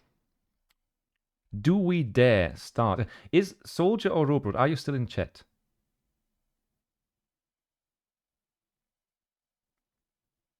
Because if you are still in chat, then I do want to pose the question. If it's cool, I'm pretty sure the last game is not going to take more than 20-25 minutes. Or the last game, the next game. The next game. Because then we get a game in. You can do your stuff easily. Can we do it like that? That we cast the next game of the series? And then have you guys play? Or do you want to start at that time? No questions asked. We can just wait it out too if you want to. Or just drop the cast of the Opti Looktom game and continue that one later. Sorry, Ungurs, I'm not going to spoil it. I have a file, I have a folder with 5 games in there. When I say the last, the next, that's my issue. Because this is the next game, but the last game before the Soldier Rohbrot game, and then back and forth. You see the issue. And we have been casting for quite some time. It's 4 hours and 11 minutes now. So do have to account a bit of that towards my fuzzy braininess. The Rohbrot one is yet to come, Animus. You did not miss that one. Soldier is going to play that one.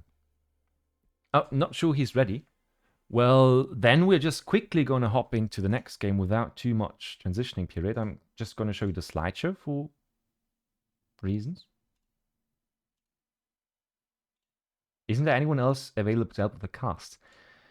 With the casting itself, you mean, or with the technical side? Technical side is always a bit of a fuzzy thing.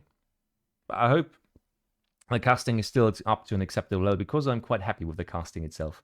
And in the sense of, isn't there anyone else available? Harrison offered up to do that. But I just said I really wanted to cast the earlier series with Minimoult and Easy in it.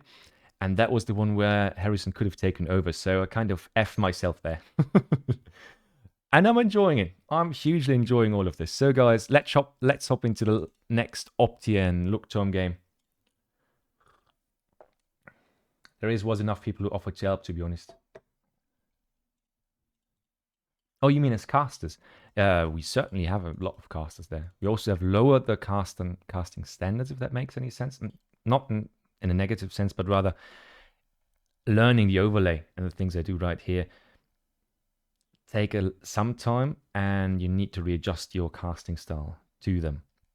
Which is why we said for the lower brackets, especially, we are going to lower that whole thing down. So if Animos wants to cast, if any other people want to cast, you can certainly just ask again, and will be happy to take you. Because most of all, what we want to do is scam you. No, entertain you guys. That's the point. The overlay thing is the problem that I have to do that. The main caster has to do all the overlay stuff. That's the issue here. But we will be back with that in a second. Because the last game is Looktom on MFD, getting sloppy. Looktom on Aztec versus Optimus on China. So we do see Opti on China. That's fair enough, isn't it? Because you guys said you're not going to see anything there. Or not going to see anyone play China who's good with it. So let's hop over to that one immediately.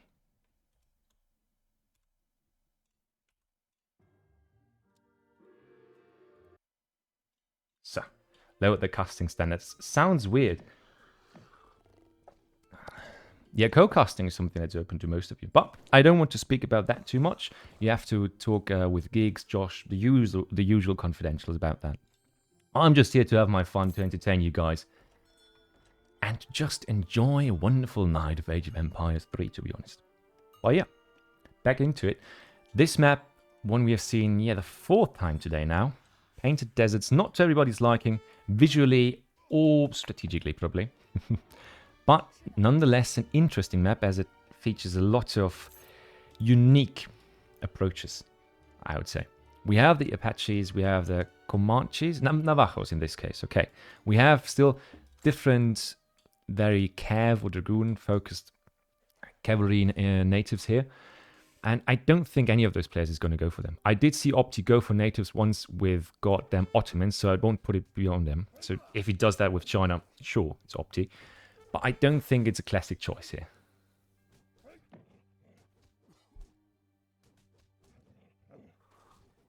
I do think of because of the cows. Why did we play the 4th game? This is the 3rd game right now. Did I put something down there? Oh, Jesus.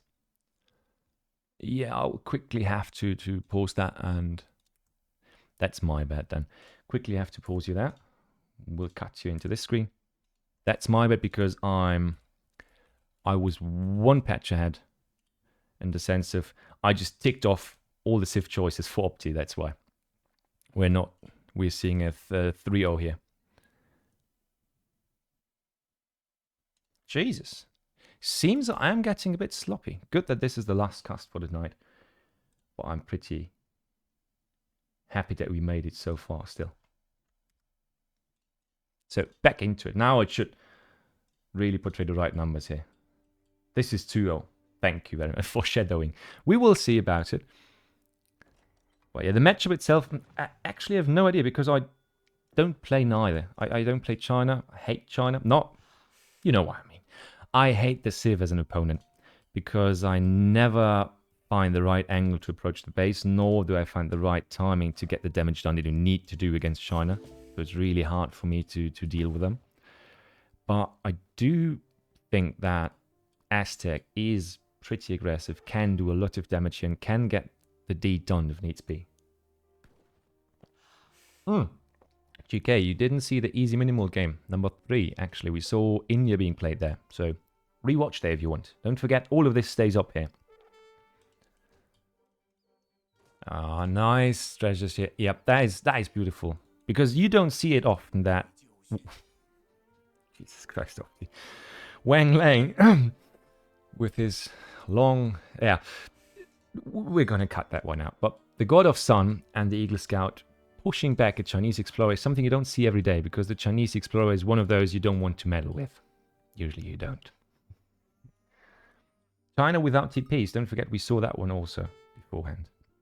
And yeah, the aggro for positioning here is really problematic, because look at that. If you want to, let's just say India spawns here. If you want to go over the middle line, into that tree line, into the herds, mines, just one single unit can block an entire building spot. And we have seen that happen in professional tournament settings. It is annoying and terrible as hell for the players, and really makes it terrible for everybody. Where is that will going? Well,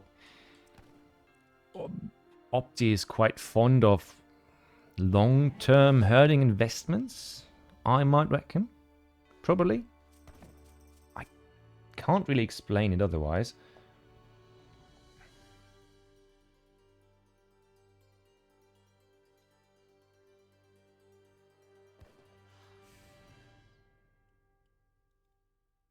Oh, nice.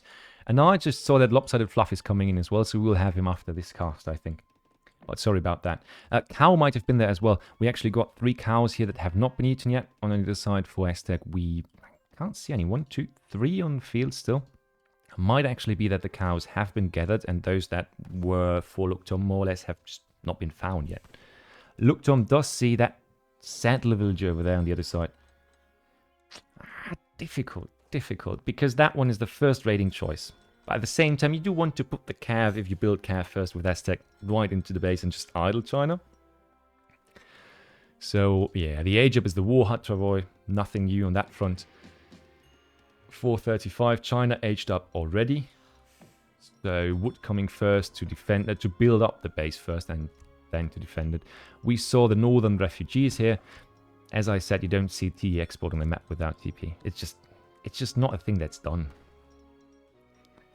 You lack the XP to put anything properly through there, and it's just not that beneficial if you age up and then don't have a shipment as China. Question is, village there, yeah, and H2, so he is preparing for H2 fighting. War Academy is going down. Standard army usually being trained. Are we gonna see any other armies? Yeah, even more standard army. Pike, no, that's Chukunu and Cav against probably a similar composition from Aztec, depending on what we see. Does Looktom have... He has the 9 Taputec allies? Is that good? Can't for the life of me think about... I know they are decent in certain situations, but I do prefer the Mayans, though. Pikes coming out. 6 pikes being sent, so he's going for a pike timing hard. Are we going for the summer palace, though, or are we going for the village? Because he knows the base. He certainly does. Lol. I guess Opti being happy with taking that one down. Consulate being built, though. So Consulate coming in from Opti. Yeah, that one is dancing. All those work is done. The Explorer, though, not being close to the army is a bit of a waste, because if the Summer Palace goes down, that is 240 XP. If we have the Explorer close to it, that would be 480. So I don't know if I like that.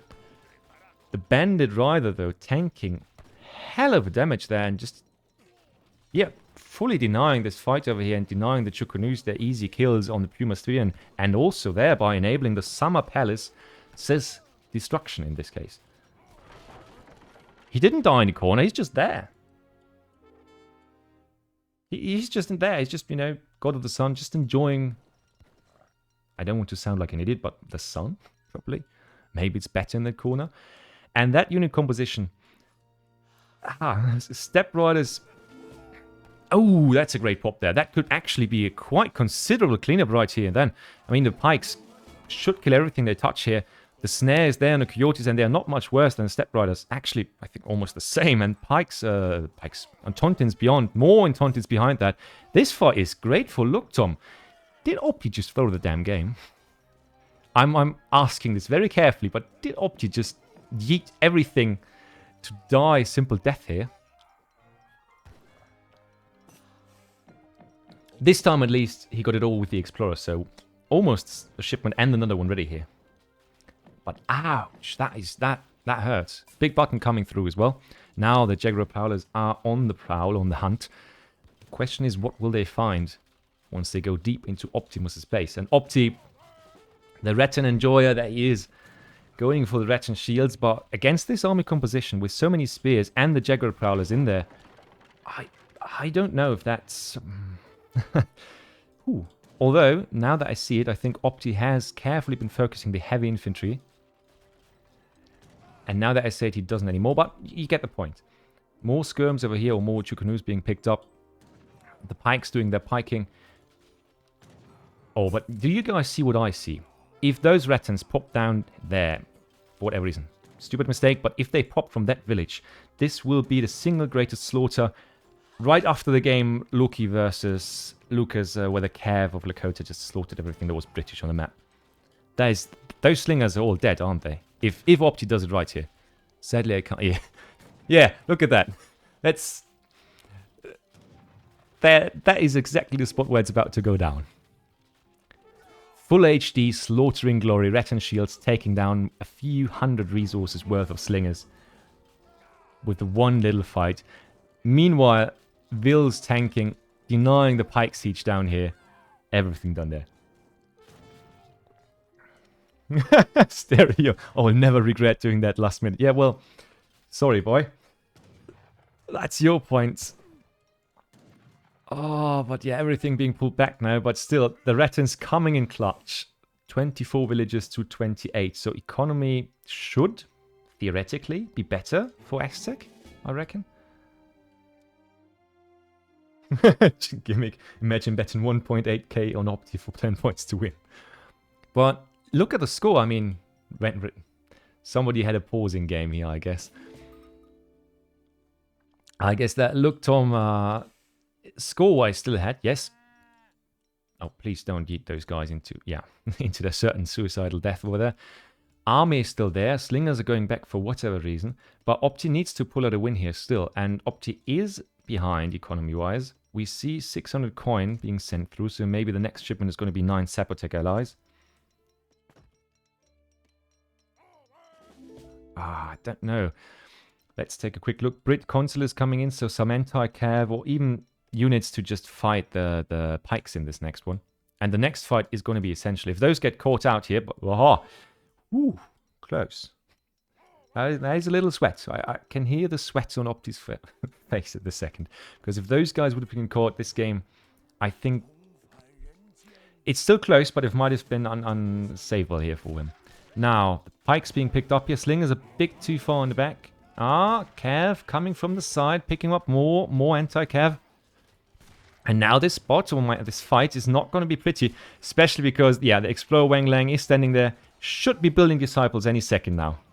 The way that I know my Chinese explorers. But suddenly it's almost only 4 anti-cav units surviving. But the Retin's still doing the work because the anti-cav is slaughtering villages instead of, well, cav.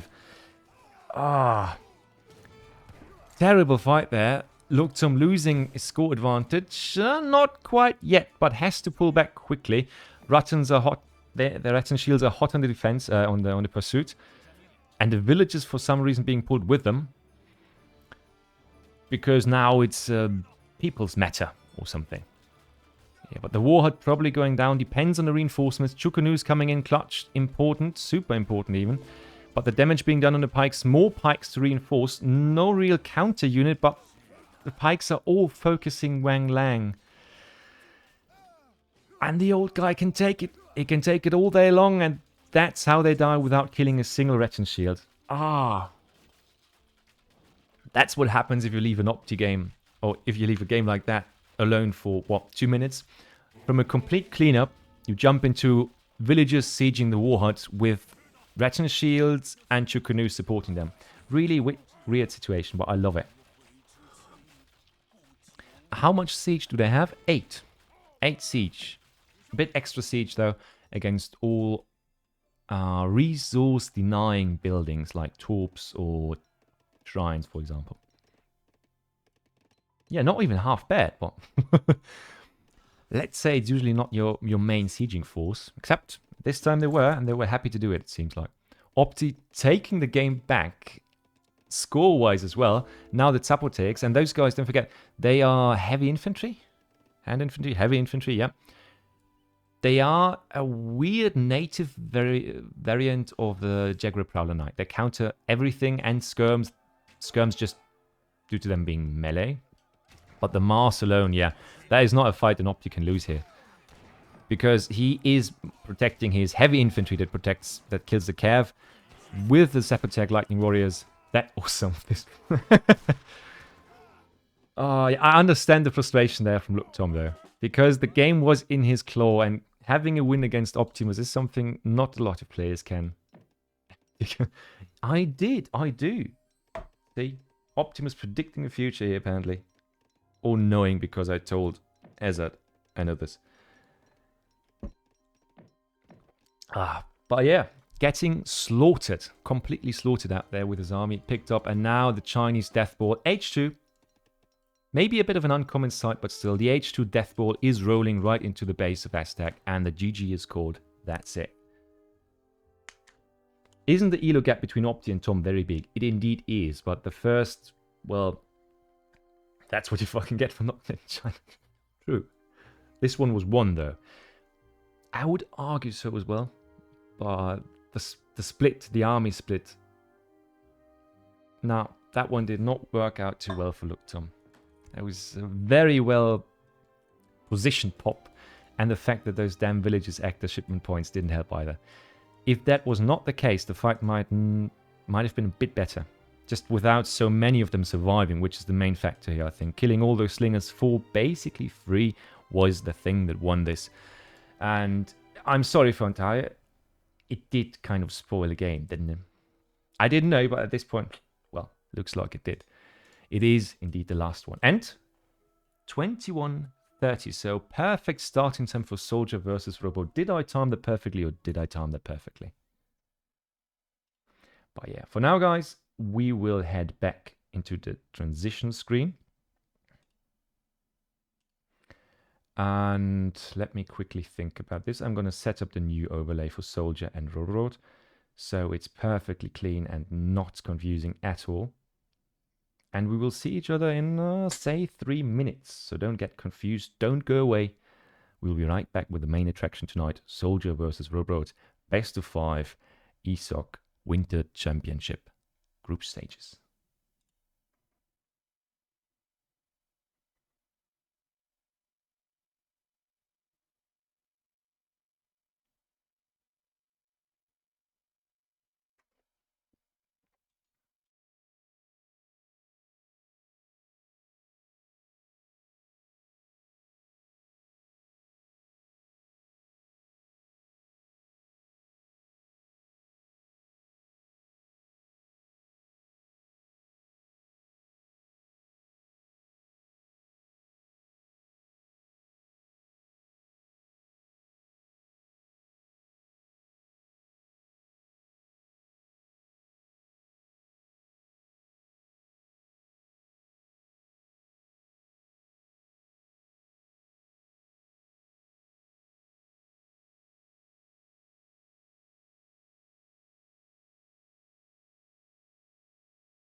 So guys, we are up, back and running. Should be hearing me all right again. And now I should be joined by another voice that you all should be familiar with, guys. Yeah, hello everyone. Yeah, it's a pleasure to co-cast with you today. It's me, Lopsided Fluff. And yeah, hello. A man who I don't think needs any more introduction because he has introduced so many of these matches himself as one of the main voices behind the map intro videos and a lot of casting done as well for ESOC. So glad to have you with me, man. Finally a professional here in the cast. No, I think you've done your fair share of casting before me, so I'm just a little pupil beside you, I feel.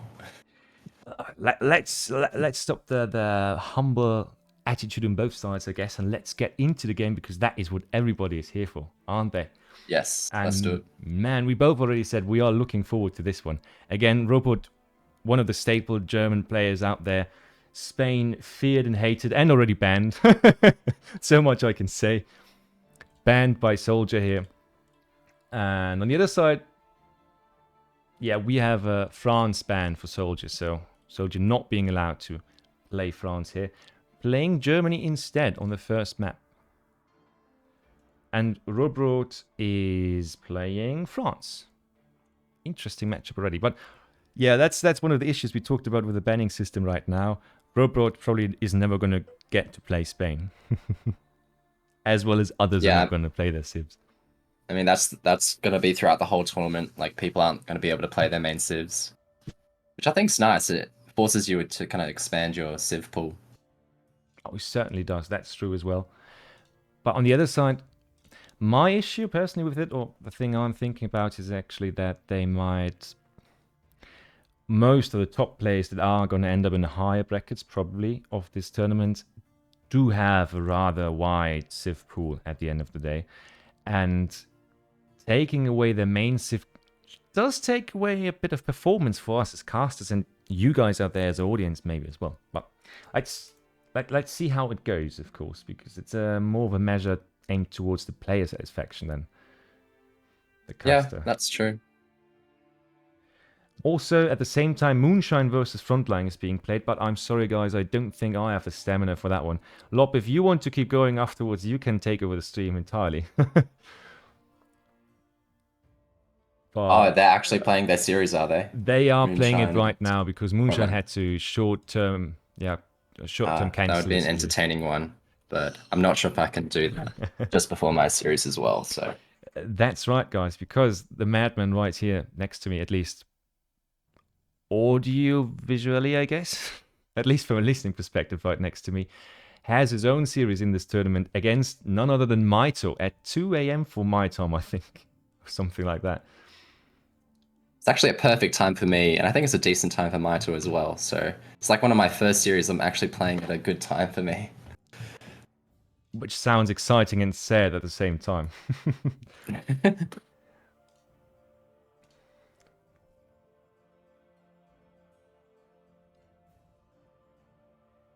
This is Big Lop instead. Indeed. Sorry, guys.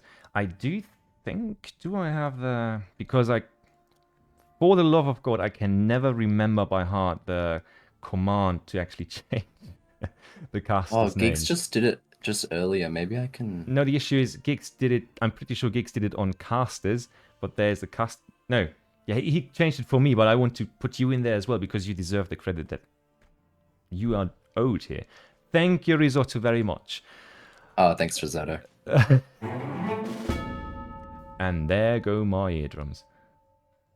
But yeah, Conmaster Flash, huge thank you for the subscription. Support always helps us out.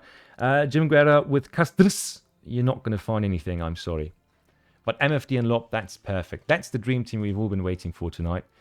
And let's see if the dream team that we all have been waiting for to play tonight is up there as well. Yeah, the caster command is not really in use. It's always casters. Don't ask me about the semantics there. But don't get confused. We've got it all under control, I guess. So Soldier, guys, if you want to, you can have a go, start the game. But please, for the love of God, enable spectator mode. I hope they did. Me too.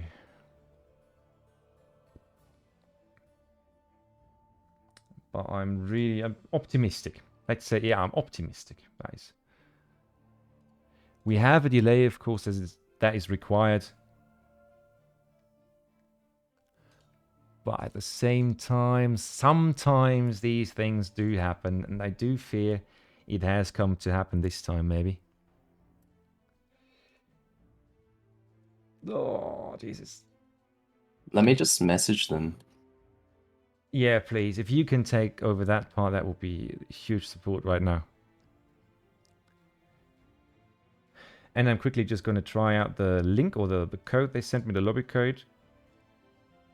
But we might just be unlucky and might have to wait a little bit longer, and you will just hear us talk nonsense for a bit more time. Rohbrot soldier. Jesus. Come on, guys. Don't leave us hanging like that. Yep. My prayers have been answered just as you sent the message in. The game showed Okay, up. I'll delete it. Jesus. No need to scare them like that. Sweet. Loading into the game right now. We've got everything up.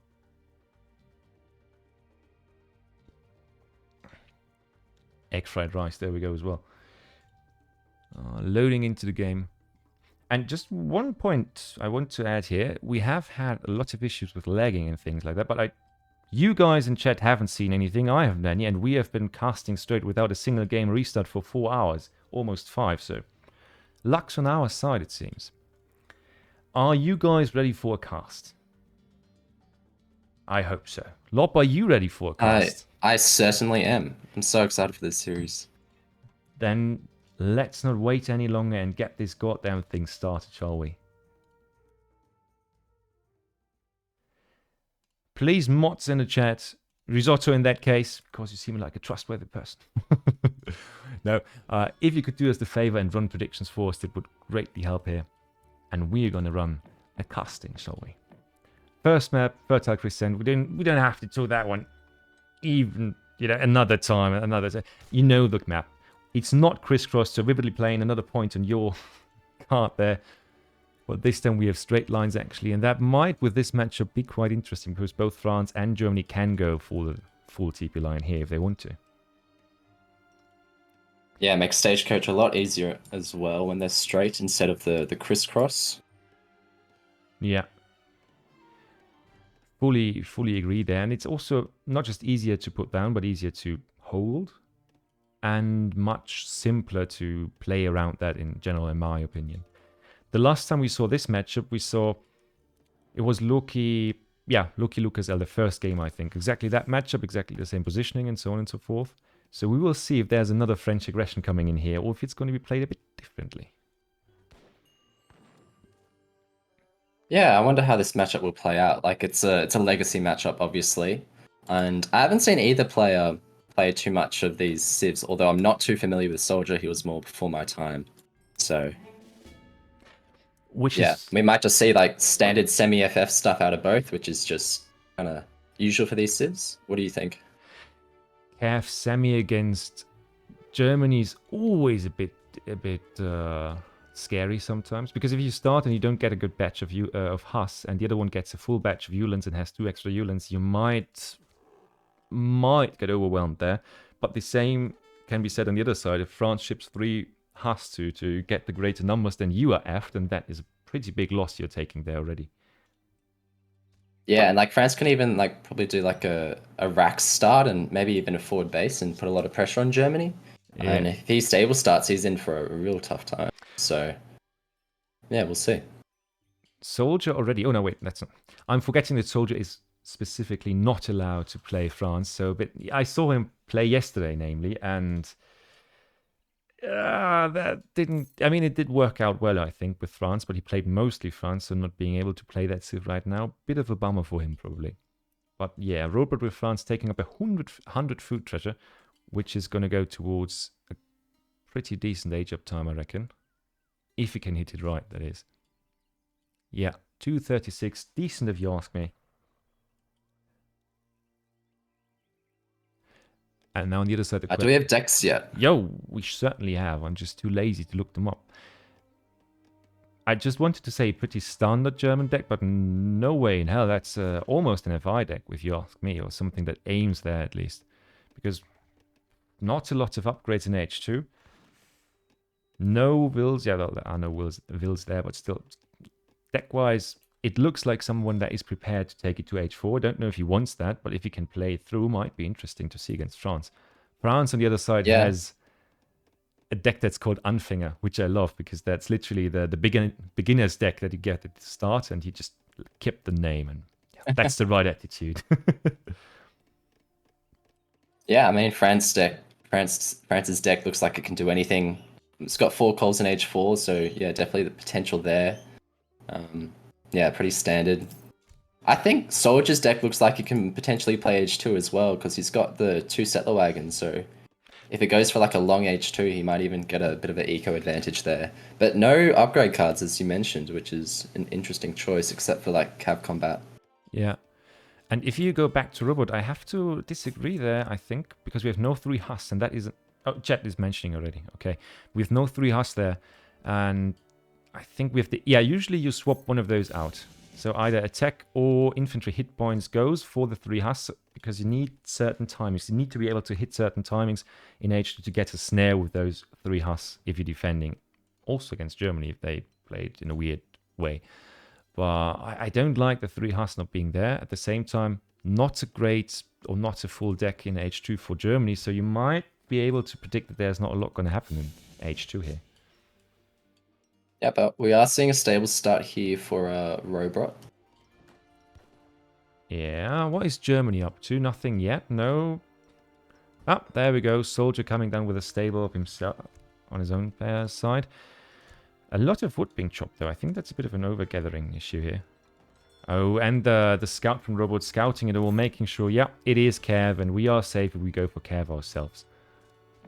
So I think generally, if it's Ulan on Hus, I think Ulan tend to win in H2 just because they get the Ulans with each shipment. Is that right?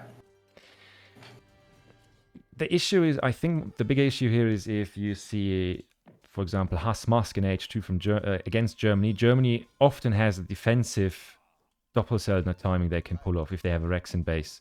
And Dops are just great to kill everything in their path, whether it's 4 legs or 2 legs and there's a musketeer. So I think, oh yeah, they're so great to just pop onto units, aren't they? Like I think that's when they're most effective, just to get that area damage. And the Ulans are incredibly effective at circumventing the CDB ranged resistance, of course. Because the 40%... Oh, there we see. Batch of 5. The 2 Ulans are being pushed back. And yeah, Soldier doesn't want to take this. At the same time, Rohbrot being aware enough to leave 2 of his Hus, because he knows 3 is good enough for this fight, and put him back and make sure that Watch Your Wills is dead. Okay, we are seeing 700 coin from Soldier here as well. So does that tell me he wants to age here, or maybe keep pumping out units? Honestly, I can't imagine him aging here in this position. Well, I don't think so, maybe. If he feels like there's not... Yeah, well, he has his Mars of Ulans. He can defend with a Minuteman timing if he needs to, if there's a Hus on the other side. So maybe he feels actually safe enough to take this. We are seeing a 3rd batch of Hus, though. Bit of idle time here for the village production, but not too bad. This fight is not going to go as expected, though, for our France... Or for our German player here. Or German They're going to miss each other? Oh, I'm no, there we sure go. they won't miss each other. And look at that. Rohbrot not taking it. He has... Yeah, he wants to take that fight. He has the better numbers and he knows it, and he's going south. He's going north here, and he's going to catch all of these Ulans, and that is a huge loss about to happen. Soldier desperately trying to get some Ulans out of their life to not use all of this investment here, but it's not going to be enough. He is aging, though, so at least some good things happen, but he will probably be idled completely, because that Cav Mass can just stay under the TC for goddamn ever. Yeah, and honestly, I think he should have just taken that fight earlier. Like, he's lost 4 Ulan just running away, which doesn't seem to be very effective. But meanwhile, he is raiding. He has picked up a Vil as well on France's side. Beautiful stuff, yeah. Might even pick up another because Rohbrot isn't watching, but lost the settler wagon as exchange, and that's not a great exchange to take. Cav HP now coming in from Rohbrot. He wants to focus even more on Cav, it seems, and just idle the hell out of the German player. The only thing you can put out in this situation is more settler wagons. But if the micro is done right, and with the defensive mode, you can actually trap villagers who try to pass you and go into the TC. So it's dangerous play that he's playing here. And it seems like Rohbrot, I think he should just like stay under the TC. He's got enough cav to just keep him idle. Yeah. And yeah, that's what he's going to do, it seems. And yeah. And that is... Soldier does reach H3. Yeah, he did reach it, and that's a good starting shipment, but at the same time, this is going to be one sad batch of war wagons. Yeah. Yeah. But it seems like, yeah, Rohbrot knows that timing, and he's just going to back off. He doesn't want to lose any of his Hus here. Yeah, and I mean, that shows experience here, especially to Anya. And timing experience is something that saves you at this level a lot of times. Because you need to predict the arrival of these units, which would not be able to kill everything outright, especially if they were surrounded. But the Hus do die pretty easily to war wagons, especially if there's more than the 3 from the shipment coming in. Ah, picks up one though, and nice by Rohbrot to actually position one Hus here, sort of a rear guard or something. Nice. Yeah, just to scout a bit. That is quite nice. Oh, and if you look, there's actually an Ulan. Kind of maybe in the way he's going, so he's going to get that snare. That's so beautiful. And getting the next snare as well, so this entire thing might get... Ah, does he get it again? That's some beautiful calf micro there already. I like it. Oh. I do like it. Oh, it sure is. And from both sides, that is a beautiful thing to see. 23 villagers versus 25, so vill numbers should be alright. Should get one more kill, I reckon. Nope, backs off. Not happy to take a fight underneath the TC or to dive in too far. Germany coming up with the next shipment, which is going to be Skirm. So Skirm Goon it is, officially. He forgot about one Ulan and it came in clutch. Well, might have been, but it looked pretty damn good, you have to admit that. I think he left it on that little, like, pathway over the river just to, like, maybe catch any vills. The question is, did he leave it or did he forget it? But oh, yeah, that is the question that we'll never know. And now we are in for the famous timing here for the CD people. They are in the fight. Or okay, no, never mind. They just wanted to get some eco work done. And now we are losing all the Hus. In my mind, unnecessarily, because that fight was not necessary. There was 3 Ulans taking down all the Hus that were on the field for France here. And now the Dragoons are out, but the Dragoons are not changed much. And we still have reinforcing Ulans hitting down the CDBs. The Skirms now might be able to finally push them off here. But that's 2 dead CDBs, if I'm not mistaken here.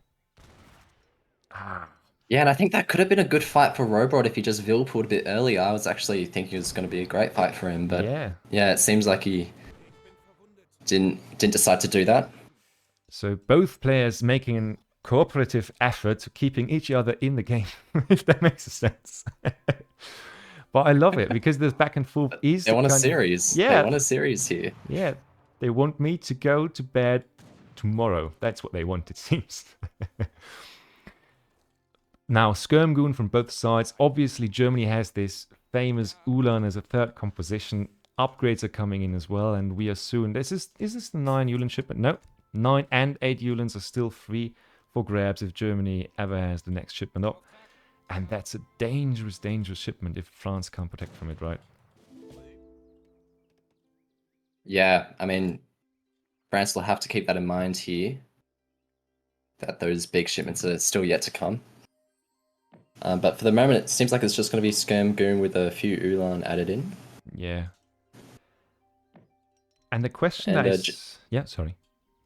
Oh, no, you go. My perspective is the question that needs to be asked now is what does France go here for as the next card, as the next composition that they add? I mean, 3 war wagons. If you get one of those great 8 cure pumps out there before more anti-cav arrives, that might be great for Rohbrot, and he's actually going for cures. But there we go.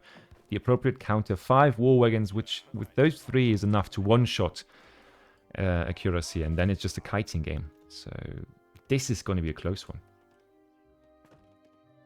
Yeah, and I think Rohbrot has to make a decision here as well when he wants to send his Falcons. And I think the main kind of trend of this matchup is you send them later instead of earlier, and that seems like that's what he's going to go do here. Yeah, because often the players build, how to put this correctly, and build for a more defensive way in this earlier, and then forget about it later on in matches. But there, I slaughtered. I want to see. Ulin's on the skirms. This looks like it could be a great fight here for Soldier. Yeah, Rohbrot has reinforcing cures, but if he's not able to kill the war wagons quick enough, what are they going to be able to do? Although the Ulan Mars is dying like flies over here. Skirm Mars also sufficient enough to take the fight, but a lot of war wagons still alive. I don't know. There's only 4 actually, and there's reinforcing Ulan, so this looks like it could be a good fight for France. 3 reinforcing cures being sent there, but France will die, in my opinion, to this because it's not quick enough. There's only skirms left. The anti-cap here. Yeah.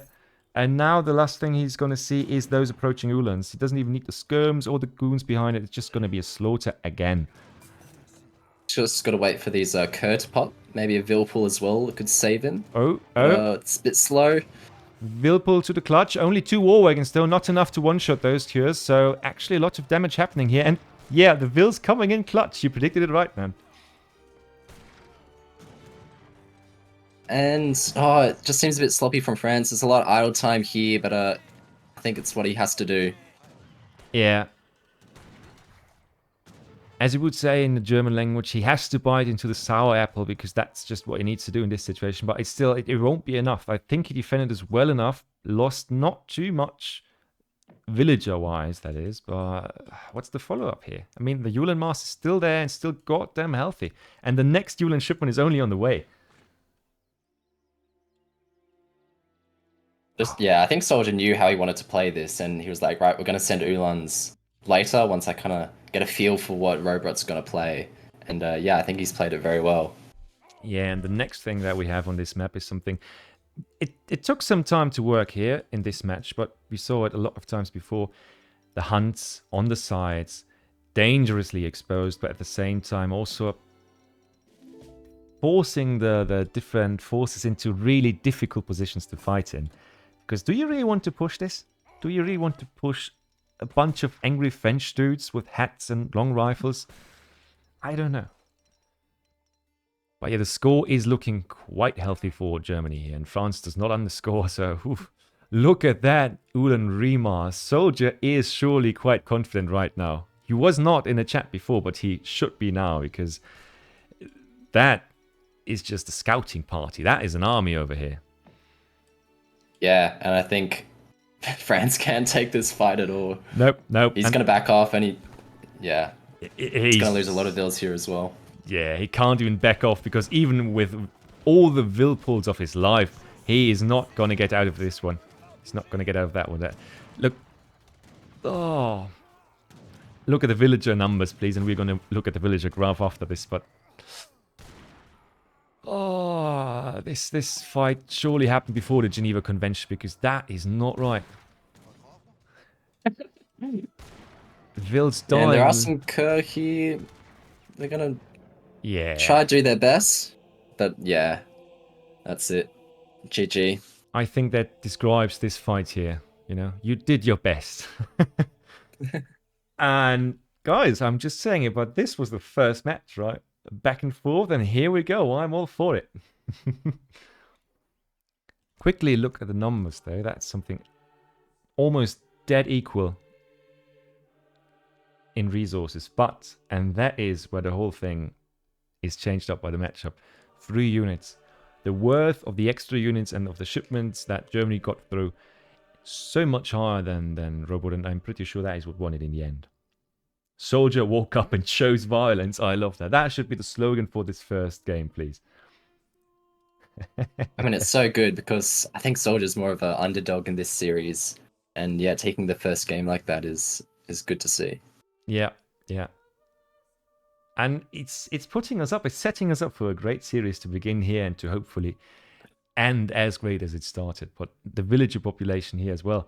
Rohbrot always being behind and then just dipping here. But we have to give him credit for not losing too much in the fights that actually happened, because one Vil when the full army was fighting is pretty decent.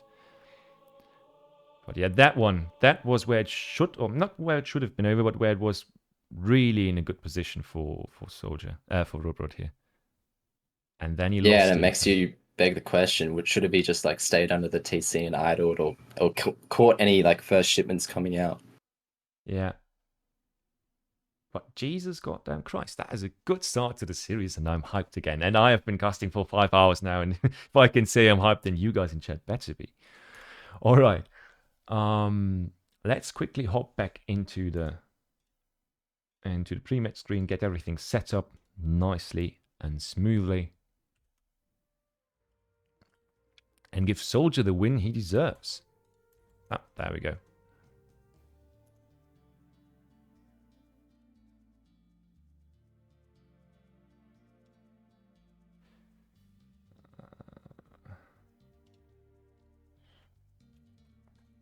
All right.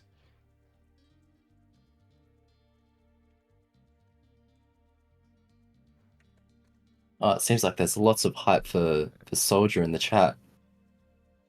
Everyone wants a upset win here, it seems.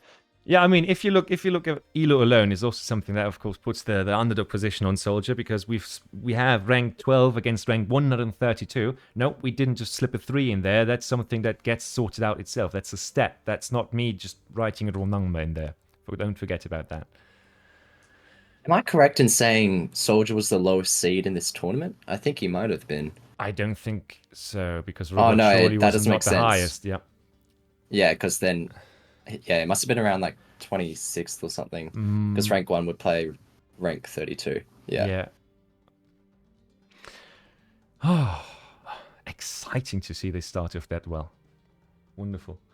Quickly gonna take a look at the chats here, but no, that's looking good. Now we'll try and find the next game for you guys already.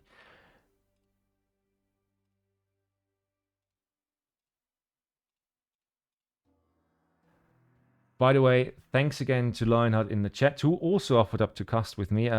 Just got lost in the craziness of where all of the series we had so far.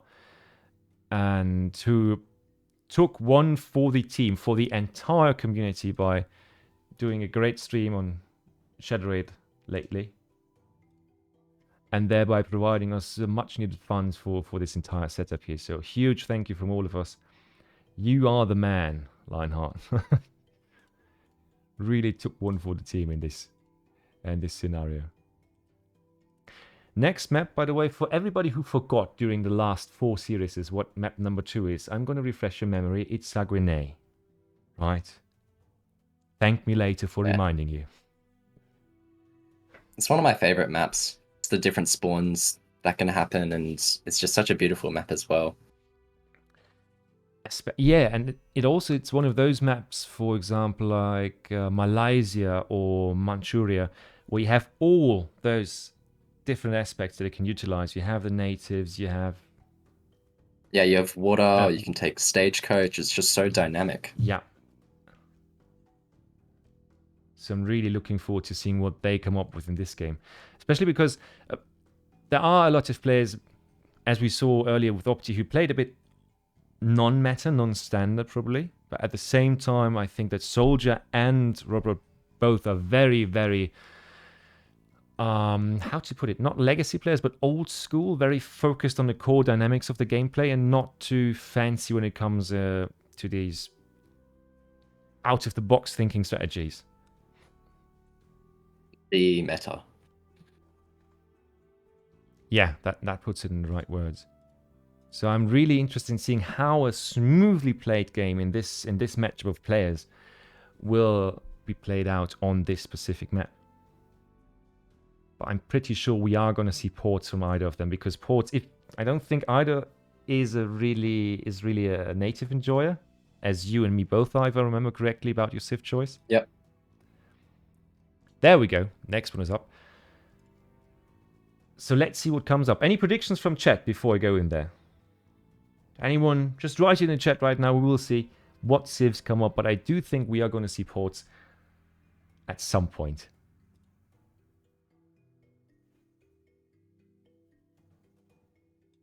So the game is up Okay, which maps are in rotation? In the ranked pool? Oof, that's just the standard map pool, so I can't name all 50,000 maps there. But and the reason why we sound a bit excited but also surprised is no Otto, no, what's it called? No Portuguese there. It's actually Haudenosaunee and Germany. And thanks, Willie, for pointing that out. Yeah, the screen rotation is exactly that. Funny how we just said no native play here, but no, Soldier proving us wrong and providing the entertainment. And you want to hear my honest opinion? I do want to be surprised. I'm here to be surprised by the players that we cast, so that is exactly what I want of them. Perfect. Let's get into this one. Yeah.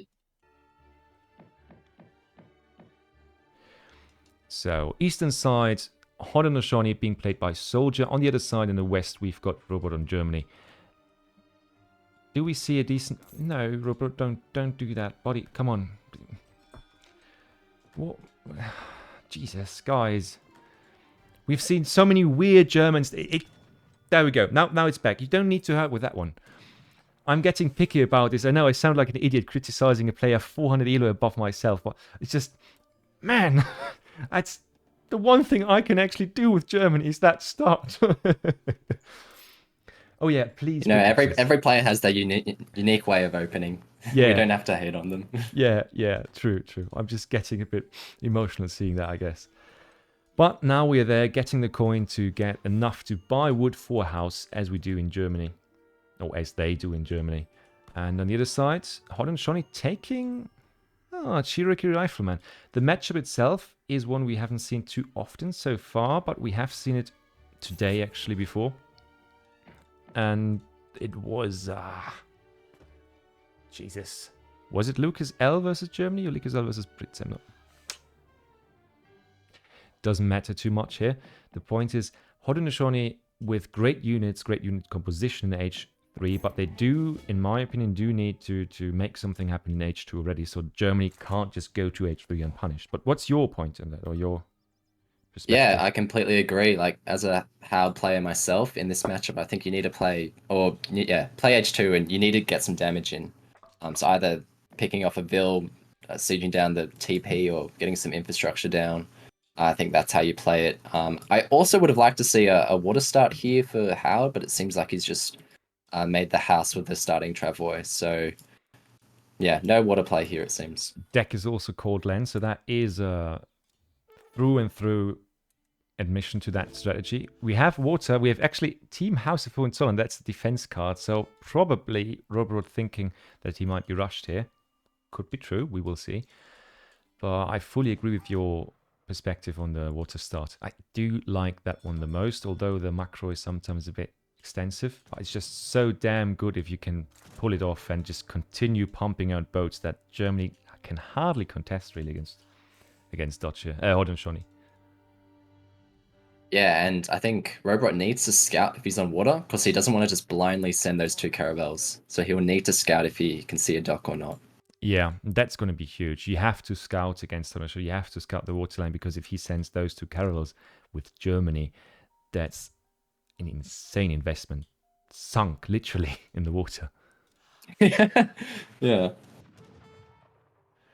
And here comes the H1 army. Yeah. Cherokee Rifleman and the Gunslinger. Yeah, that's... So annoying. I don't know if that's just a German thing or not, but in the German community we often call that's the Pokemon army. Literally, you know, yeah, just, the Pokemon army. Gotta catch them all and just collecting them over the time, and then you just have an entire small army at the start of H2 already. Germany going... It's actually really helpful, because you can deny TPs, and, you know, Germany gets theirs in transition, so... Yeah, it can deny a lot of tempo. Yeah, and if he can deny that TP, that would be huge already, especially in this matchup.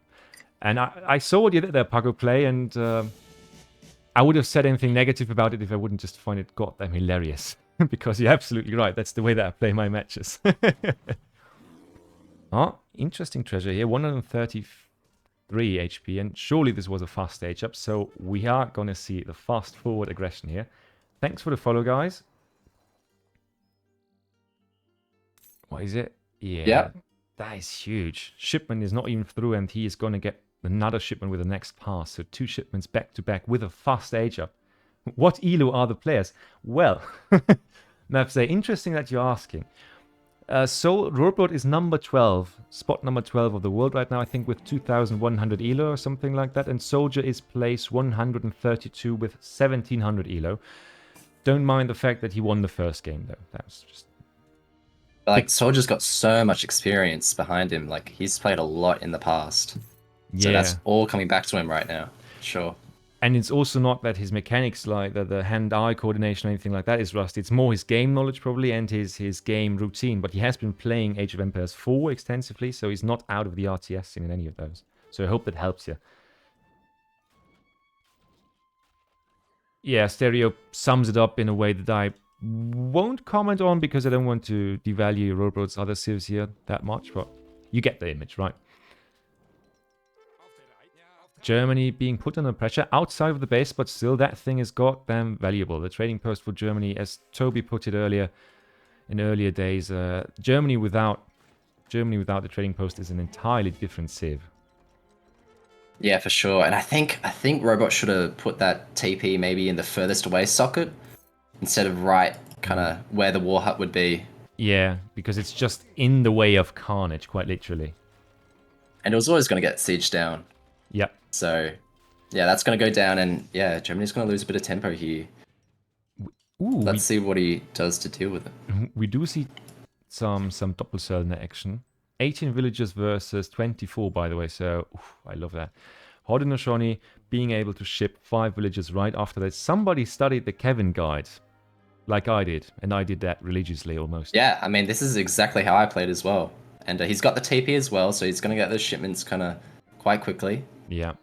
The pass might also have been quite good because he built it down here. So I love that overall, to be honest. The question is, how does he defend this? Because Dops are great, but they're mostly great if they pop onto an existing army and not... You usually don't get to smash them into the enemy, do you? No, and I don't think Soldier will let that happen.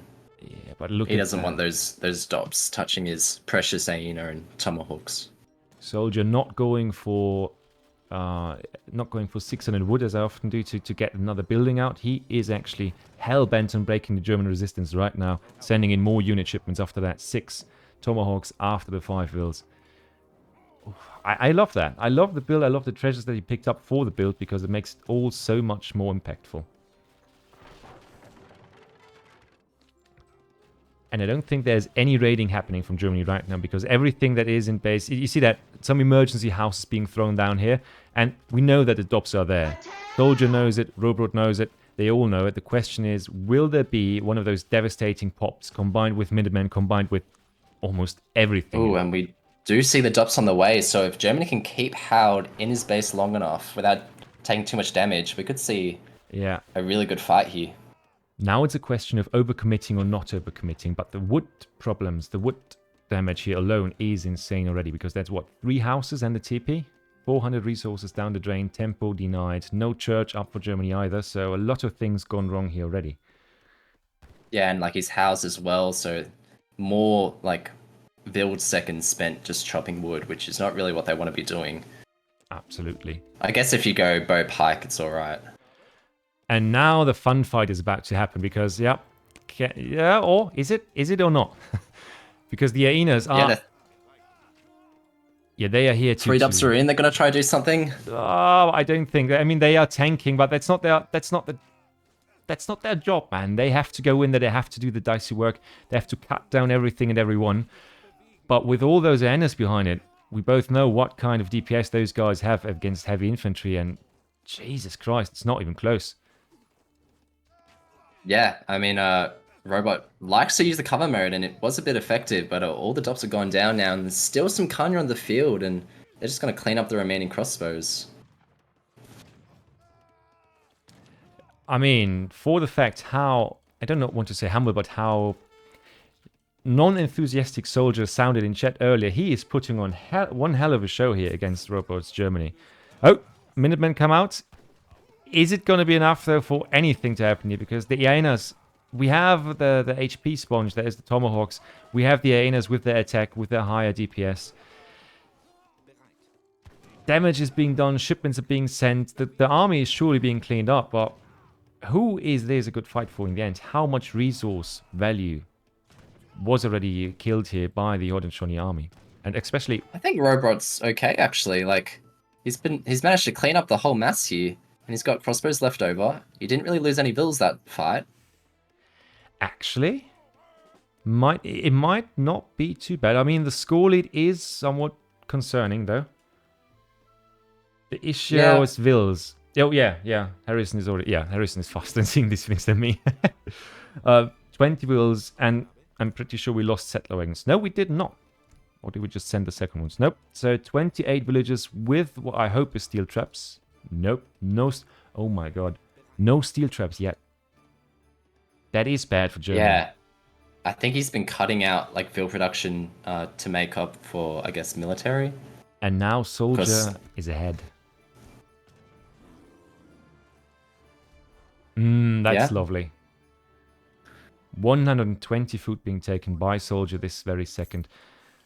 Really some beautiful stuff. And he could easily take the... Yeah. TP line. I just wanted to say that at that moment he put the TP down. Great job there, utilizing his map control to the fullest, taking treasures, and now I think making them probably game deciding move if everything goes right. Snares there though. Raid is being denied. Well seen by Rohbrot here. This could have been GG easily. Oh, and the Kanya will escape pretty much unharmed. Well, unharmed. Yeah, I don't think that... Yeah. They lost one of their comrades. But still, much better than going in there, killing one villain and then being slaughtered like cows there. So, I fully agree. Still good enough. And behind that, what is coming is an age up. I don't want to see the 600 coin go through. If it goes through, I will quickly mute myself and scream. Just to warn you, right? Alright, it seems like he's cancelled it. Yeah, Germany needs to push out here, though, because the army is not getting replenished. And I think Germany needs to at least take down the war huts here and position themselves in a way that they at least can take this herd over here. Testament and Rohbrot really is top 10 player. Currently ranked 12, so... just not quite, I guess. But he is a really active player most of the time. And mostly Spain, yes, but also, of course, other civs. As we saw in the game before, where he...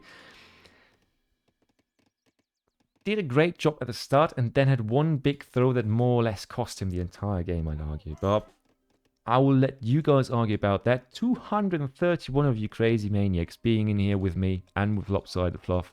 Great to have you here and really appreciate you being here, guys. Great that we can provide the entertainment you're looking for. Yeah, and it's only going to get better because Howard's about to hit age 3. Yeah, that's exactly And is Germany going to push as soon as he sees that, or is he going to try age himself? I don't know if he can afford to age, though. He has shipped coin, so I think we will see an age up. I mean, we see the slow age up from Haudenosaunee, which gives Germany a bit of timing.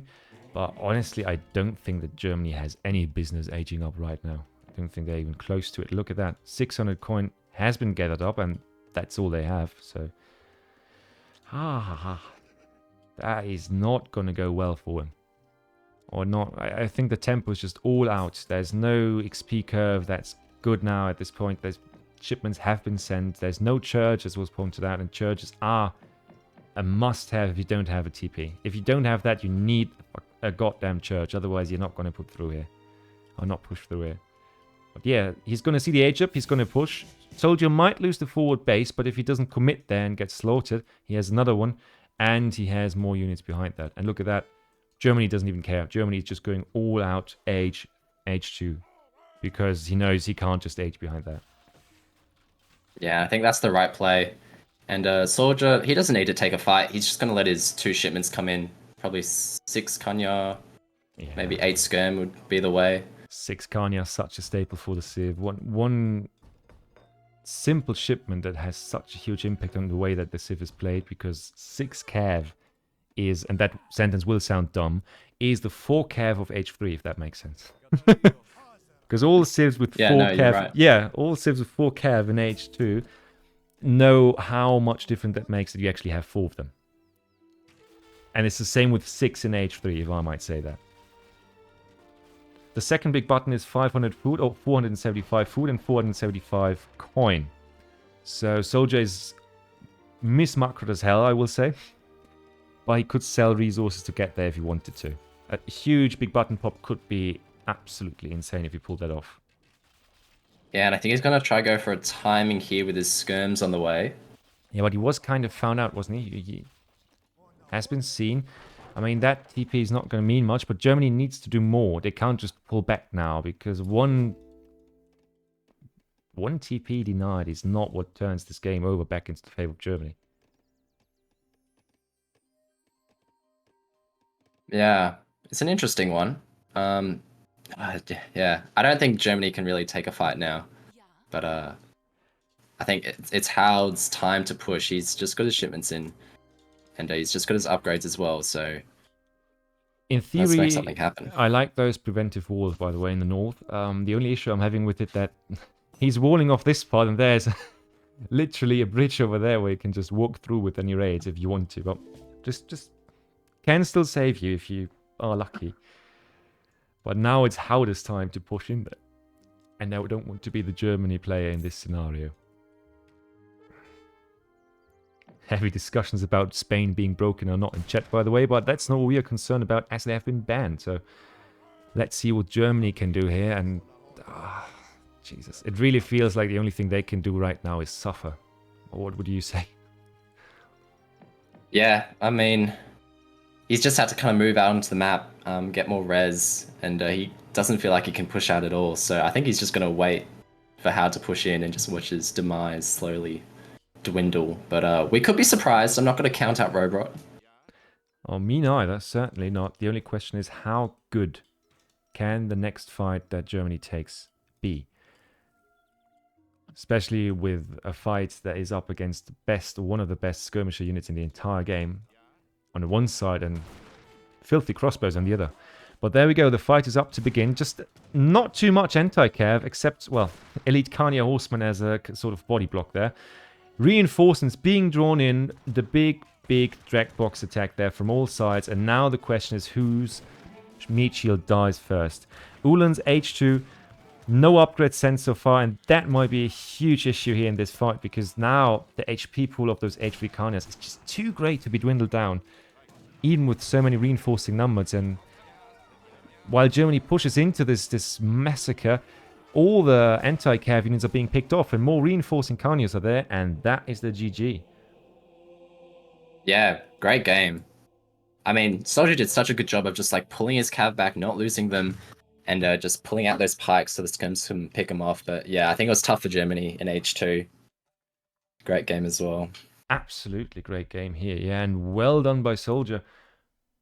Even against a deck that was prepared for early aggression, pulling out a victory as this one is impressive in my opinion, and really cleanly played even in my opinion.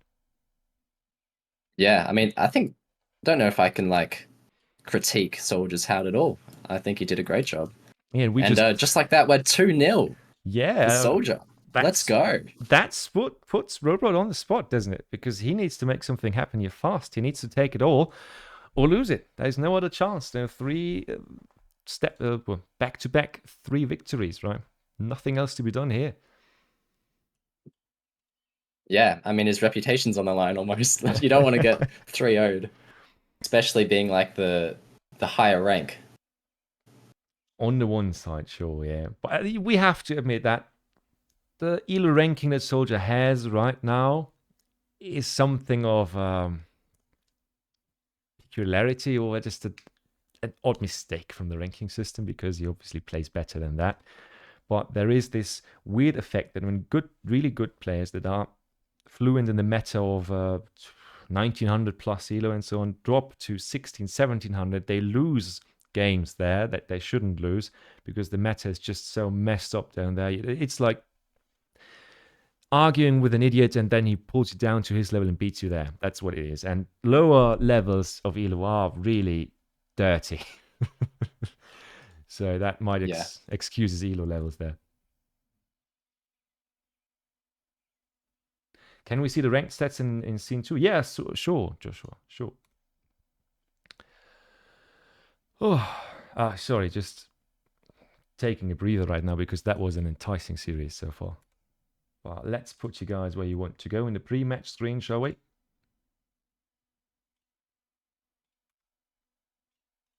Yeah, I mean, Soldier's probably a lot better than his Elo states. And being a legacy tournament, he's able to really thrive because that's what he's used to. Whereas on ladder, he has to deal with a lot of DE stuff he probably is not aware of, and so yeah, he's disadvantaged. I do think that is exactly it. I think you hit it on the head. That is perfectly put because he is just in an environment now, in a competitive environment where he more or less knows how it's played, how it's done. Even if he might be, you could say, rusty or just hasn't been played the game too actively here, we can see that he can make up for it.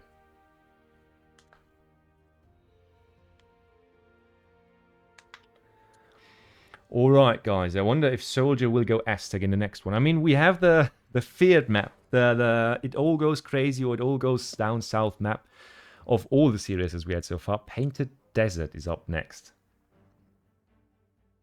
So let's see where that puts us. What have we seen on this map? A lot of Aztec, I think. Aztec, Dutch, India, Brits, Russia. Especially Russia has been... the games are live. Yes, Gerocateseros. I'm sorry if I butchered that. Wow. But yeah. Too many consonants and vowels in that one for me in a short time. This one is live. The next one will be live. And this is the final series of the night. I hope you guys will be satisfied at the end because we are slowly but surely approaching the 6-hour mark. I think the only one who surpassed that was actually you. In a one-night crazy entertainment supercast series. Oh yeah, was that through EPL or something? Yeah, I don't know why I did that. That was at like 2 a.m. for me and I casted till about like 7 or 8 a.m.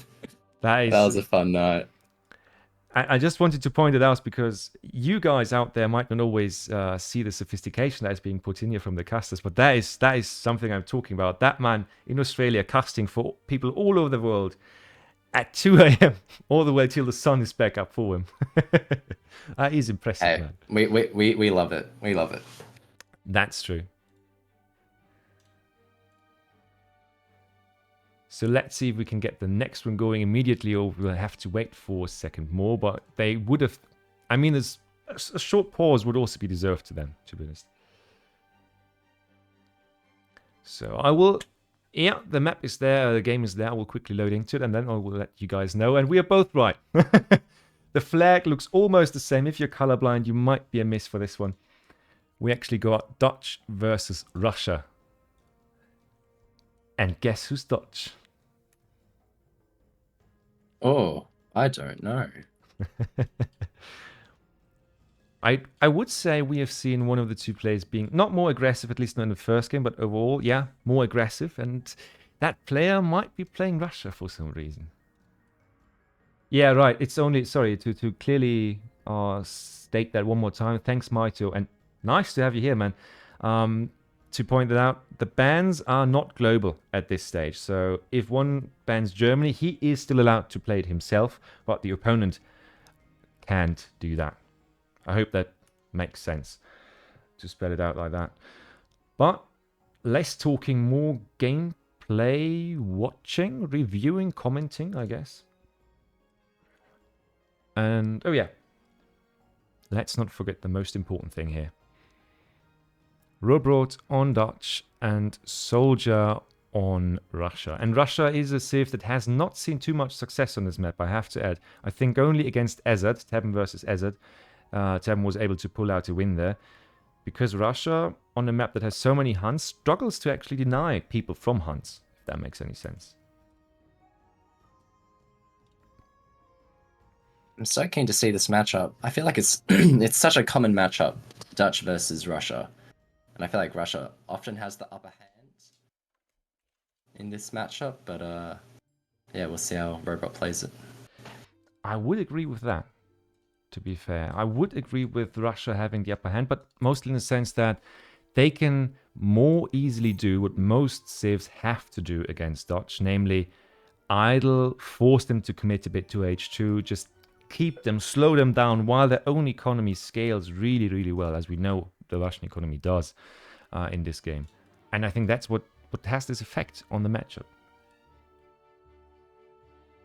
Yeah, I'm sure we're going to see a forward base. Yeah, Russia has to deny some tempo from Dutch. He's going to be trying to idle him and, yeah, putting pressure on. Going to be getting these cows as well that are scattered throughout the map. Already doing so, and I'm loving that fact because that is the great strength of playing Dutch on this map, if you ask me.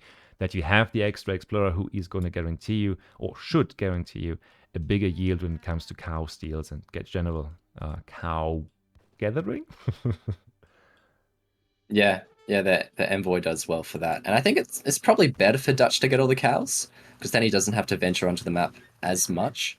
Yeah. Also, 3 or 4 cows are surely enough to buy at least the food half of an additional bank, making the macro much easier, and maybe leaving some headroom for additional coin gathering, wood gathering, or even a faster bank and such things. Yeah, and I think he's actually just eating the cows straight up. He wants a fast age up, it seems. Then you might be a bit ahead of me, or just seeing more than I do. But yeah, you are absolutely right. The cow is being eaten there.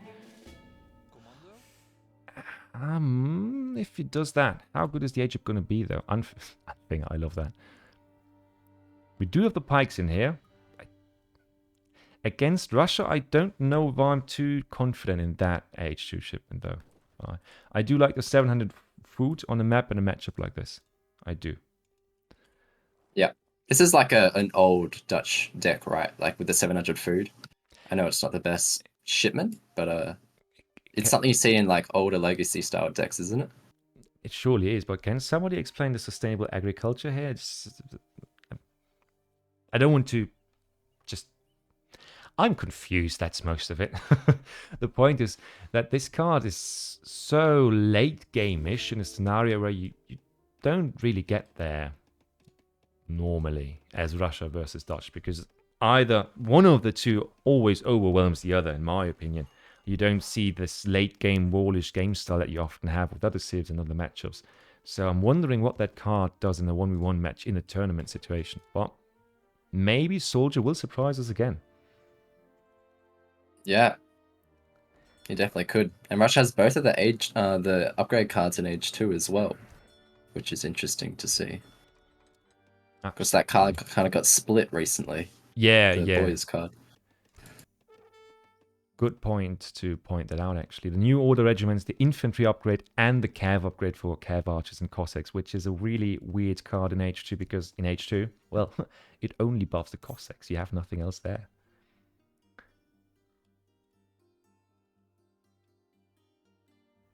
It's really a shame we can't... Yeah, it's really a shame we can't see in-game chat. Was hoping for some... I see what you're talking about there, Keller, but sorry, that is something we can't provide you with there. And GUA, great to have you in chat. You are a bit late, but you know that yourself. Hopefully you will have time to catch up on the other games later, but I'm sure that Soldier will be beaming over the first two because especially the second one pretty impressively played. And I don't think that he can spoil his performance, even if he loses 3 games in a row now, but let's not jinx it. 30 XP for Russia here. Oh. Soldier's gone with the forward base. Is he not building it? Not too confident over there. He wants to put it somewhere else. Probably not next to the Apache settlement. Apache. Oh, do you have a... He's gone in base. Is that the right decision? Wait. Jesus Christ, he has. Now, wait a second. Okay, now, we don't... So, Rohbrot doesn't see that. Rohbrot is going for the second bank here. What is this? What? I'm confused. I don't know.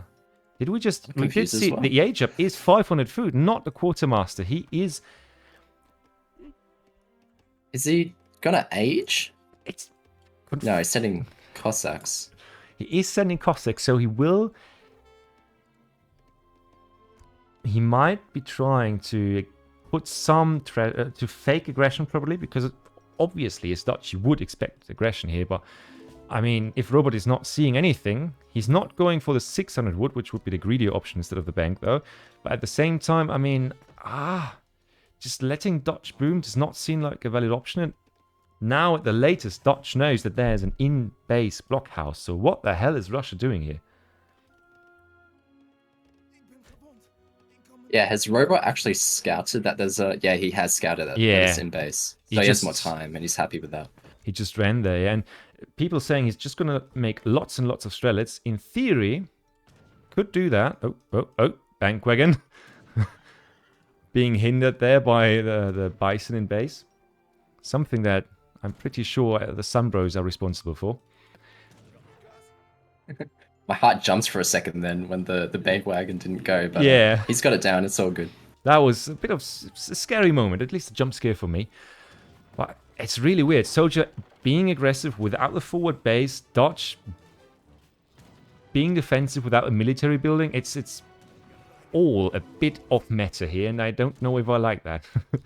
Yeah, well, I think probably Rohbrot thinks he can afford to maybe not drop a military building just yet, just because he's scouted that in-base blockhouse. So maybe he thinks, yeah, Soldier's not going to be as aggressive as he probably could. Yeah, and I mean, Kellen asking, where is Dutch's 5th bank? There is none. There is no 5th bank for Dutch.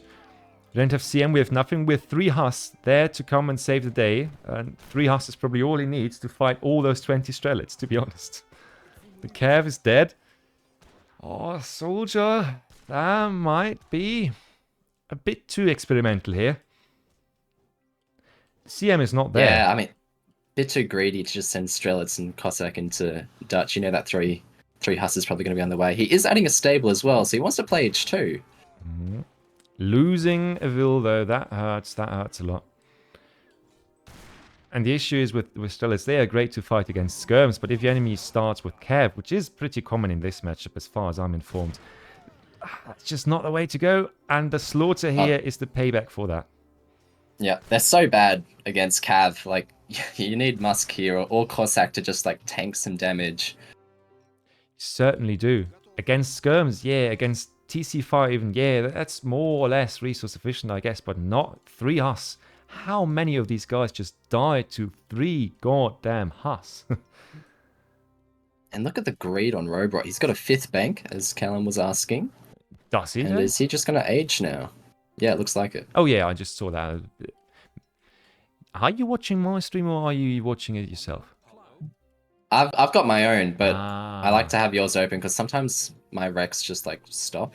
Yeah, the live games just stop. I remember from cutting one of those. Yeah, it's perfectly fine. Just was confused for a second, but that's great to know because. Yeah, sorry. No, fine. Because that makes more sense to me as if I thought I was just overlooking everything from my own perspective. But those 3 Huss just did so much work in pushing back the entire Russian army. And, well, the brothers in arms are up now to take up the flag and to fight again here. But what's 30 Strelets? How long is it going to take them to siege down a bank? Or a house, even? Well, yeah, they're not going to really be able to accomplish anything because Dutch is going to get H3. And I think those Huss, all they did was just buy time. I know Lion likes to say, like, time's your most important resource, and that's what Rohbrot did. He just bought so much time for himself, and he's going to double stable. Double? Stable? Is that double? I think... I mean, Russia hasn't made Musk yet, so I think that's a perfectly viable strategy here. Yeah, but not if you're housed to death. It isn't. Because we have 30 population of 20 population space, so he needs to do something up that fast, or all this entire batch of what is supposed to be veteran Huss is going to be just 2 of them. Not as scary as it looks. Yeah, and also not as fun to play with as it looks. And yeah, the villager wanting to build a house, but immediately realizing, nope, that house is not going to happen. I'm sorry. The question is, where is the anti-cav? And the answer is, there is none. 5 more Huss being sent, and we are going to see Soldier probably die to, 15 vet Huss, and that's it? Nope. Got more Cossacks, though, thankfully. So, Soldier is investing in something, at least, that will keep those pesky Huss off his skin in this situation. I don't think Strelets are the play. Like, what are they going to do damage to here? Nothing. But I guess he hasn't scouted the stables yet, so... Yeah, double stable is something you would usually not go scouting for, right? He scouted one of them, At so he lea- knows that there's probably Huss on the way. True, yeah, and probably Huss in a way sums up the 20 Huss, 20 vet Huss, I might add, that will be on the field soon enough. But against those Cossacks, yeah, the issue is the Strelids are just gonna do, yeah, nothing really. Probably dent a bit of the horse back there, but that's all. What's Just the to damage slap on on those? the slap on the back of the horse. Yeah, quite. And the spores might just think it's a fly or something, and that's all that's going to happen because Swat it away. eight damage, and only 60% of that actually passed through the the unit type, and then you still have 20 damage resist there. So we are about to witness a Russian-Dutch slaughter. I feel like, depending. Oh, 5 reinforcing muskets here to save the day. Is it going to be enough though? Oh, there's so much Huss here, and the Cossacks, they're just dying. Yeah. They're not living long enough, and No. wow, this little hill's gonna do really nice for the pathing here for Soldier, but is it enough? I mean, the majority of the Huss is still in the back, right? They just pushed right through the Cossacks there, and I do have to agree with Looktom here. I think that smells, looks, and sounds like the 2-1 here for Rohbrot. Yeah, and we saw what 3 H2 Huss did, but try about 20 Vet Huss. Yeah. And we always used to joke that those giant axes that the guys are fighting with, those great axes, are made from plastic, and you can see that effect right here. He does need to pull back, though. Overstate his welcome a little bit, more reinforcing, and even some anti-cavalry units, if you believe it or not. But there's more cav where the first ones came from, and there's more anti-cav to take care of those pesky Cossacks that always get in the way. So, Soldier might feel like he saved the day, but in a second he's going to realize, nope, he just lived to see another dead morning. Yeah, and the Reuters are in here now as well, so any Cossack play is just going to get denied. Yeah. And yes, it's not looking good. That sums up this whole thing. And we just saw Russia losing to double stable H3 play. It was really weird from all perspectives to see that happen. Yeah. I can't really get any idea of why that was the play to go here for, but, well, Russia's still there. I mean, we've got 27 villages to what? 37, so economic lead? Nah, not with 5 banks in base. Military, none left for Russia. Age up? Nope, not happening anytime. And there's the GG is the right... Yeah, right solution, right ending, admission of a slight miscalculation in game plan. Call it what you want. I think what it came down to was just deciding not to forward base and not make anti-cav. I think that's probably what he needed to do. Which sounds super dumb because that is literally the thing that you do. You build a forward base and you build some muskets. But yeah, the Strelids just being outclassed by guys on horses. Pretty heavily. Oh. And yeah, Rohbrot takes his first game. So yeah, we're going to go to the next game as well, which is nice to see. Yeah, because the true winners in this exchange of points, score, and games is actually us, because that means we get to see one more game. At least. Maybe even 2. Maybe even 2, yeah. And perfectly for that one, 1 to 30 prediction odds. Nice.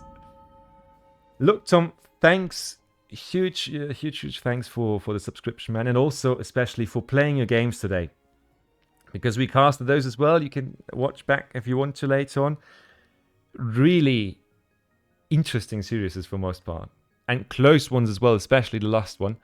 But GG well played, man. Let it be said officially here, GG well played. Oh, this didn't even feel like a real game. It felt surreal. I think that's the word that hits it best for me, at least right now. But yeah, let's see what they have in store for us with the next one, shall we, boys? I think Rohbrot was just able to read that game so well. Like, he knew what Russia was doing and what it meant for him, and like how he could kind of counter that. Yeah. I have to say, I was confused by the way that Soldier just kept reducing Strelitz into somebody who just put out a few husks. But maybe the key here was that Russia was thinking that the Dutch... Jesus, my ears. Oh, Looktom, man. Gifting 2 subs. Thanks a lot, man. Kaister Harrison, you can say thanks for that. Thanks a lot. Really appreciate the support. Thanks, Looktom. It's not just playing, but also contributing in that way is a huge thing. Means a lot. And I'm glad you guys are enjoying the entertainment so far. Let's see when the next game comes up, because as we see, it's a great back and forth here on all sides. Jesus, what is this? What is this going to be, especially? Stereo, Stereo, I think I agree with you. I was confused by everything they both did from 2:30 to 7 min. That's a statement I can put myself behind, in my opinion. If there is any. Oh yeah, they are actually restarting their game because apparently there were some lags in the last one. So let's see what happens with the next one. It just takes a bit of time to start up. Might restart my game as well. Good point. Apparently I'm just lucky today, but I will not talk too much about it in order to not spoil it, not to jinx it, because my PC has been doing its duty perfectly well.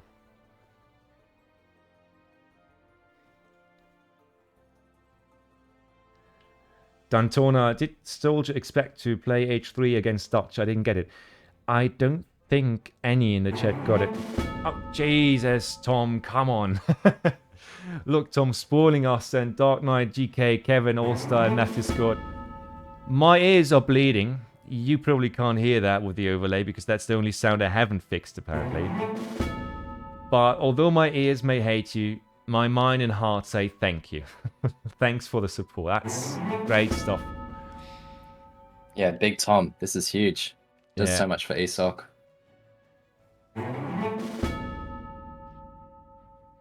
Really appreciate it through and through, man. And don't forget, that's not there to buy me a new pair of skis or Lopsided Fluff, and I'm just going to abuse the stereotype surfboard, I guess. No, you're correct. You're actually right. That money and that subscriptions, all these things go directly towards the next, or the current, and then the next prize pool for the next event. So you are all financing your own entertainment here, in that sense. Thanks for the support, and we are glad to provide you this level of content and entertainment. Speaking of content, I guess you have it spied as well? The next game is up. I have not spied it.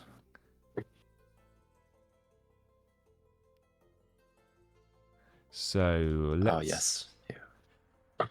The next map for everybody who forgot, because we haven't seen Game Force that often today. Oh, yeah. It's going to be one matchup. One hell of a matchup. Whoever has been watching Hazard and Julian K play their infinite series of testing whether or not Spain can hold Ottoman pressure in H2. We are up for another round of that matchup. I can't tell, sadly, Josh. Yeah, this is going to be an exciting one. Thanks, Tom. You keep spoiling us over the entire series. If this continues, then we're going to be stuffed for the entire year with seasonal events, and my ears are going to be completely busted. Loving both. But yeah, the next matchup is Soldier on Spain, you guessed it, and Rohbrot on Ottoman. The map that this will be played on is Mexico. So a map that plays, yeah, I would confidently say it really plays into Ottoman strengths here. Yeah, I'd agree with you. It's nice to see Soldier's going to give, or try to give, Rohbrot a bit of a taste of his own medicine. But maybe Rohbrot just knows Spain so well that won't be able to. That's always the issue that I think about, and I think that's also something that may have decided in the first game. The fact that Soldier knew France more or less in and out, and Rohbrot playing them, and then you kind of have a different approach and different feel if you are up against a Civ that you know that well. And Spain now being on the opposing side for Rohbrot, let's see who this really is an advantage for. Yeah, and we've seen so often recently Otto just like doing a Jan rush into Spain and it working quite effectively despite what people seem to think. This has ended a few series that should not have ended that way. Mighty was still in chat. I don't know if you remember it, Mighty, but I think your last year's tournament or something, your games against Olivesa were also ended in that uncomfortable way. Double Rex rush into Germany, if I'm not mistaken. But yeah, that's how I lost one of my games recently as well in a tournament. Not a beautiful way to go, but an efficient one at least from the Ottoman side. Stop the talking though, let's get to the casting. The transition is in, and the game begins. The game is afoot. There we go. So, in the southern side this time, Rohbrot in the blue, but with the red flag as the Ottomans. Potentially showcasing it how well he can utilize that tempo, because Spain and Ottoman obviously are really strong FF civs. The question is, who F's the hardest, right? And on either side, I have never seen Soldier play Spain, but that's mostly because back when he was playing, I also wasn't casting too much, at least not internationally. So I'm all up with it. I'm happy to see what he pulls out of his magic hat for this match.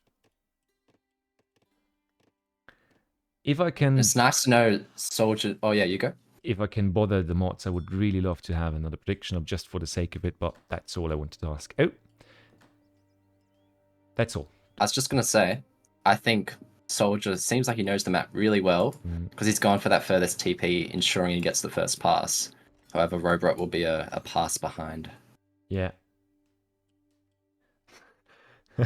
Oh no, I'm going to let that one pass, but you know what this is about there. Jesus. But we talked about this, and Vividly had a very strong point here that he thinks that this one is always doable. But in my perspective, or in my opinion, Rohbrot he took the treasure here. There was a small wood treasure over here, and he took the time out of his walk over there to take the treasure, to kill the Guardian, and I think that's what lost him the trading post here in time.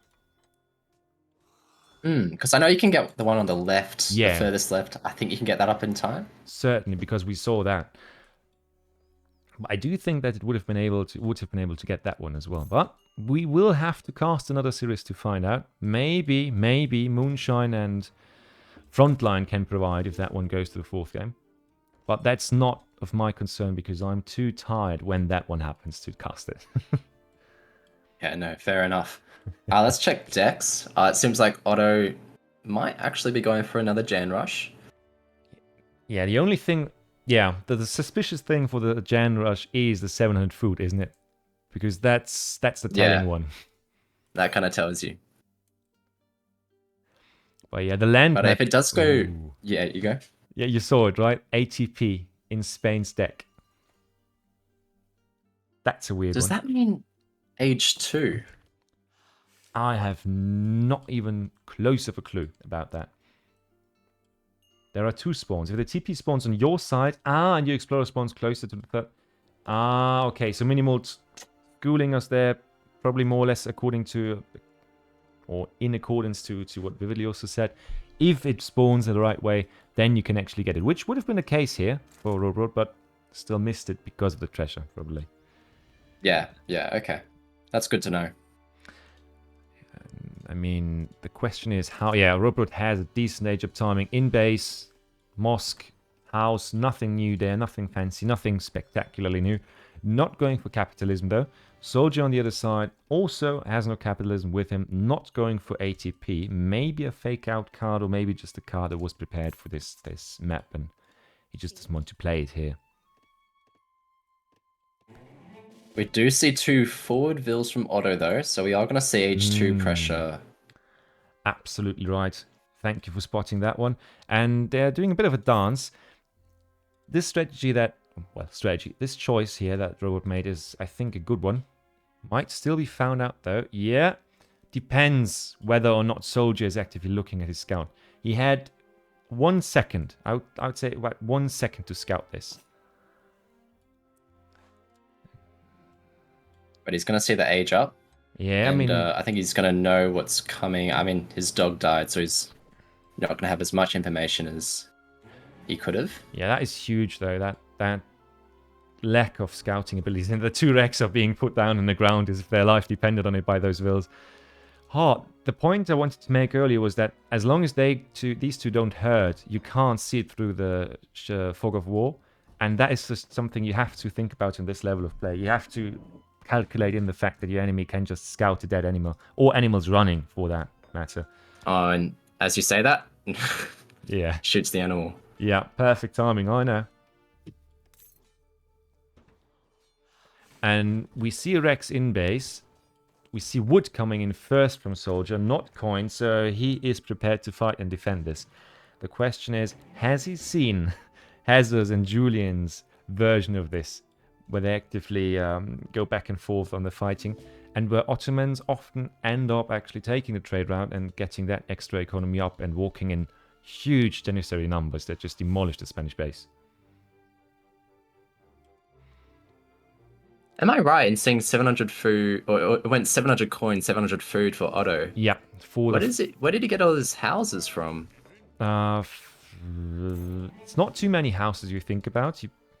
I think that's what he chopped for in H2, mostly. Yeah, probably chops for in transition. Okay, there's lots of different kind of small ways you can play this Jan Rush. Because I know I play it a little bit differently. Yeah, there are variations. There are variations where you go for steel traps. There are variations where you do it with the high... what's it called in English? The one card in H1 that transforms all your wood into all your food into wood. Oh, the fur trade? No, that's food into coin. It doesn't matter too much.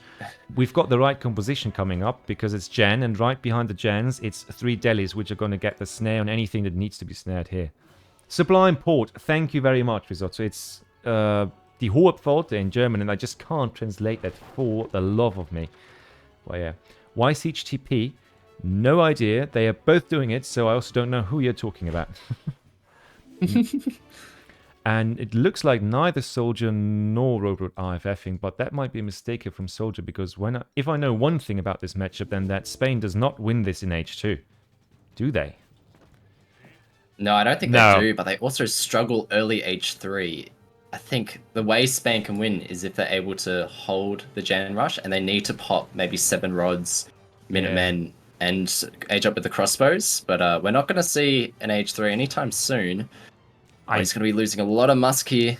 We are not going to see one at all. I think that Soldier just suicided everything he had into this, not popping any dogs, not popping anything at all, and losing 15 musks in the process of doing that. Jesus Christ, that was, yeah. I mean, I don't want to say it, but it's not looking good for Soldier right now. And it's not looking good for my sleeping schedule either, I have to say, because that... if Soldier did not just open the door to a game 5, then he certainly at least, sent out a big, shiny invitation to Rohbrot for this one. But yeah, the defensive measures are there. Do we see... Yeah, rods are coming in as a shipment as well, but just the mass, the pure mass of Janissaries in this fight surely is enough to take it. Yeah, I think it's enough to take it, and the Minutemen have gone down. I think it would have been better to pop them with the rods. Yeah. The rods come from the outpost, but they're not going to do much against Jans. Yeah, Jan is the thing. Perfect musketeer to deal with this. And for some reason, we also don't see the Explorer being popped out and some of these elite dogs being trained. All of that together could have been enough to save Spain here, but looking at it right now, there's a dead base and more reinforcing batches probably about to come in from the Ottoman player. Yeah. Yeah, I think it's looking like a bit of a game over here, but I don't want to say that yet. I mean, pikes are coming in. What are they going to be able to do? Yeah. Not a lot. Because if they go in cover mode and still get the snare, then yeah, Jen just goes into melee and claps them dead easily with their 15 melee attack. And that's 2 shipments spent into a Janissary army with little reinforcing shipments there. And still, it's not enough to deny this. No eco, no army, no further reinforcements except for... Well, village numbers are looking healthy. Ah, great. Yeah, I just spied it, but Soldier's actually raiding Otto, and I think he just picked up 2 vills. Wait, So he actually is with one musket. Is that is that real? Oh, So I mean, if Soldier can hold on, I don't see how he does, but he'll definitely have the eco advantage by a lot. I think that And he's is. shipping vills as well. Yeah, I think that is why he's doing this. He has certainly, yeah, 5 and 4 villas. He's on 34 villages. He has double the economic numbers than Rohbrot has. But is it going to be enough for something? He has to make something happen. He needs to unidle them as fast as possible and get up with a fighting plan. If he takes this back, this might be one hell of a blasting win here. But Yeah. And he's buying a lot of time. I don't know what Rohbrot's doing. He's sending about 30 musk to catch neither do I, So- neither does Chet. But those like 5 4 muskets, musks. So they did their job, honestly. And if Rohbrot does not see those guys, no, okay, he sees them, but still, that was so much time bought and so much value here for Rohbrot. For bought off from Rohbrot, basically. And Soldier might be able to get something out here, but he's not allowed to suicide it into those reinforcing Janissary batches, though. And I mean, he might have a window because I think Otto's not trying to age. He's still going to be pumping out units. But yeah, as you were saying, he's bought himself a lot of time here. I just misread that stereo as queer, questionable decisions, and I still fully support that statement. I mean, that was even from a queer perspective, that was very questionable. Because running around in all sides, that is, wow. More or less. And he's just walking past. I'm holding my breath there because he's walking past. What is Soldier doing? Ah! Soldier would have... He would not have been caught by this Janissary army here with his 6 vills, and then they decided to walk into the Janissary army. That was a sight to behold. Do we have... This is a lot of Jans. Imagine just one batch of Cav coming in to support this. You just need to stay able to get this going. Yeah, but I don't even know if he needs Cav. Of course it would help, but these crossroads are just tickling Janissaries right now. Yeah, and the Janissaries are much more than tickling those guys. That is... Oh. Forcing him into the corner of the map. Oh. Yeah, trying to not be seen, but damn, that's just enough. And there comes the GG, guys. We are going for the final game of this series, and we are going to see it. And Jesus. There you go. Game 5. Here we come. Here we come. Interesting games, the last 2. And I love that this is the series that we can finish this on. Because this entire thing started incredibly strong with Azad versus Tabin, and then we've had our ups and downs, our entertainment, our oh my god and WTF moments and all that. But this is exactly what I wanted to see here. A great series between 2 cool players, and most of all, happy chat. Even Julian showing up as well. Some more people dwindling in. Great to have you guys here. Julian, what do you think about Rohbrot's Jan Rush? Is it up to your standard? Yeah, please answer that one for us. If you haven't seen it, rewatch it and answer us in the next stream that ESOC does, but we do need to know that one.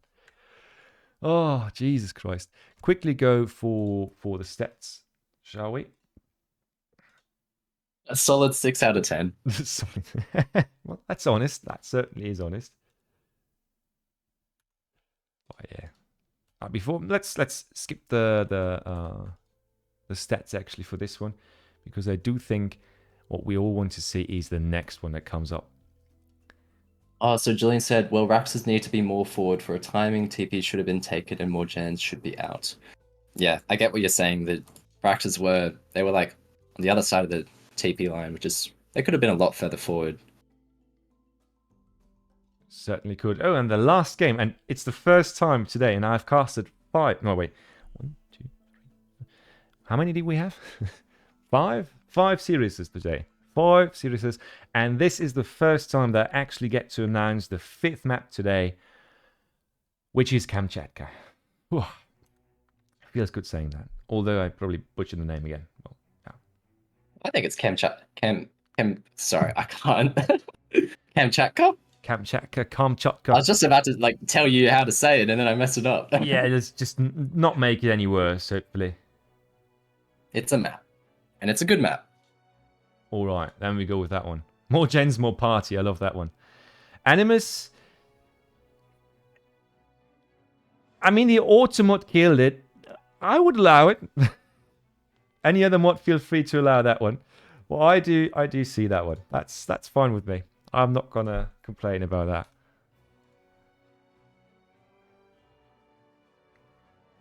There we go. Oh, the last one. The last one is going to be intense as well. A matchup I can't remember on having seen here, but this is going to be a good one, I hope. I really do hope that. And Sith Choice alone sets us up for that. Rohbrot evening it out to a 2-2, and the final decision is going to be made in the matchup. Yeah. Let's see what they make of it. Rohbrot playing Brits and Soldier playing China. So, guys, Man, Rohbrot really is a legacy enjoyer. Certainly is. True to the colors of this tournament. Legacy enjoyer through and through. Not even legacy, but even a vanilla enjoyer. Yeah, vanilla is what I should say. Yeah. Well, let's get those civs logged in. Chat, I hope you guys are following so far, even after 6 hours of constant nail-biting entertainment from our side. And some weird matches in between. I have to give that one up as well. Is this not a legacy tournament? It is a legacy tournament, but China is part of legacy. Or if the question is why it should be banned, no, China is just a debatable civ for some, but there's certainly a civ that has its place in the legacy roster there. I hope Soldier knows about tea leaves. Minimoult, I do have to say, it's a nice side jet, but at the same time, I do see what you're doing, and I fully agree with what you're saying. That is something that could be overlooked here. If you're not seeing a TP and all that, it might be an issue. Oh. Make the last one last. Dude, we are casting for 6 hours now. We are making it last as long as we could. So, before we make it last even longer, let's quickly get set up for this entire thing. Are you guys ready? I certainly am. Lop, what about you? Yeah, I'm super keen. Let's go. That's what I wanted to hear, guys. So, with the guy from Australia, with the guy from Austria, join us on our quest to find out who finally takes the crown between Rohbrot versus Soldier here. And let's hop into the next and last, actually, gameplay session for tonight.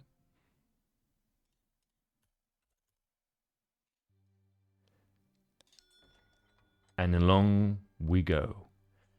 We on Kamchatka. Now I can't only read it the way that I think stereotyped it out. I'm sorry, guys, but the map where you need to get all the goats and the good ones are in the middle. Right, you know which one I'm talking about. In northwest, in the yellow flag, but on the red color, we see Soldier playing China, and in the southeast, Rohbrot with Brits. Yeah, and Soldier's going to be getting that TP, and I hope his disciples out getting goats, because they are going to be great to put those on the villages and fattening them up. Hopefully, maybe going for age 3 play, which is kind of what we see with China. Yeah, beautiful stuff there already. Soldier getting 3 and 2 of the middle ones, which in my opinion are the most important ones, as they are so easy to snag. Goats coming back to his base. TP is down, and we are hopefully going to see what everybody is expecting from China with the TP in age 1, namely the tea leaves card. I just saw a question. Is this not a knockout match? Nope, it's not like that. We are in the group stages still, where each group, or in each group, people play all the members of their specific group. Nope, not all of them, but the losers of the first matchup play each other, the winners play each other, and the first winner continues, and then it's played off again and again. So 2 people of each group ascend to the round of 16. Thank you, Fenor. I think you just chatted for the first time and then immediately going for a sub. Thanks a lot for the support. Really appreciate it. So, what are we seeing here from Rohbrot, though? We do have decks come in. Oh, Jesus. Northern refugees. Northern refugees first, with only 1 village and 1 town center, and then going on to T export. I think you can play this either way. You can send T Export first and then go Northern Refugees, or the other way round. Do you know? I don't know, but in my opinion, I'm fairly sure that you always should go for the T export first, so you can switch into an LI a bit earlier and get the important things out a bit earlier overall. But in my opinion, Yeah. yes, T exports first, always. Yeah, and look how many goats China got as well. Like he's setting himself up to look really nice. And a super weird deck. Well, not a super weird deck on its own, but a weird deck in the sense of that we don't see any of it being played right now because Rohbrot has Greenwich time or Greenwich time in deck. He also has Virginia Company and all those fancy things, but he's not opting to go for a trading post, which feels weird with that deck setup that he's utilizing here. Yeah, that's interesting. Like I know a lot of Brit players aren't a fan of Greenwich time, and it's not really seen at all. So I'm not sure why he has that in deck if he's not going to use it. But maybe it's an old Brit deck when it didn't have 3 vills. Might be, yeah. China also getting 80 food, which is gonna be so super tasty for them. But yeah, look at the age up time though. We are gonna age up past the 320 line, which is not that great in my opinion for China in this situation especially. Now the age up is coming through finally. 4 vills on it. That might be close. Yeah, just shy of 5 minutes age up timing.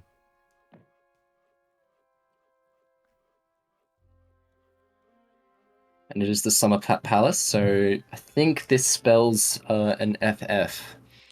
And I think what Rohbrot needs to do is maybe try get some damage done in age 2. Yeah, I do agree there. But it just feels weird to see, honestly, it just feels weird to see China go for the TP, go for the early XP, go for a fast build, and then only to send the Northern Refugees without a T export card, because not sending T export at all just feels... Yeah, that is interesting. I would have liked to see the T export instead of Northern Refugees, I feel. But I'm sure Soldier has it all under control. And as we were saying, Brit is forward basing, which I think is a good play. The question now is how fast can Brit be in China's base, and how much damage can they do, or how much can they force out of China to try and defend this? Because age 3 China is just a menace. I don't think we have to argue about that at any point, in any rate. But if it doesn't get there in time, or not with the tempo that it wants, then it's a different question, especially against a civ that has economic scaling of the likes as Brit has. Yeah, I think for China to survive this, he might need to pop Chukanu at some point in Minutemen. Well, it all depends on how hard Rohbrot pushes in age 2. Jesus Christ. We have 700 coin as the next shipment. Vill's queued as if his life depended on it. I don't know what the idea here is. Maybe dumping score. I think those villagers don't count for score until they are trained. So it might be something like that. But the first 5 musks are denied of doing any real damage just by Wang Lang showing his long Wang, whatever. Sorry, I'm just so confused by that name because I always thought it was a name that Lucas put on purpose there to just confuse us casters.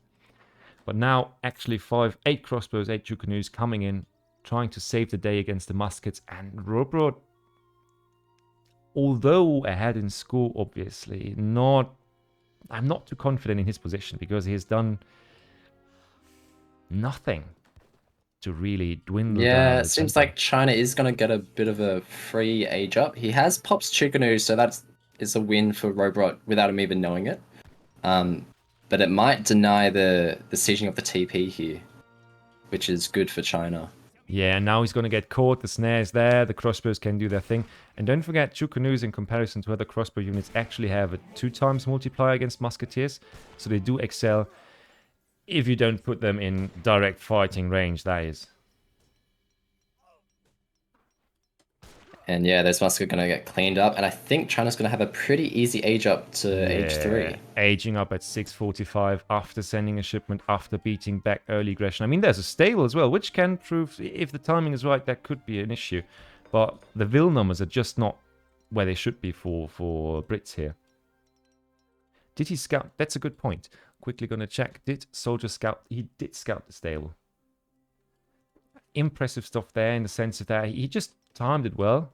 And we have to admit that I feel like Rohbrot also sold the defense really cheaply. So he made it easy for Soldier to defend this. And the age up is with the Confusion Academy. No tower, no resource generating shenanigans here that we often see. So we will have a big army of skirms out there able to fight and absolutely demolish the musketeers of the Brits here.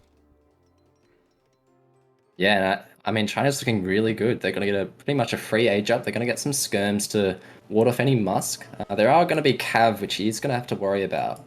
And just to point out as well, Brit just sent 700 coin, and it looks like he's just going to be pumping out units. So he's committing to H2 at the moment. Yeah, makes sense. But at the same time, 9 pikemen were queued just in case, and now he's cancelled it. I'm really thankful for that. But it was just emergency shipment if there was a push into his base, I reckon. Lots and lots of skirms, no anti-cav yet, but he is actively going for cav himself. Probably for snaring ability. But he does need something to actively deal with the cav of the enemy as well. So yeah, I would agree. Like, yeah, he might send the Quang, or no, not the Quang, the Chengdao next. Yeah, might be nice. And now Rohbrot does need to gather his army properly and not just fight it unit by unit. Close fight. There's a lot of cav here. It certainly is, but the fighting is happening in such a small space that I don't know if it's really beneficial for him. The cav mass can't go to work. Cav yeah, it's quite effective. The pathing from China, like these trees are preventing the huts from getting in, and the Minutemen popped. And the melee Minutemen are doing all the work they need to do. But at the same time, it's actually the muskets doing the skirm killing here now. And if there's a reinforcing batch of cav, and if he macros it right so you can actually get a batch of 5, this still might be a very sensitive cleanup here against China. I think it's going to be a cleanup, but Rohbrot's not going to be able to deal much damage after that. And then the question... All the cav has been cleaned up and skirms are on the way, so I think China's alright. 23 villages against 36 with no trickles or anything from the consulate added so far. About to lose 1 villager. I do think that... Hard to judge at this point because China was claimed, but I do think that China is not too fine actually. I would disagree with you there. Yeah, no, there are huts here. I didn't see those, so...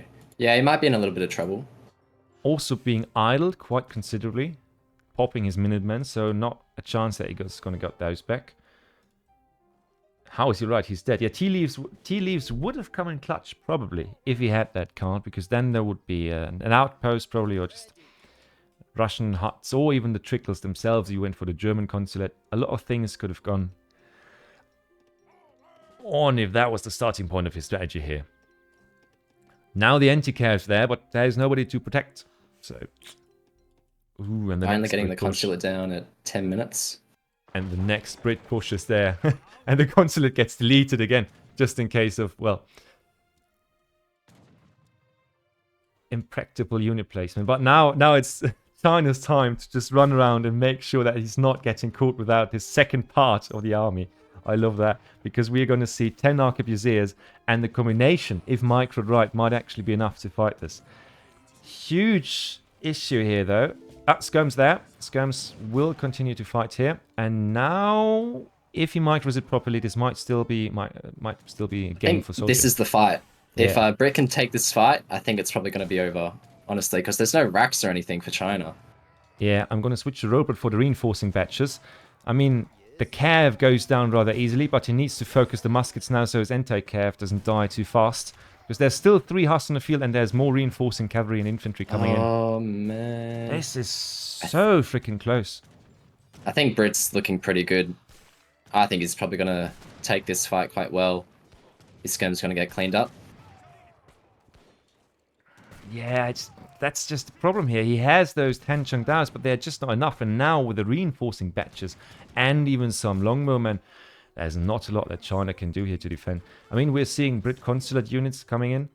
Might be a good timing with another shipment because the siege is just not there. But also 26 idols for China, and Rohbrot on the other side, 40 villages, all gathering to the heart's content.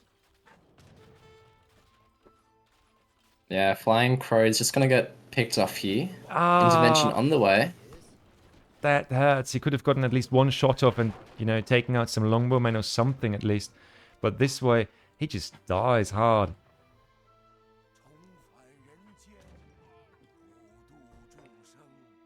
We are seeing muskets being trained, but... Yeah, it's not looking good for China. It certainly is not. He's pulling back the emergency goats now to get something out here. And Wang Lang again getting hit here by the hussars. Being taken apart in a fight they just can't take. And he needed the disciples to just even out the fighting forces here a little bit at least. But there's just nothing there. Absolutely nothing there. I think this is the last fight. This is it. These muskets are going to get picked off, and China's going to have nothing. He does have some cav about to pop from the... Although... Oh, yeah, they're about to pop. Yeah, and I don't think they're going to do much. That cav batch is just there to be slaughtered as well, especially in those muskets. No upgrades on them yet, but doesn't matter too much because those 4 cav units can barely take apart the reinforcing batches, let alone the army that's still on the field. Oh, he's trying to hold on so much. But yeah, he calls the GG and that's it. Well played by both players, and Rohbrot takes it after a 2-0 start. What a finish. That was... What a comeback here from Rohbrot. And guys, I know I couldn't promise you anything because I can't influence how these games are played, but I hope you guys enjoyed it. I, for one, certainly goddamn enjoyed the hell out of that last series. And of the entire thing as well. We had 6 hours, 6.5 hours of casting. I hope you were happy with us, with ESOC, for providing the content, with the players playing the games, with us casters talking our nonsense in between. Yeah, can we all just say thank you to MFD for putting on a show for 6.5 hours. He is such a beast. Like, you've done such a good job, so thank you. Look, coming from you, so I know you know what the business here is about. That means all the more. Thanks a lot for the congrats, and thanks for supporting this whole thing with me, for keeping it up, keeping the casts live and real. Thanks for you guys tuning in. Hope you enjoyed all of it, and see you in the next one, I guess. Yeah, see you everyone. Thanks. I do not know when the next cast is up, but I do want to ask the obvious question that is always asked at this point. Oh, we will go back into the pre-match screen to give what is deserved, namely the props for finishing this fight after being down 2-0 and pulling it back all the way to a 3-2 victory here by Rohbrot. There we go. What I do wanted to ask is there anybody who wants to stream right now? Conqueror is... Oh, that's perfect. Is that the right Conqueror? Yeah, right. Yeah, that's the right Conqueror. Perfect. Then we are just going to rate Conqueror if that is, yeah, in agreement with you guys. And it looks like it is. So, hop over to my moderator's perspective. Thanks to all of you. Thanks one more time. A huge thank you from all of us, especially towards Looktom, who provided, what, 8, 9, 10 subs today. Thanks a lot, man. That support is what keeps this entire thing going, which is mainly built out of passion and some technical talent in there, but mostly passion, as you've seen by my slip-ups here and there with the overlay machine. Well, that's something else. Love to cast for you. Hopefully, see you soon again. And be well with Conqueror for tonight. Yeah, see everyone. Thanks for watching. And now comes the obligatory awkward moment where the caster can't carry on without getting the raid to happen. Ah, there we go. Yeah, we're good. Oh, 10 more seconds and you're off to go. I wish you all the best, guys. Enjoy the rest of the night with some more Age of Empires content, with some slight and relaxing stuff, hopefully, as well. And see you for the next cast. And there will be more, many, many more, and all the same level of this, I hope. Because that was one goddamn great series at the end. Cheers, guys. Enjoy your night.